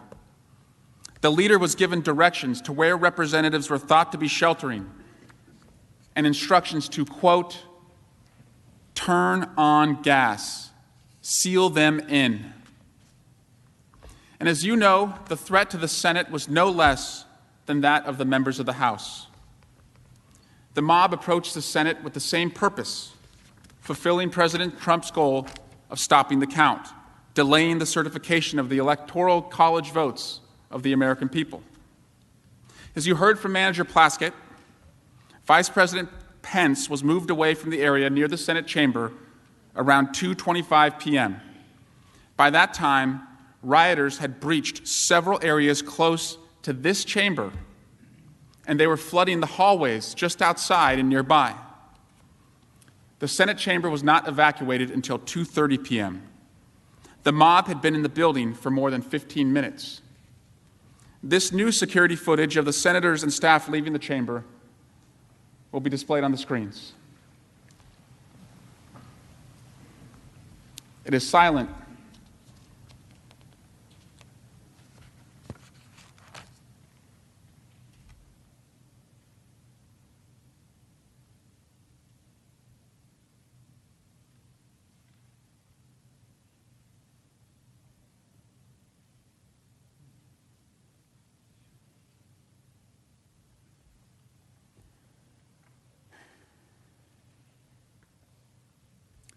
You cannot see it in this footage, but quick-thinking Senate floor staff grabbed and protected the electoral ballots that the mob was after. Those of you who were here that day will recall that once you left the Senate floor, you moved through a hallway to get to safety. That hallway was near where Officer Goodman had encountered a mob and led them upstairs and away from the Senate chamber. You know how close you came to the mob. Some of you, I understand, could hear them, but most of the public does not know how close these rioters came to you.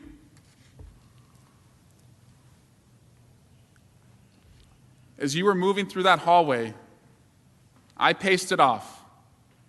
You were just 58 steps away from where the mob was amassing and where police were rushing to stop them. They were yelling. In this security video, you can see how the Capitol Police created a line and blocked the hallway with their bodies to prevent rioters at the end of the hall from reaching you and your staff.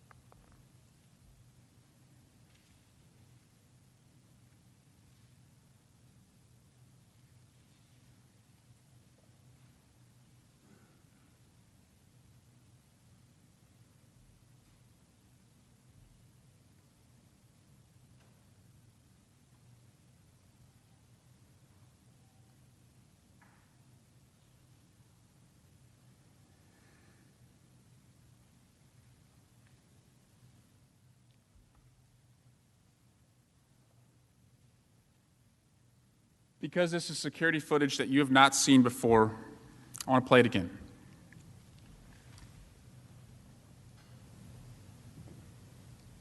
At the top of the screen is the other end of that hallway where the mob has amassed and the officers are rushing to protect you.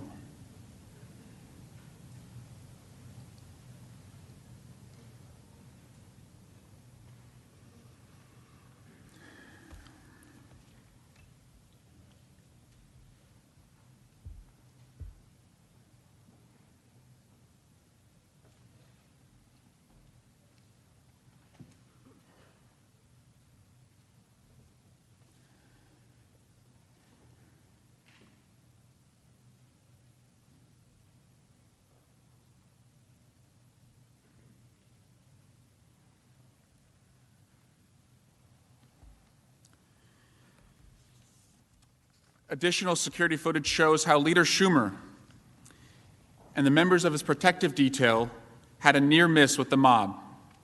They came within just yards of rioters and had to turn around. Here in this new video, you see Leader Schumer walking up a ramp. Going up the ramp with his detail, he'll soon go out of view.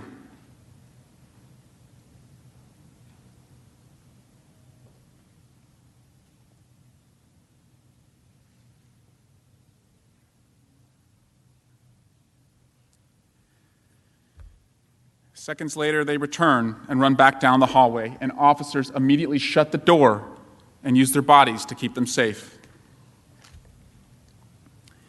At 2:45 p.m., shortly after senators were ushered to safety from the Senate floor, insurrectionists reached this Senate gallery. The following video was filmed by a New Yorker reporter.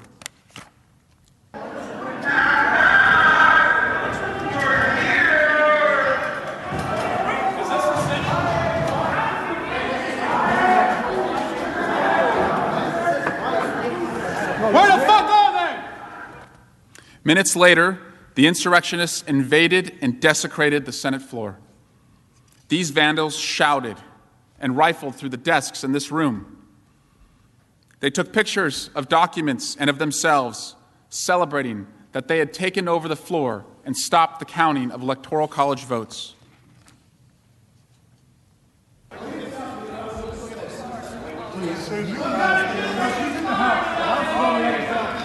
I want to just get a snap of that. Yeah, I took a picture. Hey, how do y'all get down there?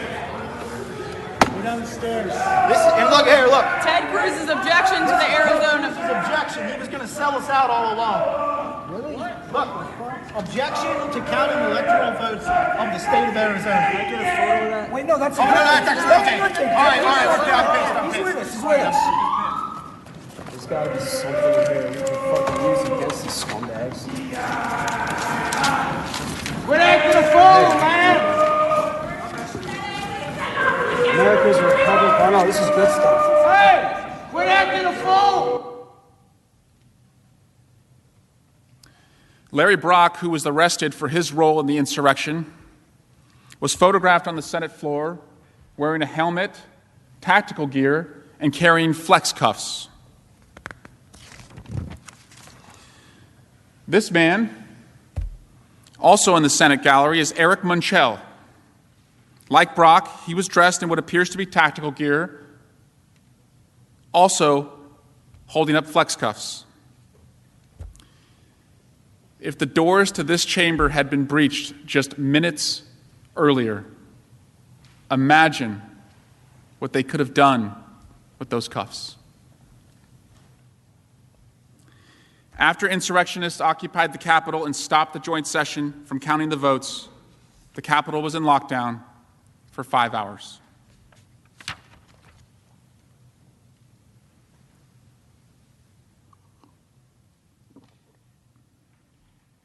As long as it took to get back to the Capitol, to get back to the certification of the election, it could have been so much longer. Or we might not have been able to have resumed at all. As horrific as it was, 140 officers injured, 3 officers who ultimately lost their lives, We all know that awful day could have been so much worse.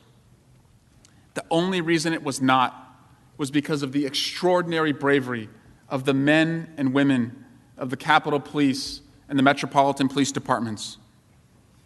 For hours and hours, these insurrectionists were in hand-to-hand combat with these brave men and women.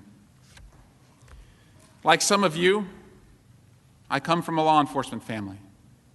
My dad was a cop. My two brothers, my little brothers, are cops who walk the beat today. I'm proud of them. And like in every law enforcement family, when we hang up the phone, we don't only say, "I love you," we say, "Be safe." So let's focus now on the attack and what it was like for the officers defending the Capitol that day. And again, I want to warn you that the following audio and videos are graphic and are unsettling. But it's important that we understand the extent of what occurred. Here's an audio recording from the radio traffic of the D.C. Metropolitan Police Department describing the violence. Cruiser 50 and copy, we're still taking rocks, bottles, and pieces of flag and metal poles. Cruiser 50, the crowd is using munitions against us. They have bear spray in the crowd. Bear spray in the crowd.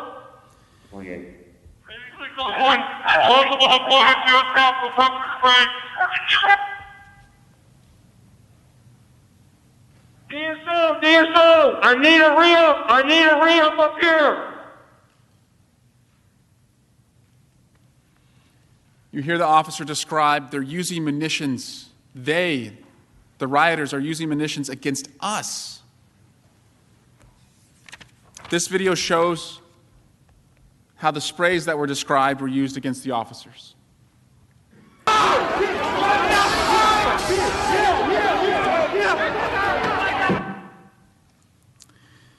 In a separate Metropolitan Police Department radio traffic recording, you can hear an officer when he realizes that the insurrectionists had overtaken the police line. Cruiser 50, we lost the line. We lost the line. All MPD, pull back. All MPD, pull back up to the upper deck. All MPD, pull back to the upper deck. ASAP. All MPD, come back to the upper deck. Upper deck. Cruiser 50 was blanked. 1033. I repeat, 1033 was from the Capitol. We've been blanked and we've lost the line. The MPD officer calls out 1033. That's the code for emergency. Officer in need of assistance. His words, "We've lost the line." Hours after members of the House and Senate had left this area, on the west front of the building, the mob continued to grow, continued to beat the officers as they tried to get in. In this new security video, you can see the mob attacking officers with a crutch, a hockey stick, a bullhorn, and a Trump flag.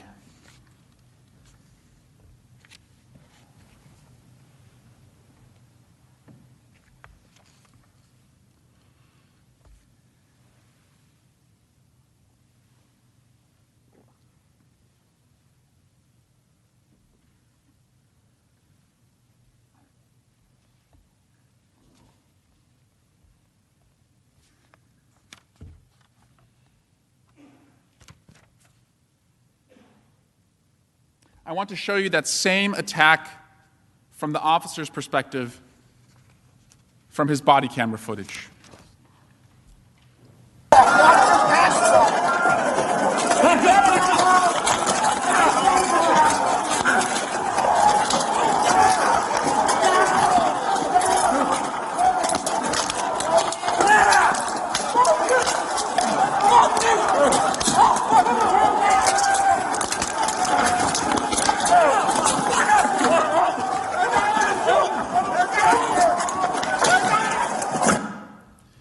This body camera footage is from 4:27 p.m., over 2 hours from when the Capitol was first breached.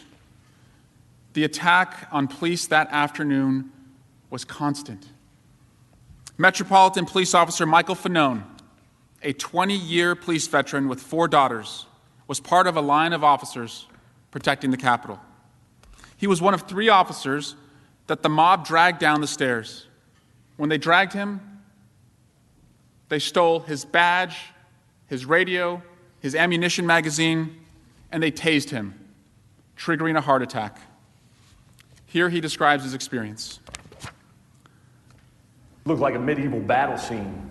It's some of the most brutal combat I've ever encountered. At one point I got tased. People were yelling out, we got one, we got one.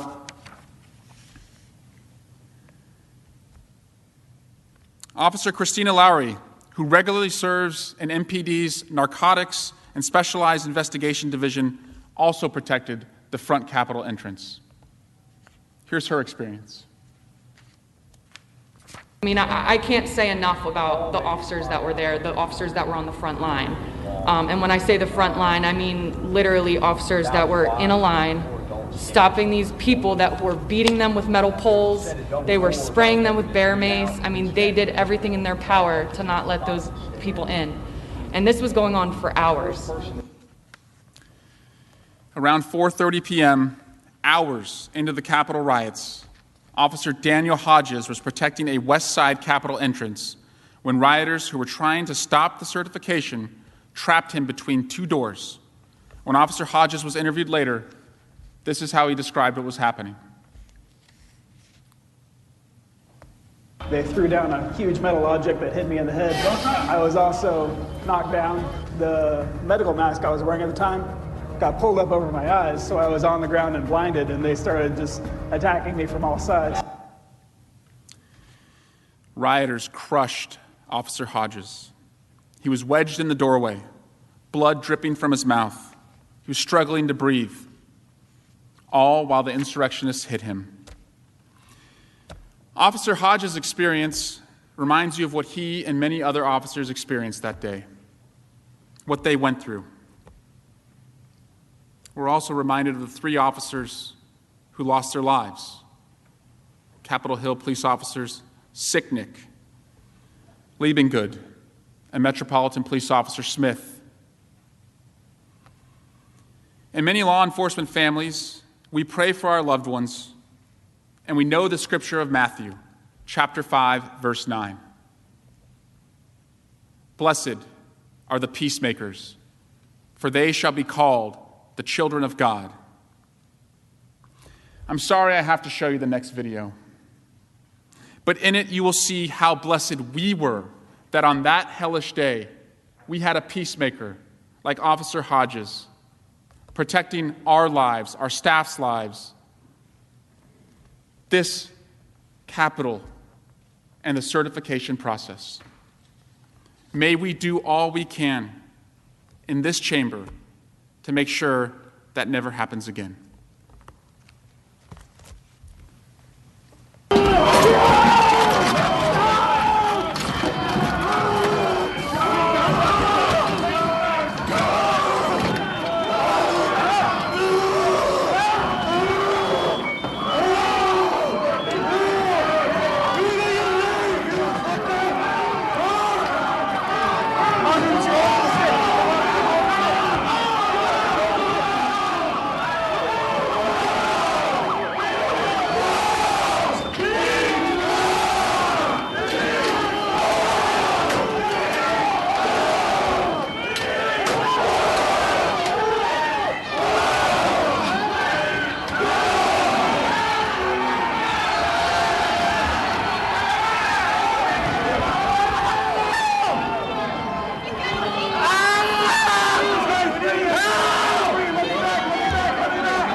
Mr. President, we'll now have a recess for dinner and we'll resume at 6:15.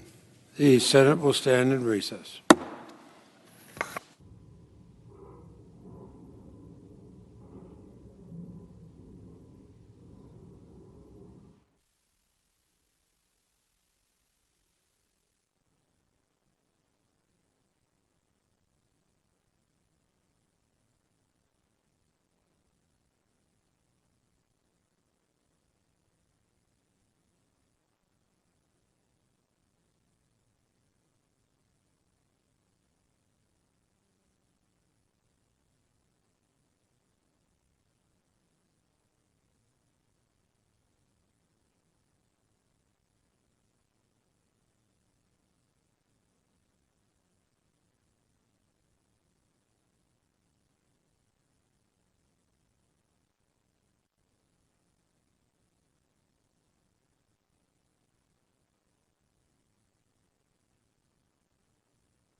Senate will be in order. Mr. Askin. Mr. President, distinguished members of the Senate, Managers Cicilline and Castro will now remind us of what President Trump was doing during the attack. They will show how he continued to stoke the insurrection and refused to speak out against the violence or do anything to stop it. Mr. Cicilline.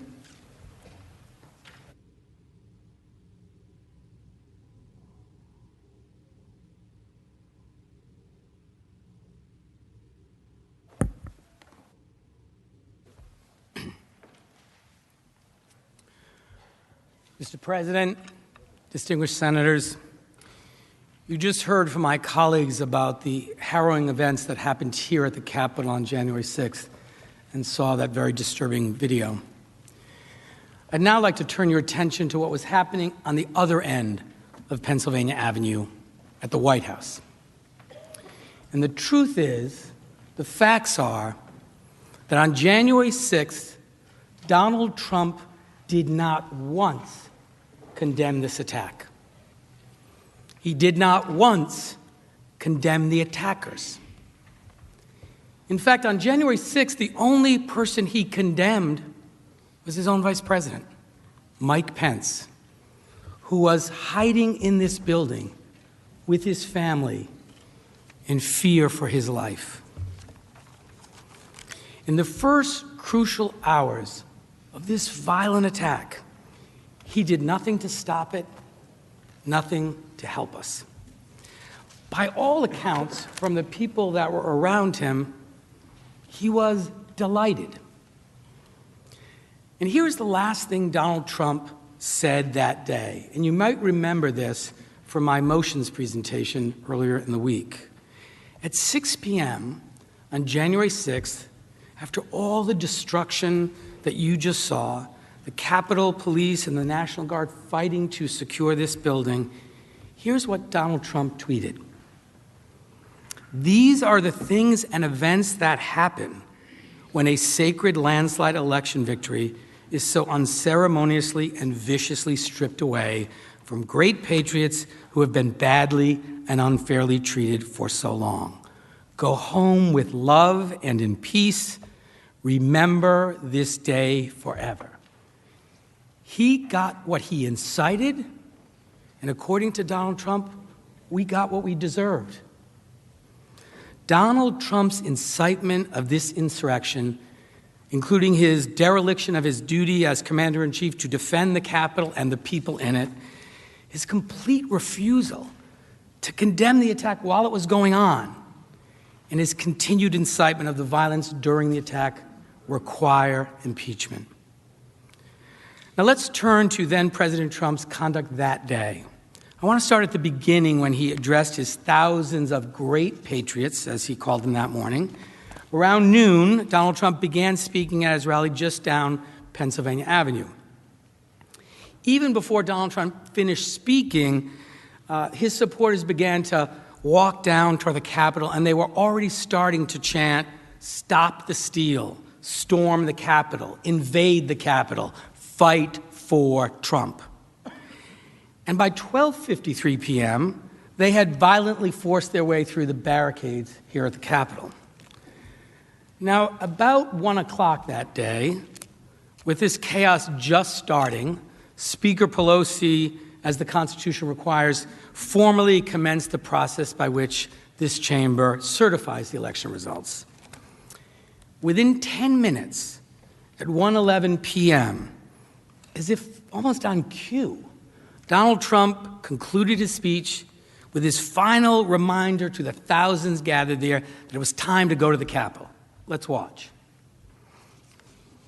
And we're going to the Capitol, and we're going to try and give, but we're going to try and give our Republicans, the weak ones, because the strong ones don't need any of our help, we're going to try and give them the kind of pride and boldness that they need to take back our country. So let's walk down Pennsylvania Avenue. I want to thank you all. God bless you, and God bless America. Thank you all for being here. This is incredible. Thank you very much.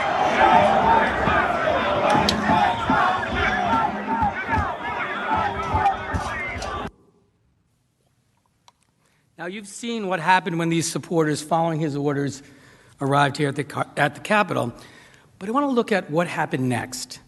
Now, you'll recall during the speech, President Trump said, we're going to the Capitol, sort of suggesting that he was going to go with this crowd. Of course, that was not true.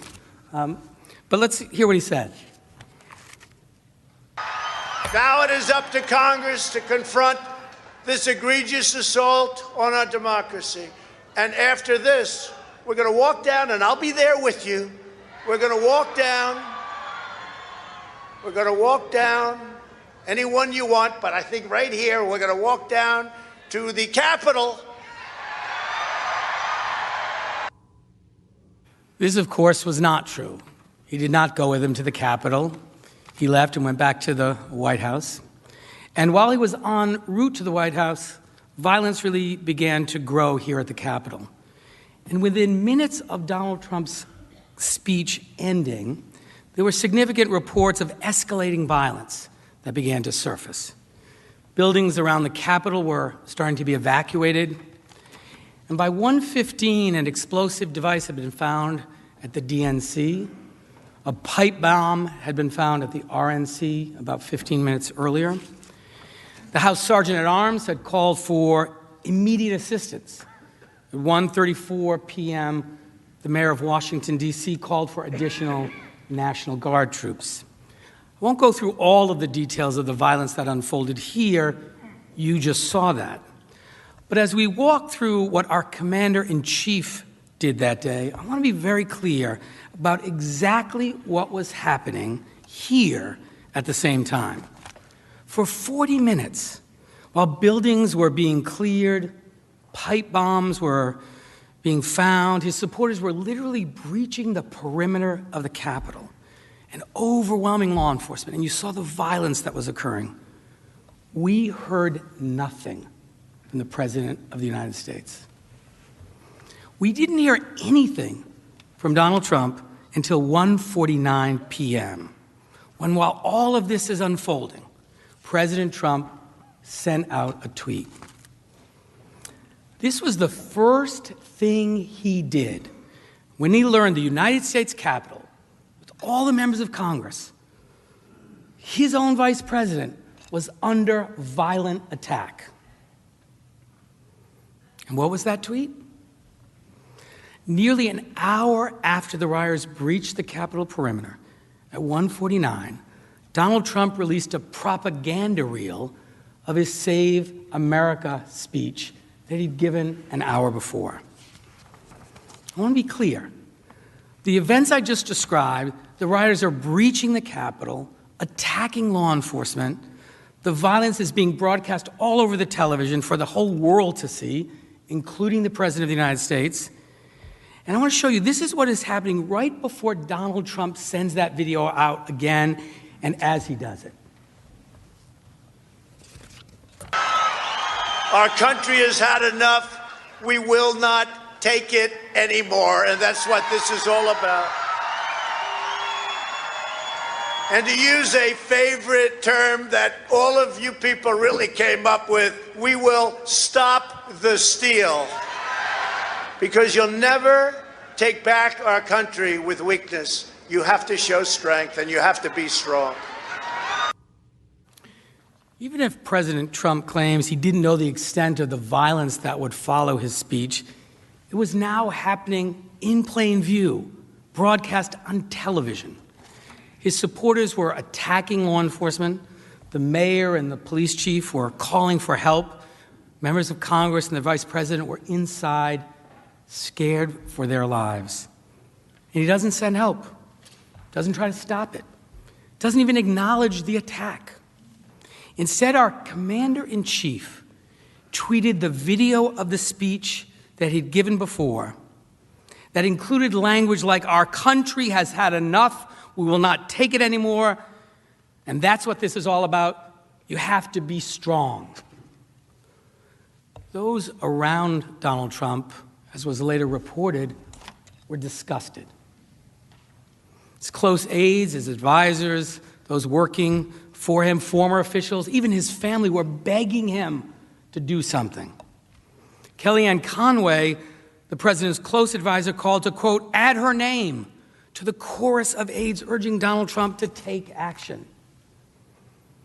Ivanka Trump, the president's own daughter, went to the Oval Office as soon as the rioting escalated and was, as confirmed by Senator Graham, quote, trying to get Trump to speak out, to tell everyone to leave, end quote.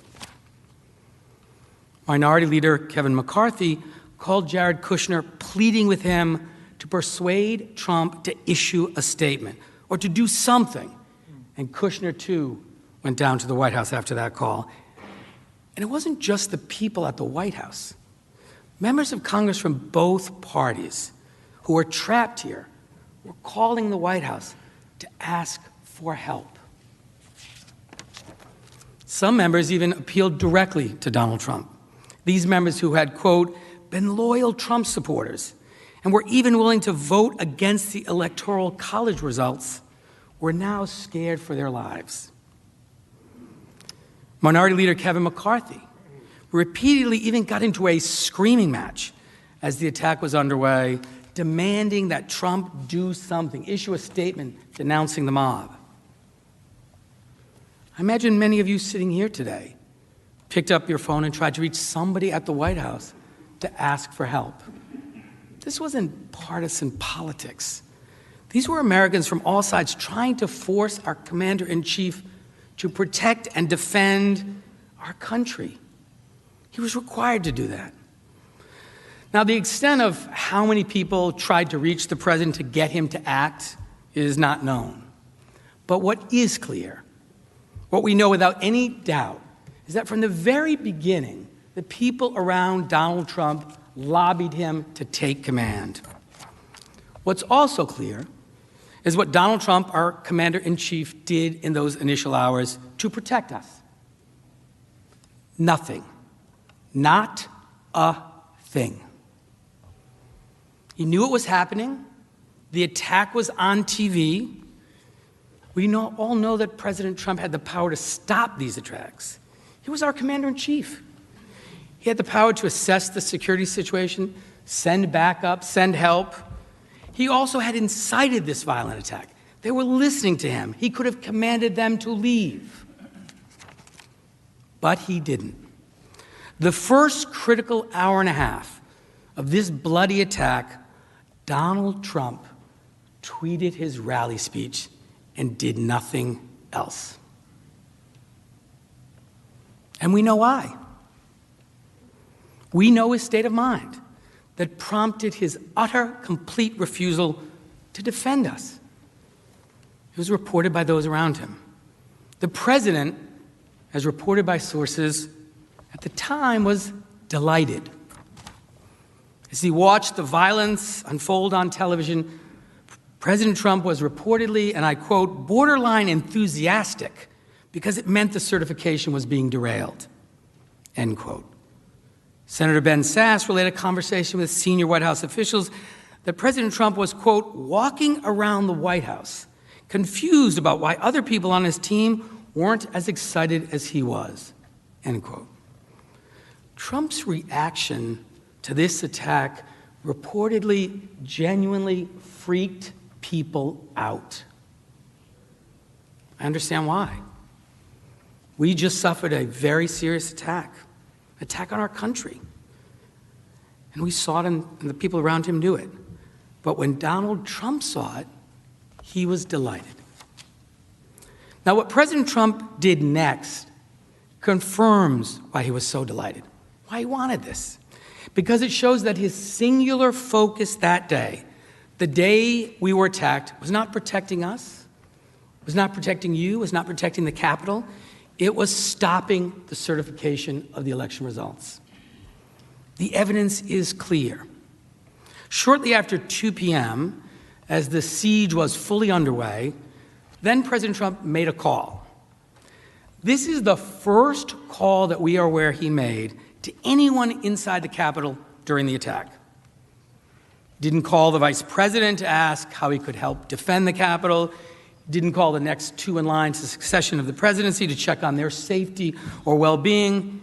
Instead, he attempted to call Senator Tuberville. He dialed Senator Lee by accident. Senator Lee describes it. He had just ended a prayer with his colleagues here in the Senate chamber, and the phone rang. It was Donald Trump. And how Senator Lee explains is that the phone call goes something like this. "Hey, Tommy," Trump asks, and Senator Lee says, "This isn't Tommy," and he hands the phone to Senator Tuberville. Senator Lee then confirmed that he stood by as Senator Tuberville and President Trump spoke on the phone. And on that call, Donald Trump reportedly asked Senator Tuberville to make additional objections to the certification process. That's why he called. Now, let's be clear, at roughly 2 p.m., when Donald Trump was walking around the White House, watching the TV delighted, and spent 5 to 10 minutes talking to Senator Tuberville, urging him to delay the election results, this is what was happening in the Capitol.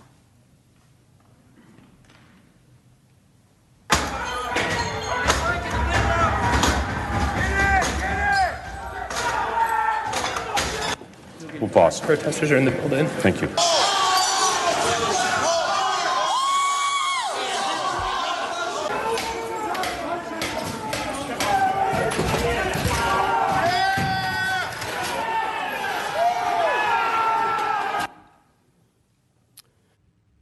You saw Senator Langford stop speaking and leave the floor quickly in that clip because the insurgents had broken through the barricades and had entered the building. And as these armed insurrectionists banged on the doors, members of Congress were told to put on their gas masks, to put bags over their heads for safety and prepare to evacuate. And Donald Trump was calling to ask a senator to delay the certification process. Let that sink in. Donald Trump didn't get to finish that call. It was cut off because the senators had to move to another location for your security. And thank God they did. Because as the call was occurring, the rioters got closer to the Senate chambers. And as we all know now, but for the heroism of Capitol Police Officer Eugene Goodman and other law enforcement officers who took them in a different direction to the police line, they very likely would have gotten here. Think about that. Armed insurrectionists with guns, weapons, zip ties, brass knuckles, they were coming for us. They were inside the United States Capitol, trying to stop the certification process. The police were outnumbered, and but for the grace of God, they would have gotten us, all of us. And our commander-in-chief makes a call about an hour after the siege began, not to preserve, protect, and defend you and our country and the Capitol, but to join forces with the mob and pressure a senator to stop certification. We just can't get numb to this kind of behavior. There can be no doubt as to the purpose of Donald Trump's call, that he was not calling to assess the security threats or to check on the well-being of you or anyone else. Indeed, later on that evening, while all of the destruction and damage still continued, dozens of officers were being treated for serious injuries. Deaths were confirmed. About 7 p.m., the president's personal lawyer, Rudy Giuliani, made a call. And just in case you don't think there was some coordination, he also called Senator Lee's phone trying to reach Senator Tuberville. We don't have to guess as to what Rudy Giuliani said in that voicemail because we have it recorded. So let's listen to what the president's personal lawyer said on the night of this attack. Senator Tuberville, or I should say Coach Tuberville, this is Rudy Giuliani, president's lawyer. I'm calling you because I want to discuss with you how they're trying to rush this hearing and how we need you, our Republican friends, to try to just slow it down This was the singular focus of Donald Trump during this bloody, violent attack on the Capitol, stopping the certification. Look, as I mentioned, I was a trial lawyer for 16 years. Sometimes you have to ask a jury to use reasonable inferences to piece together a defendant's state of mind. We don't have to do this here. While our country was violently attacked by an armed mob, President Trump not only refused to stop the attack or even address the attack at all, he made clear his focus was the same goal of the attackers he had incited: to stop the certification process and prevent the peaceful transition of power. The only action we know that he took an hour into this attack was to call Senator Tuberville to ask him to delay the certification.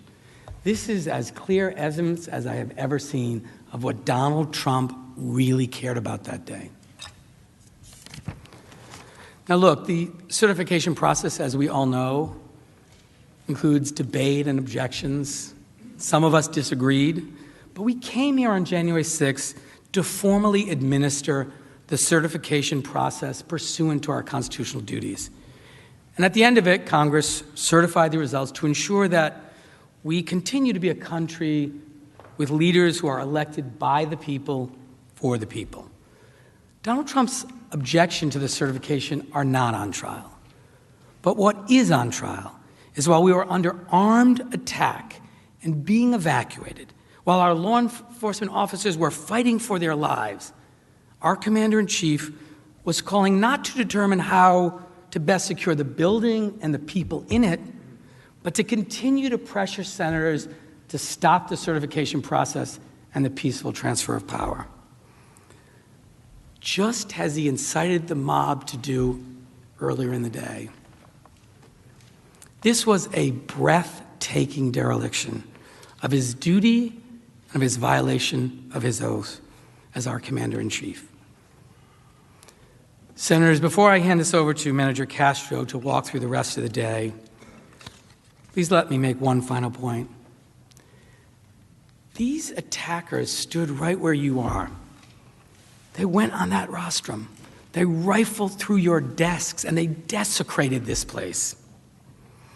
And literally, the president sat delighted, doing nothing to help us, calling one of you to pressure you to stop the certification. It can't be that the commander-in-chief can incite a lawless, bloody insurrection and then utterly fail in his duty as commander-in-chief to defend us from the attack, to defend our law enforcement officers from that attack, and just get away with it. Donald Trump abdicated his duty to us all. We have to make this right, and you can make it right.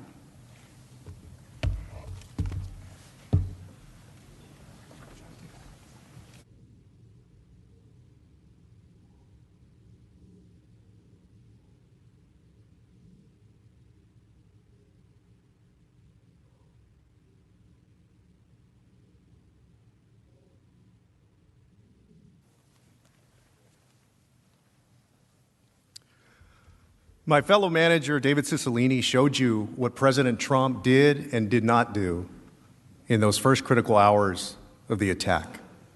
He sent a tweet at 1:49 p.m. where he reposted a video of the speech that incited the attack. And he called a senator to ask him to delay the certification as the senator was being evacuated for his own safety. We left off around 2:15 p.m.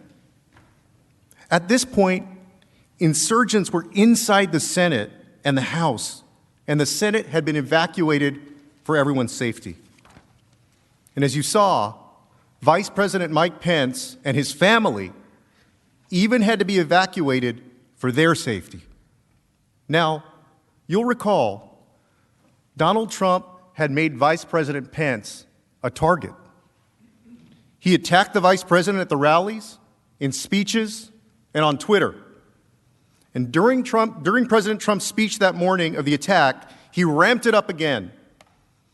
after privately pressuring Mike Pence in front of thousands in the crowd, he called Mike Pence out 11 times, including saying, quote, "Mike Pence, I hope you're going to stand up for the good of our Constitution and for the good of your country.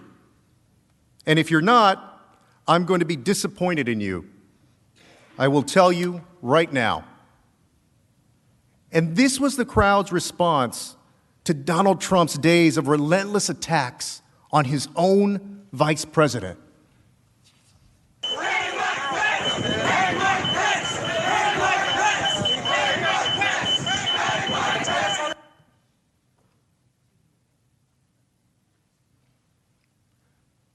By 2:15 p.m., the crowd was chanting in unison, "Hang Mike Pence," outside the very building he'd been evacuated from with his family.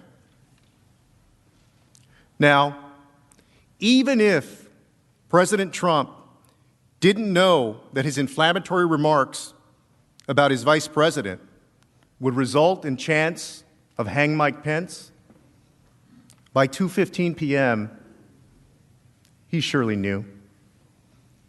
The attack was all over television. They were doing this out in the open. This was a vice president whose life, whose family's life, was being threatened by people whom the president had summoned to the Capitol.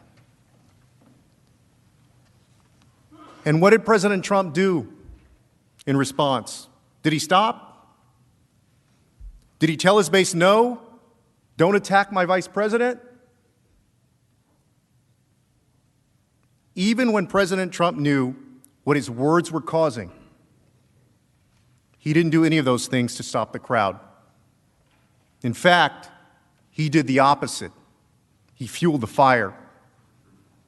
At 2:24 p.m., he tweeted, quote, "Mike Pence didn't have the courage to do what should have been done to protect our country and our Constitution. USA demands the truth."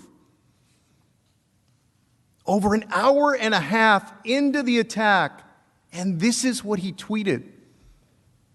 And he still, even at this point, did not acknowledge the attack on the Capitol, let alone condemn it. Instead, he further incites the mob against his own vice president, whose life was being threatened. Well, some of you may say, well, who was paying attention anyway? Well, that mob was paying attention. Mike Pence didn't have the courage to do what should have been done to protect our country and our Constitution, giving states a chance to certify a corrected set of facts, not the fraudulent or inaccurate ones which they were asked to previously certify. U.S. demands the truth. Mike Pence is a bitch! Mike Pence is a bitch! Can I speak to Pelosi? Yeah, we're coming, bitch! Oh, Mike Pence, we're coming for you too, fucking traitor!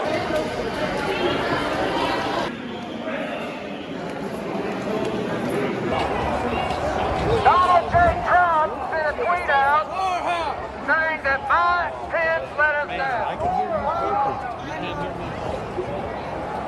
Mike Pence let us down, people. If you want to get something done, you're going to have to do it yourself.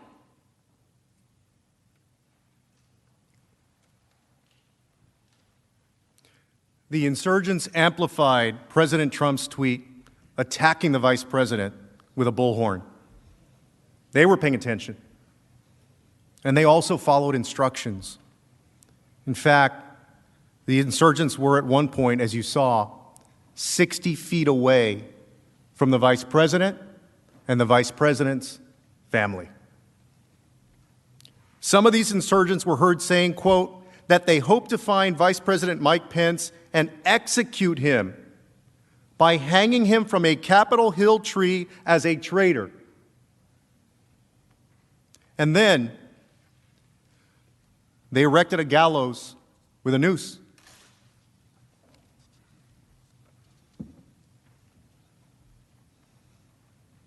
This is what Donald Trump incited. Please take a close look at that picture. It harkens back to our nation's worst history of lynching.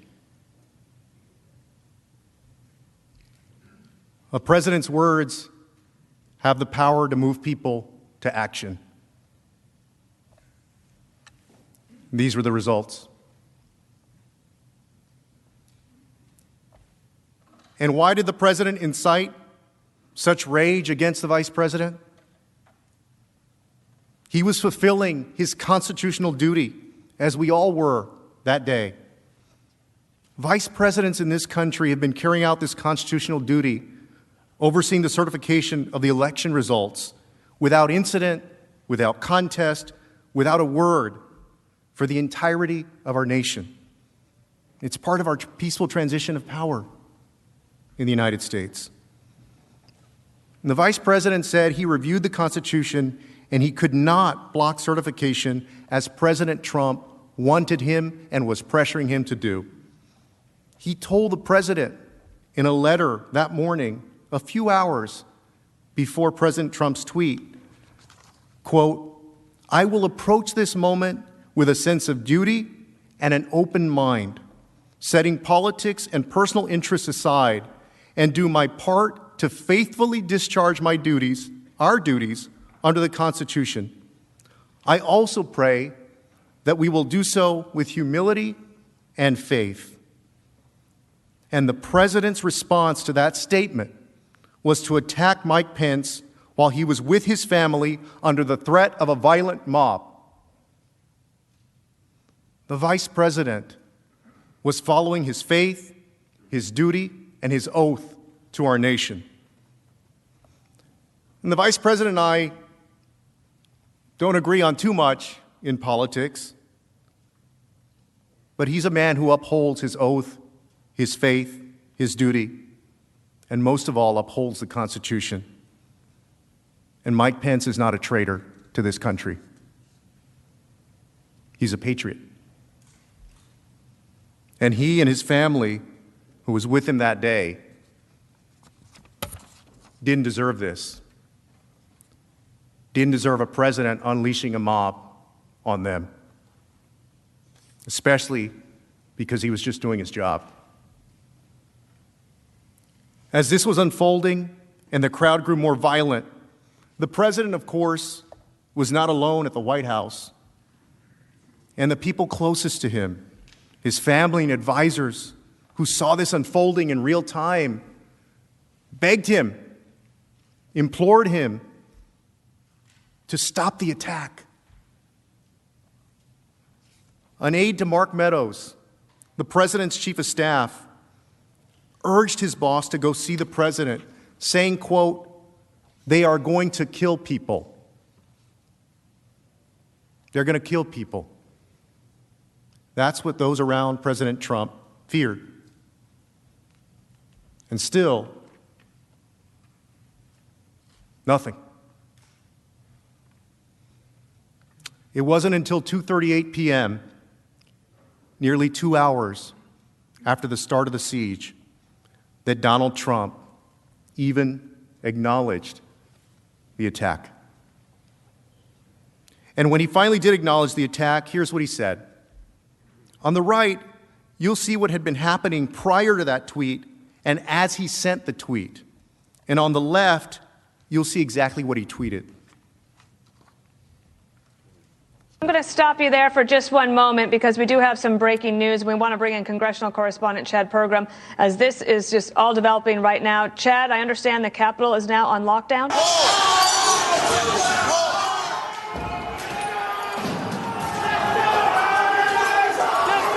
They're definitely fired up. The chant, by the way, I heard the most today was "Fight for Trump," and that's clearly what many of them feel they're doing here.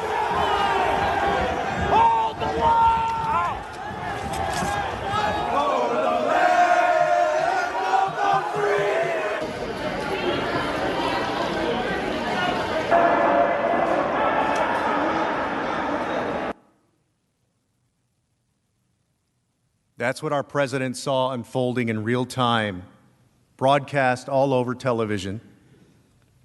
And this is what he tweeted at 2:38 p.m. Quote, "Please support our Capitol Police and law enforcement. They're truly on the side of our country. Stay peaceful." And much has been made of the fact that in this tweet, he says, "Stay peaceful." Senators, stay peaceful? Think about that for a second. These folks were not peaceful. They were breaking windows, pushing through law enforcement officers, waving the flag as they invaded this Capitol building. This was a violent, armed attack. Stay peaceful?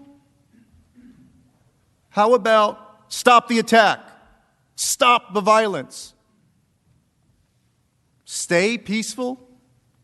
How about you say immediately leave? Stop. And he said, please support our law enforcement. How about he actually support our law enforcement by telling these insurgents to leave the Capitol immediately, which he never did. He didn't. Because the truth is, he didn't want it to stop.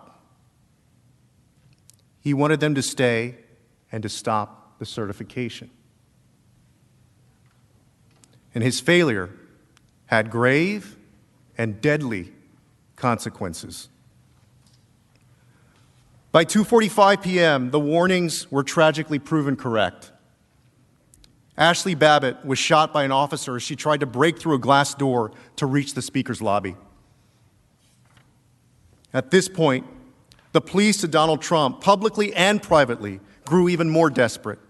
At 2:54 p.m., Alyssa Farah, a former strategic communications director, begged the president, quote, "Condemn this now.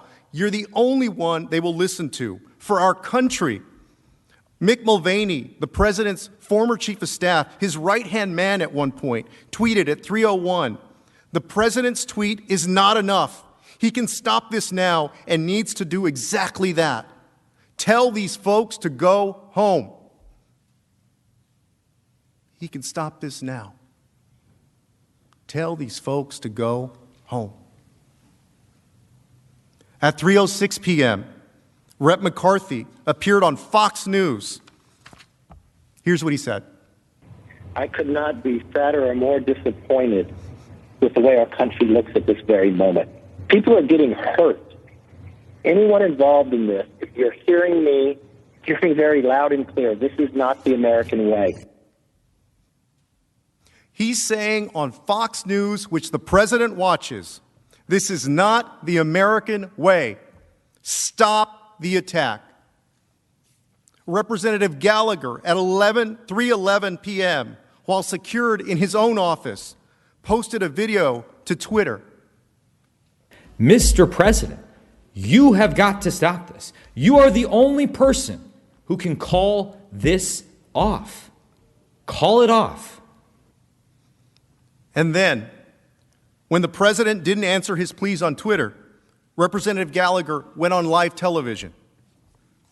I mean, this is insane. I mean, I've not seen anything like this since I deployed to Iraq in 2007 and 2008. I mean, this is America, and this is what's happening right now. The president needs to call it off. Like, call it off. Call it off. Representative Gallagher, you see there, said he'd not seen anything like this since he was deployed in Iraq. The message around the president was clear from everyone. You need to call this off.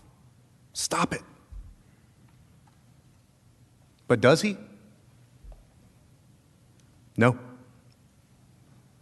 His next tweet was not until about 3:13 p.m. Once again, it's important to consider what was happening between Donald Trump's 2:38 p.m. tweet and his next tweet at 3:13 p.m. You'll see footage from the attack during that time on the right and Donald Trump's tweet on the left. We've been informed that protesters have penetrated the Capitol. This is my fucking building. Hey, we got a fucking attitude problem over here. I tell you, the sentiment in the streets is really getting to a different level. This is spinning out of control. This is turning violent. This is getting dangerous. Stand up for America. Now, one idea. Don't touch me, don't. Get the fuck out of here.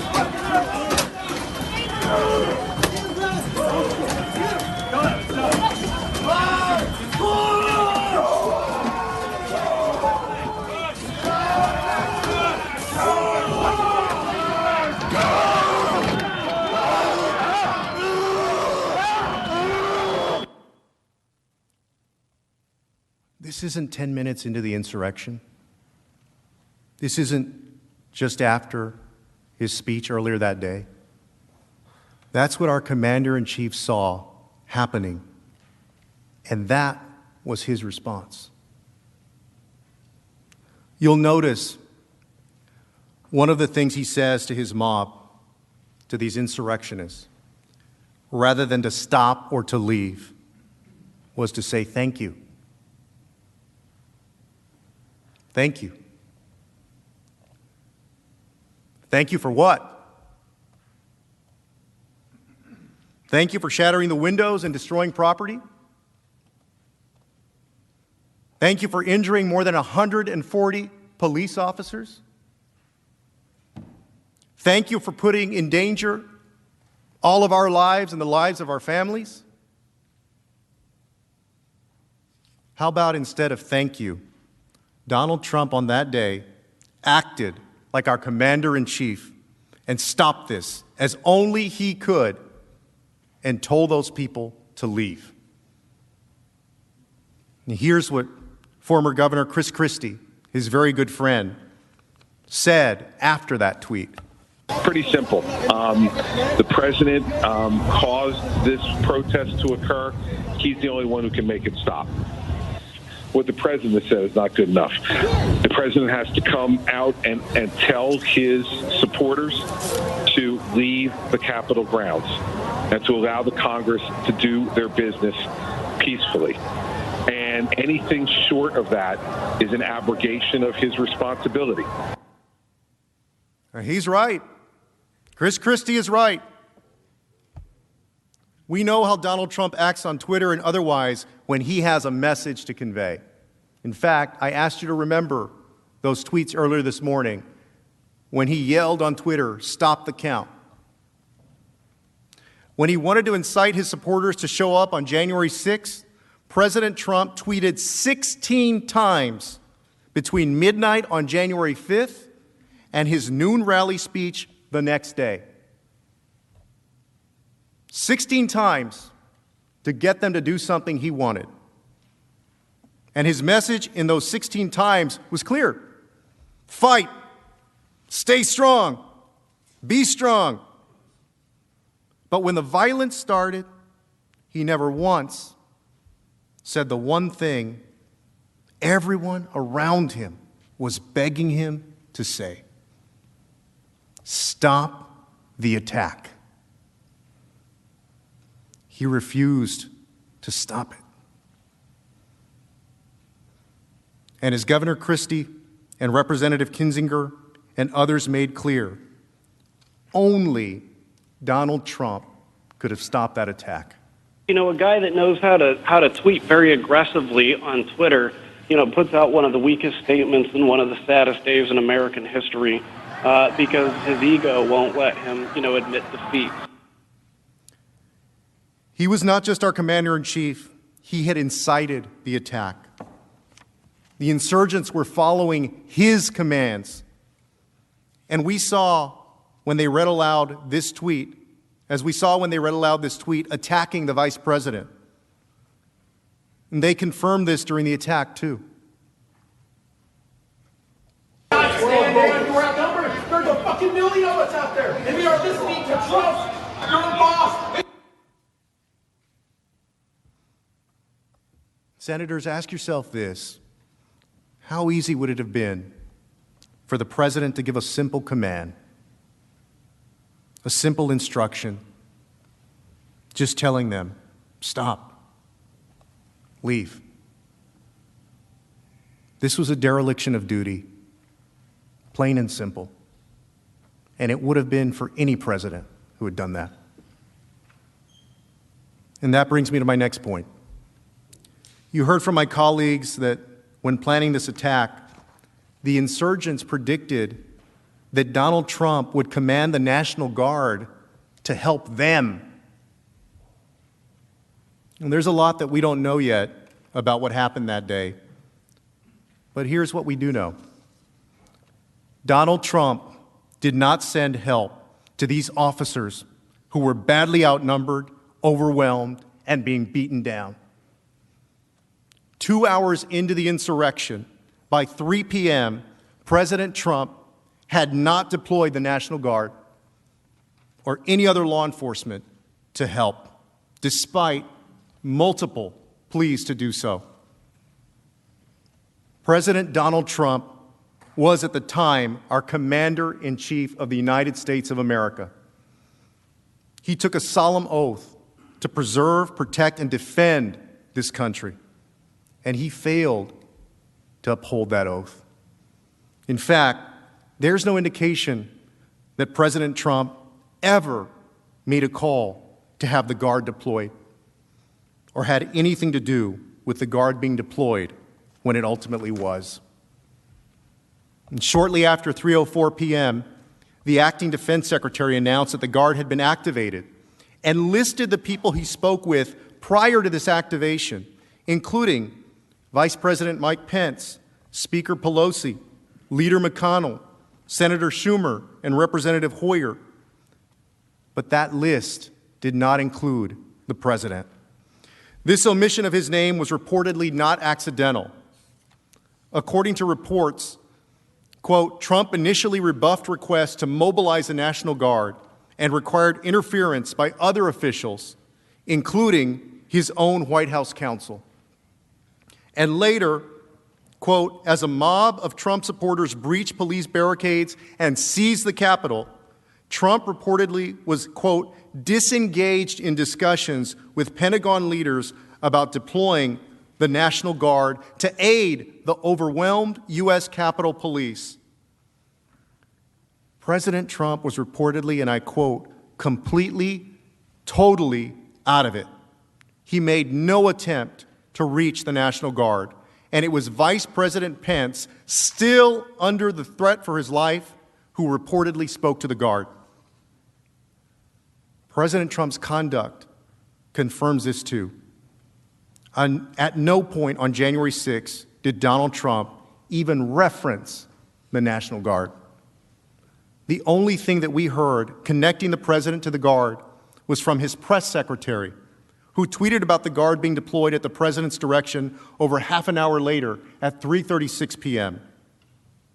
And we have seen what Donald Trump does when he tries to take credit for something. And yet, even when the National Guard was finally deployed, he didn't even acknowledge it. In fact, he didn't say a word about the National Guard the entire day. Think about that. The bloodiest attack we've seen on our Capitol since 1812, and our president couldn't be bothered to even mention that help was on its way. These insurgents had been attacking our government for over 4 hours by that point. And we may have been the target, but it was the brave men and women who protect our Capitol who were out there combating thousands of armed insurgents in a fight for their lives. And that's who Donald Trump left entirely unprotected. Hold the line! Let's get there!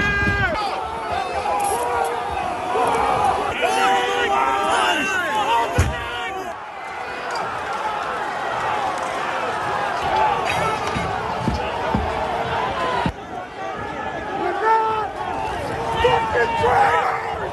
I need some let's go!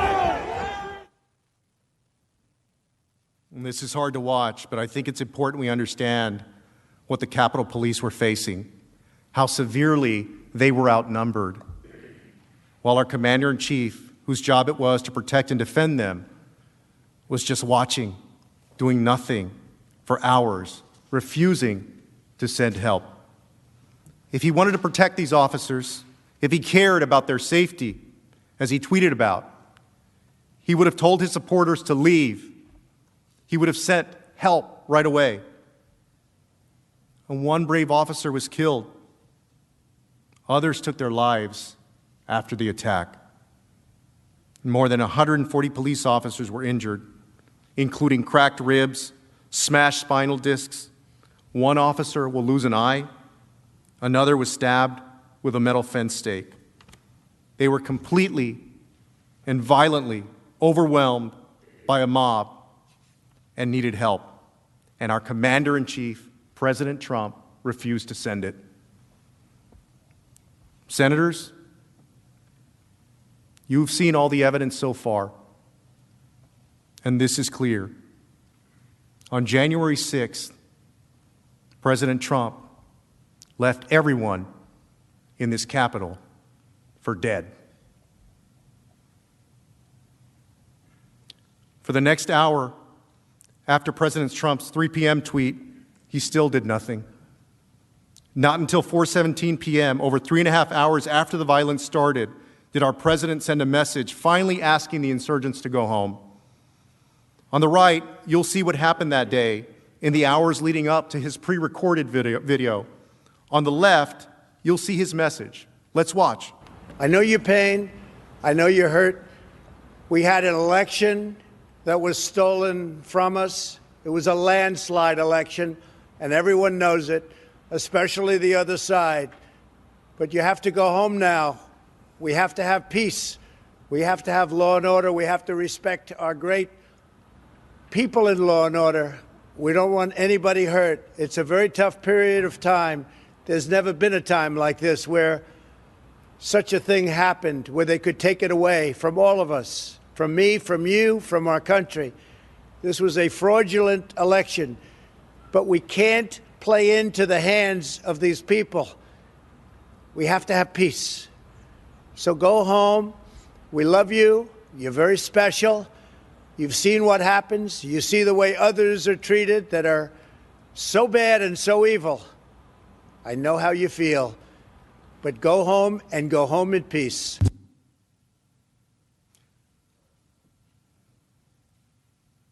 This is the first time our commander-in-chief spoke publicly at all since the attack began, over the 3.5 hours after it started.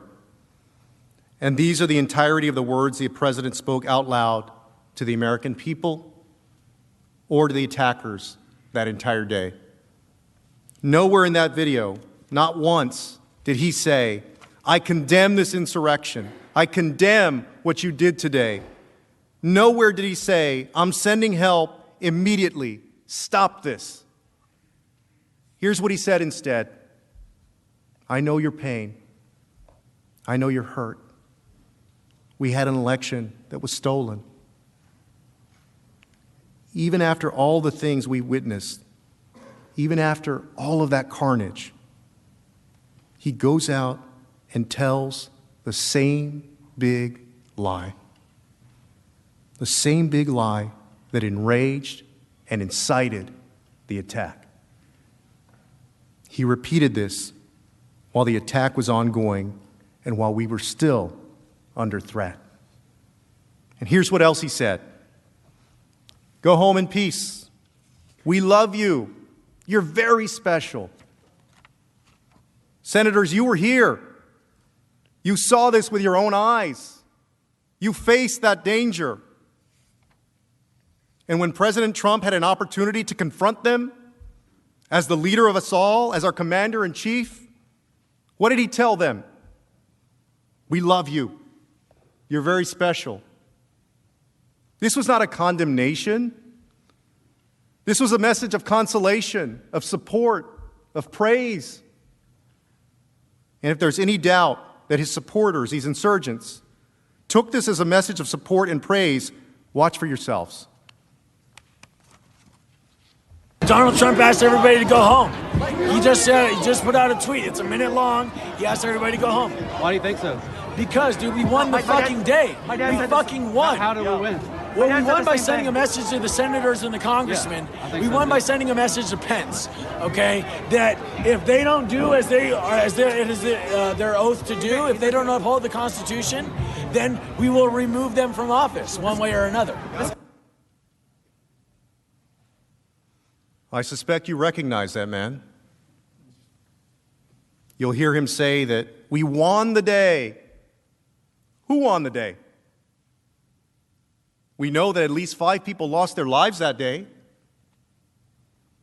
The House and the Senate were in life-threatening danger, and so was the Vice President.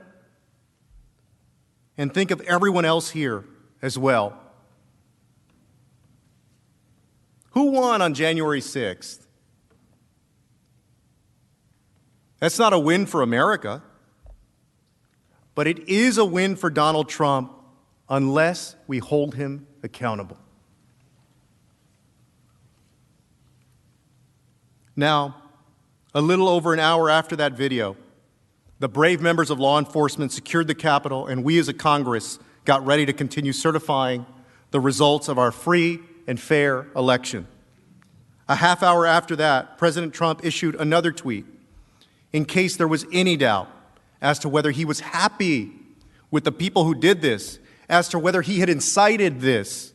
He commemorated what happened on January 6th. At 6:01 p.m. on January 6th, he tweeted, quote, "These are the things and events that happen when a sacred landslide election victory is so unceremoniously and viciously stripped away from great patriots who've been badly and unfairly treated for so long." Ending with, "Remember this day forever." My colleague, Manager Cicilline, started with this tweet because this tweet shows exactly how Donald Trump felt about what happened on January 6th. These are the things that happened. He's saying this was foreseeable. He's saying, I told you this was going to happen if you certified the election for anyone else, and you got what you deserved for trying to take my power away.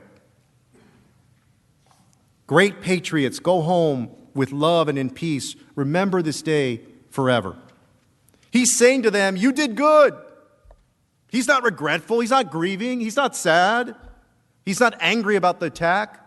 He's celebrating it. He's commemorating it. This is the entirety of what President Trump said to the public once the attack began. 5 tweets and a pre-recorded video. On the day of the most bloody insurrection we've faced in generations, our commander-in-chief, who's known for sending 108 tweets in a normal day, sent 5 tweets and a pre-recorded video. That is the entirety of President Trump's public statements from when the attack began until he went to bed on January 6th. That's all he did, despite all the people we know who begged him to preserve, protect, and defend. That was our commander-in-chief's response. He began the day with, quote, "Our country has had enough. We will not take it anymore." And that's what this is all about. And he ended the attack letting us know that we got what he forewarned that morning. We will, of course, each of us, remember that day forever, but not in the way that President Trump intended. Not because of the actions of these violent, unpatriotic insurrectionists. I'll remember that day forever, because despite President Trump's vicious attempts throughout the day to encourage the siege and block the certification, he failed. At 8:06 p.m., the Senate gavelled into session, and the counting of the electoral votes continued. About an hour later, the House followed suit. And close to 4 a.m., after spending a significant part of the day evacuated or on the floor or hiding, this great body fulfilled the will of the people and certified the Electoral College vote. And I'm proud to be part of Congress. I'm proud that we ensured that the will of the American people finally prevailed on that day. And I'm proud that I and everyone in this room abided by our oath of office, even if the president didn't abide by his. And President Trump, too, took an oath as president. He swore on a Bible to preserve, protect, and defend. And who among us can honestly say they believe that he upheld that oath? And who among us will let his utter dereliction of duty stand?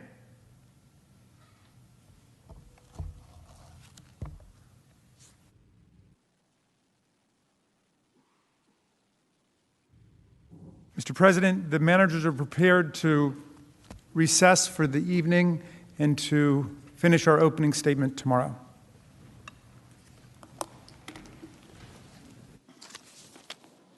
Mr. President. Mr. President. Majority Leaders. Pursuant to Impeachment Rule 16, I make a motion. Statements were attributed to me moments ago by the House impeachment managers. Statements relating to the content of conversations between a phone call involving President Trump and Senator Tuberville were not made by me.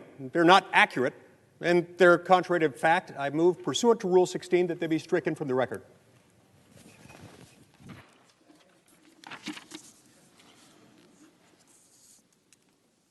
Pursuant to Senate Resolution 47, Section 4, parties' presentations are not limited to the record provided for in Section 1 of that resolution.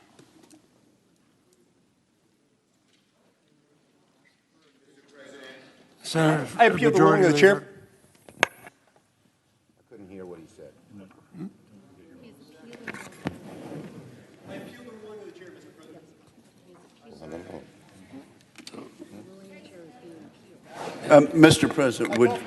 Mr. President, Mr. President, right here, we might as well hear clearly what the ruling of the chair was. So if you would repeat that. Of course, I will. And pursuant to Senate Resolution 47, Section 4, the parties' presentations are not limited.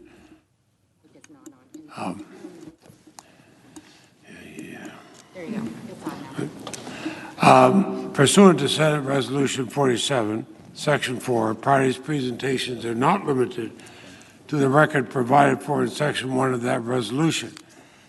The senator from Utah has appealed that ruling. Is that correct? Yes, I have. Have you? And the yeas and nays have been requested for sufficient. And what is the question? Is it, shall the ruling of the chair be sustained? Is that the question? Yes. Is whether the ruling of the chair with respect to No. And what, may I ask, is the ruling of the chair? My point was not about whether it's appropriate for them to make characterizations. My point was to strike them because they were false. The question is whether the ruling of the chair that Senate Resolution 47 applies to this situation is correct. The question is whether Senate Resolution 47, Section 4, is correct. The parties' presentations are not limited to the record provided for in Section 1 of that resolution. Mr. President, that is not my motion. You've ruled on a motion. You've ruled on something that was not what I moved. What I asked was, statements were attributed to me repeatedly, as to which I have personal knowledge because I am the source. They are not true. I never made those statements. I asked that they be stricken. This has nothing to do with whether or not they're based on depositions, which they're not. It's simply based on the fact that I'm the witness. I'm the only witness. Those statements are not true, and I ask that you strike them. President. Let him rule. Mr. President. No, who's talking? Joe. What is he doing? The yeas and nays were asked for on an appeal. Mr. President. The Senate will vote on appeal of the ruling of the chair that this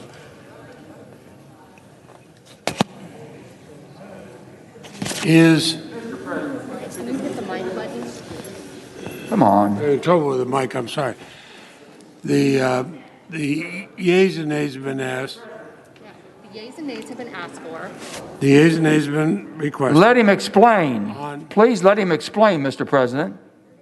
Why is it false? What was not false? What was false about it? Mr. President, I ask unanimous consent to answer the senator's question. Debate is not in order under Senate Resolution 47, Section 4. Prior presentation not limited to the record provided for in Section 1 of that resolution. And that has been appealed. The yeas and nays have been requested. The clerk will call the roll.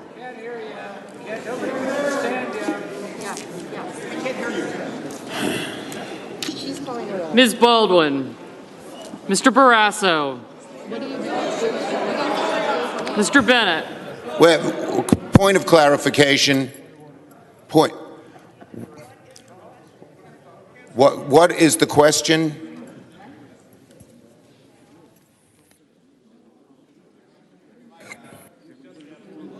Yeah, we're not allowed to here. Yes?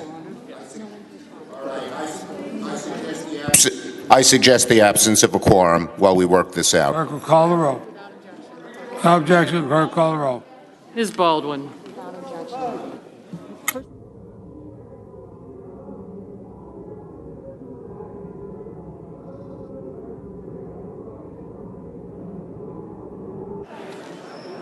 Mr. Barrasso.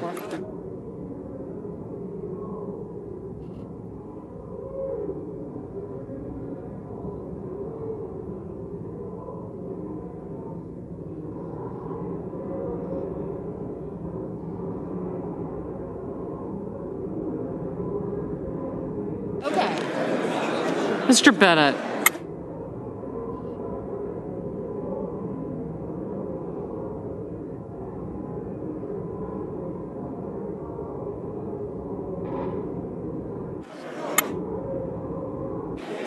Mrs. Blackburn.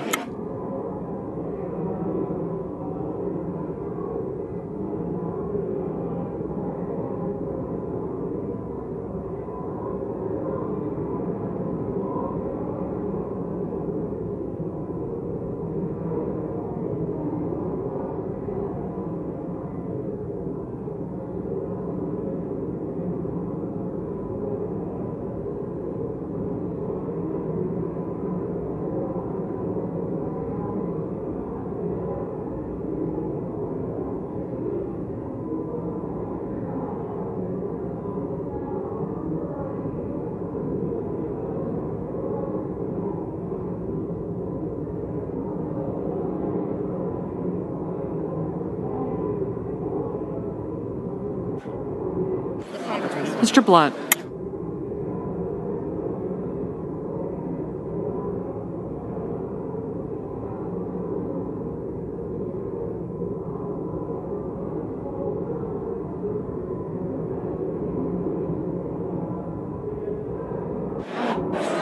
Mr. Booker.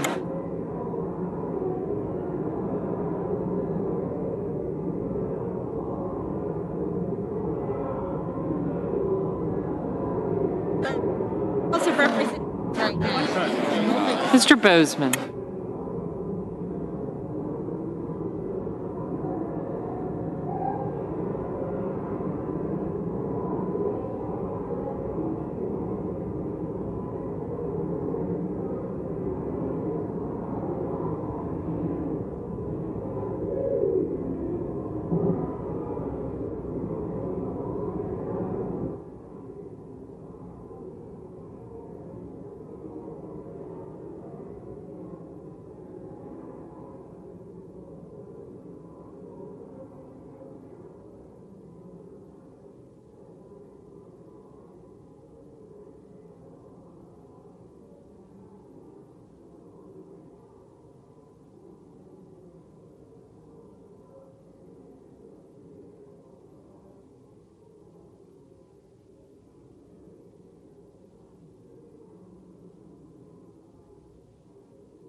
Mr. Braun.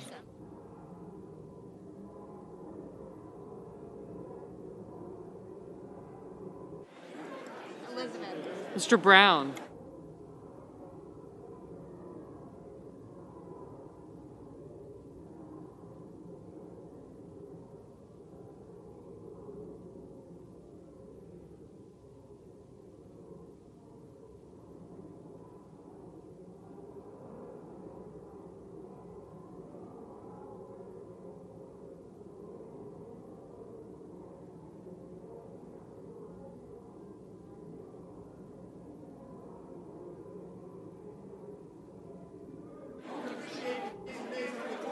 There's a quorum call. There's a quorum call underway. Without objection, the quorum call. There will be order. Mr. President, we need order. Senate will be in order.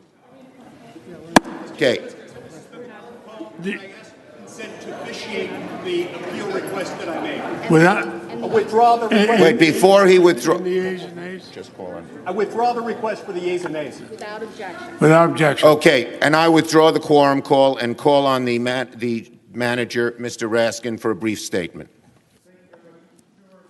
The impeachment manager, Mr. Cicilline, correctly and accurately quoted a newspaper account which the distinguished senator has taken objection to, so we're happy to withdraw it on the grounds that it is not true, and we are going to repeated it too.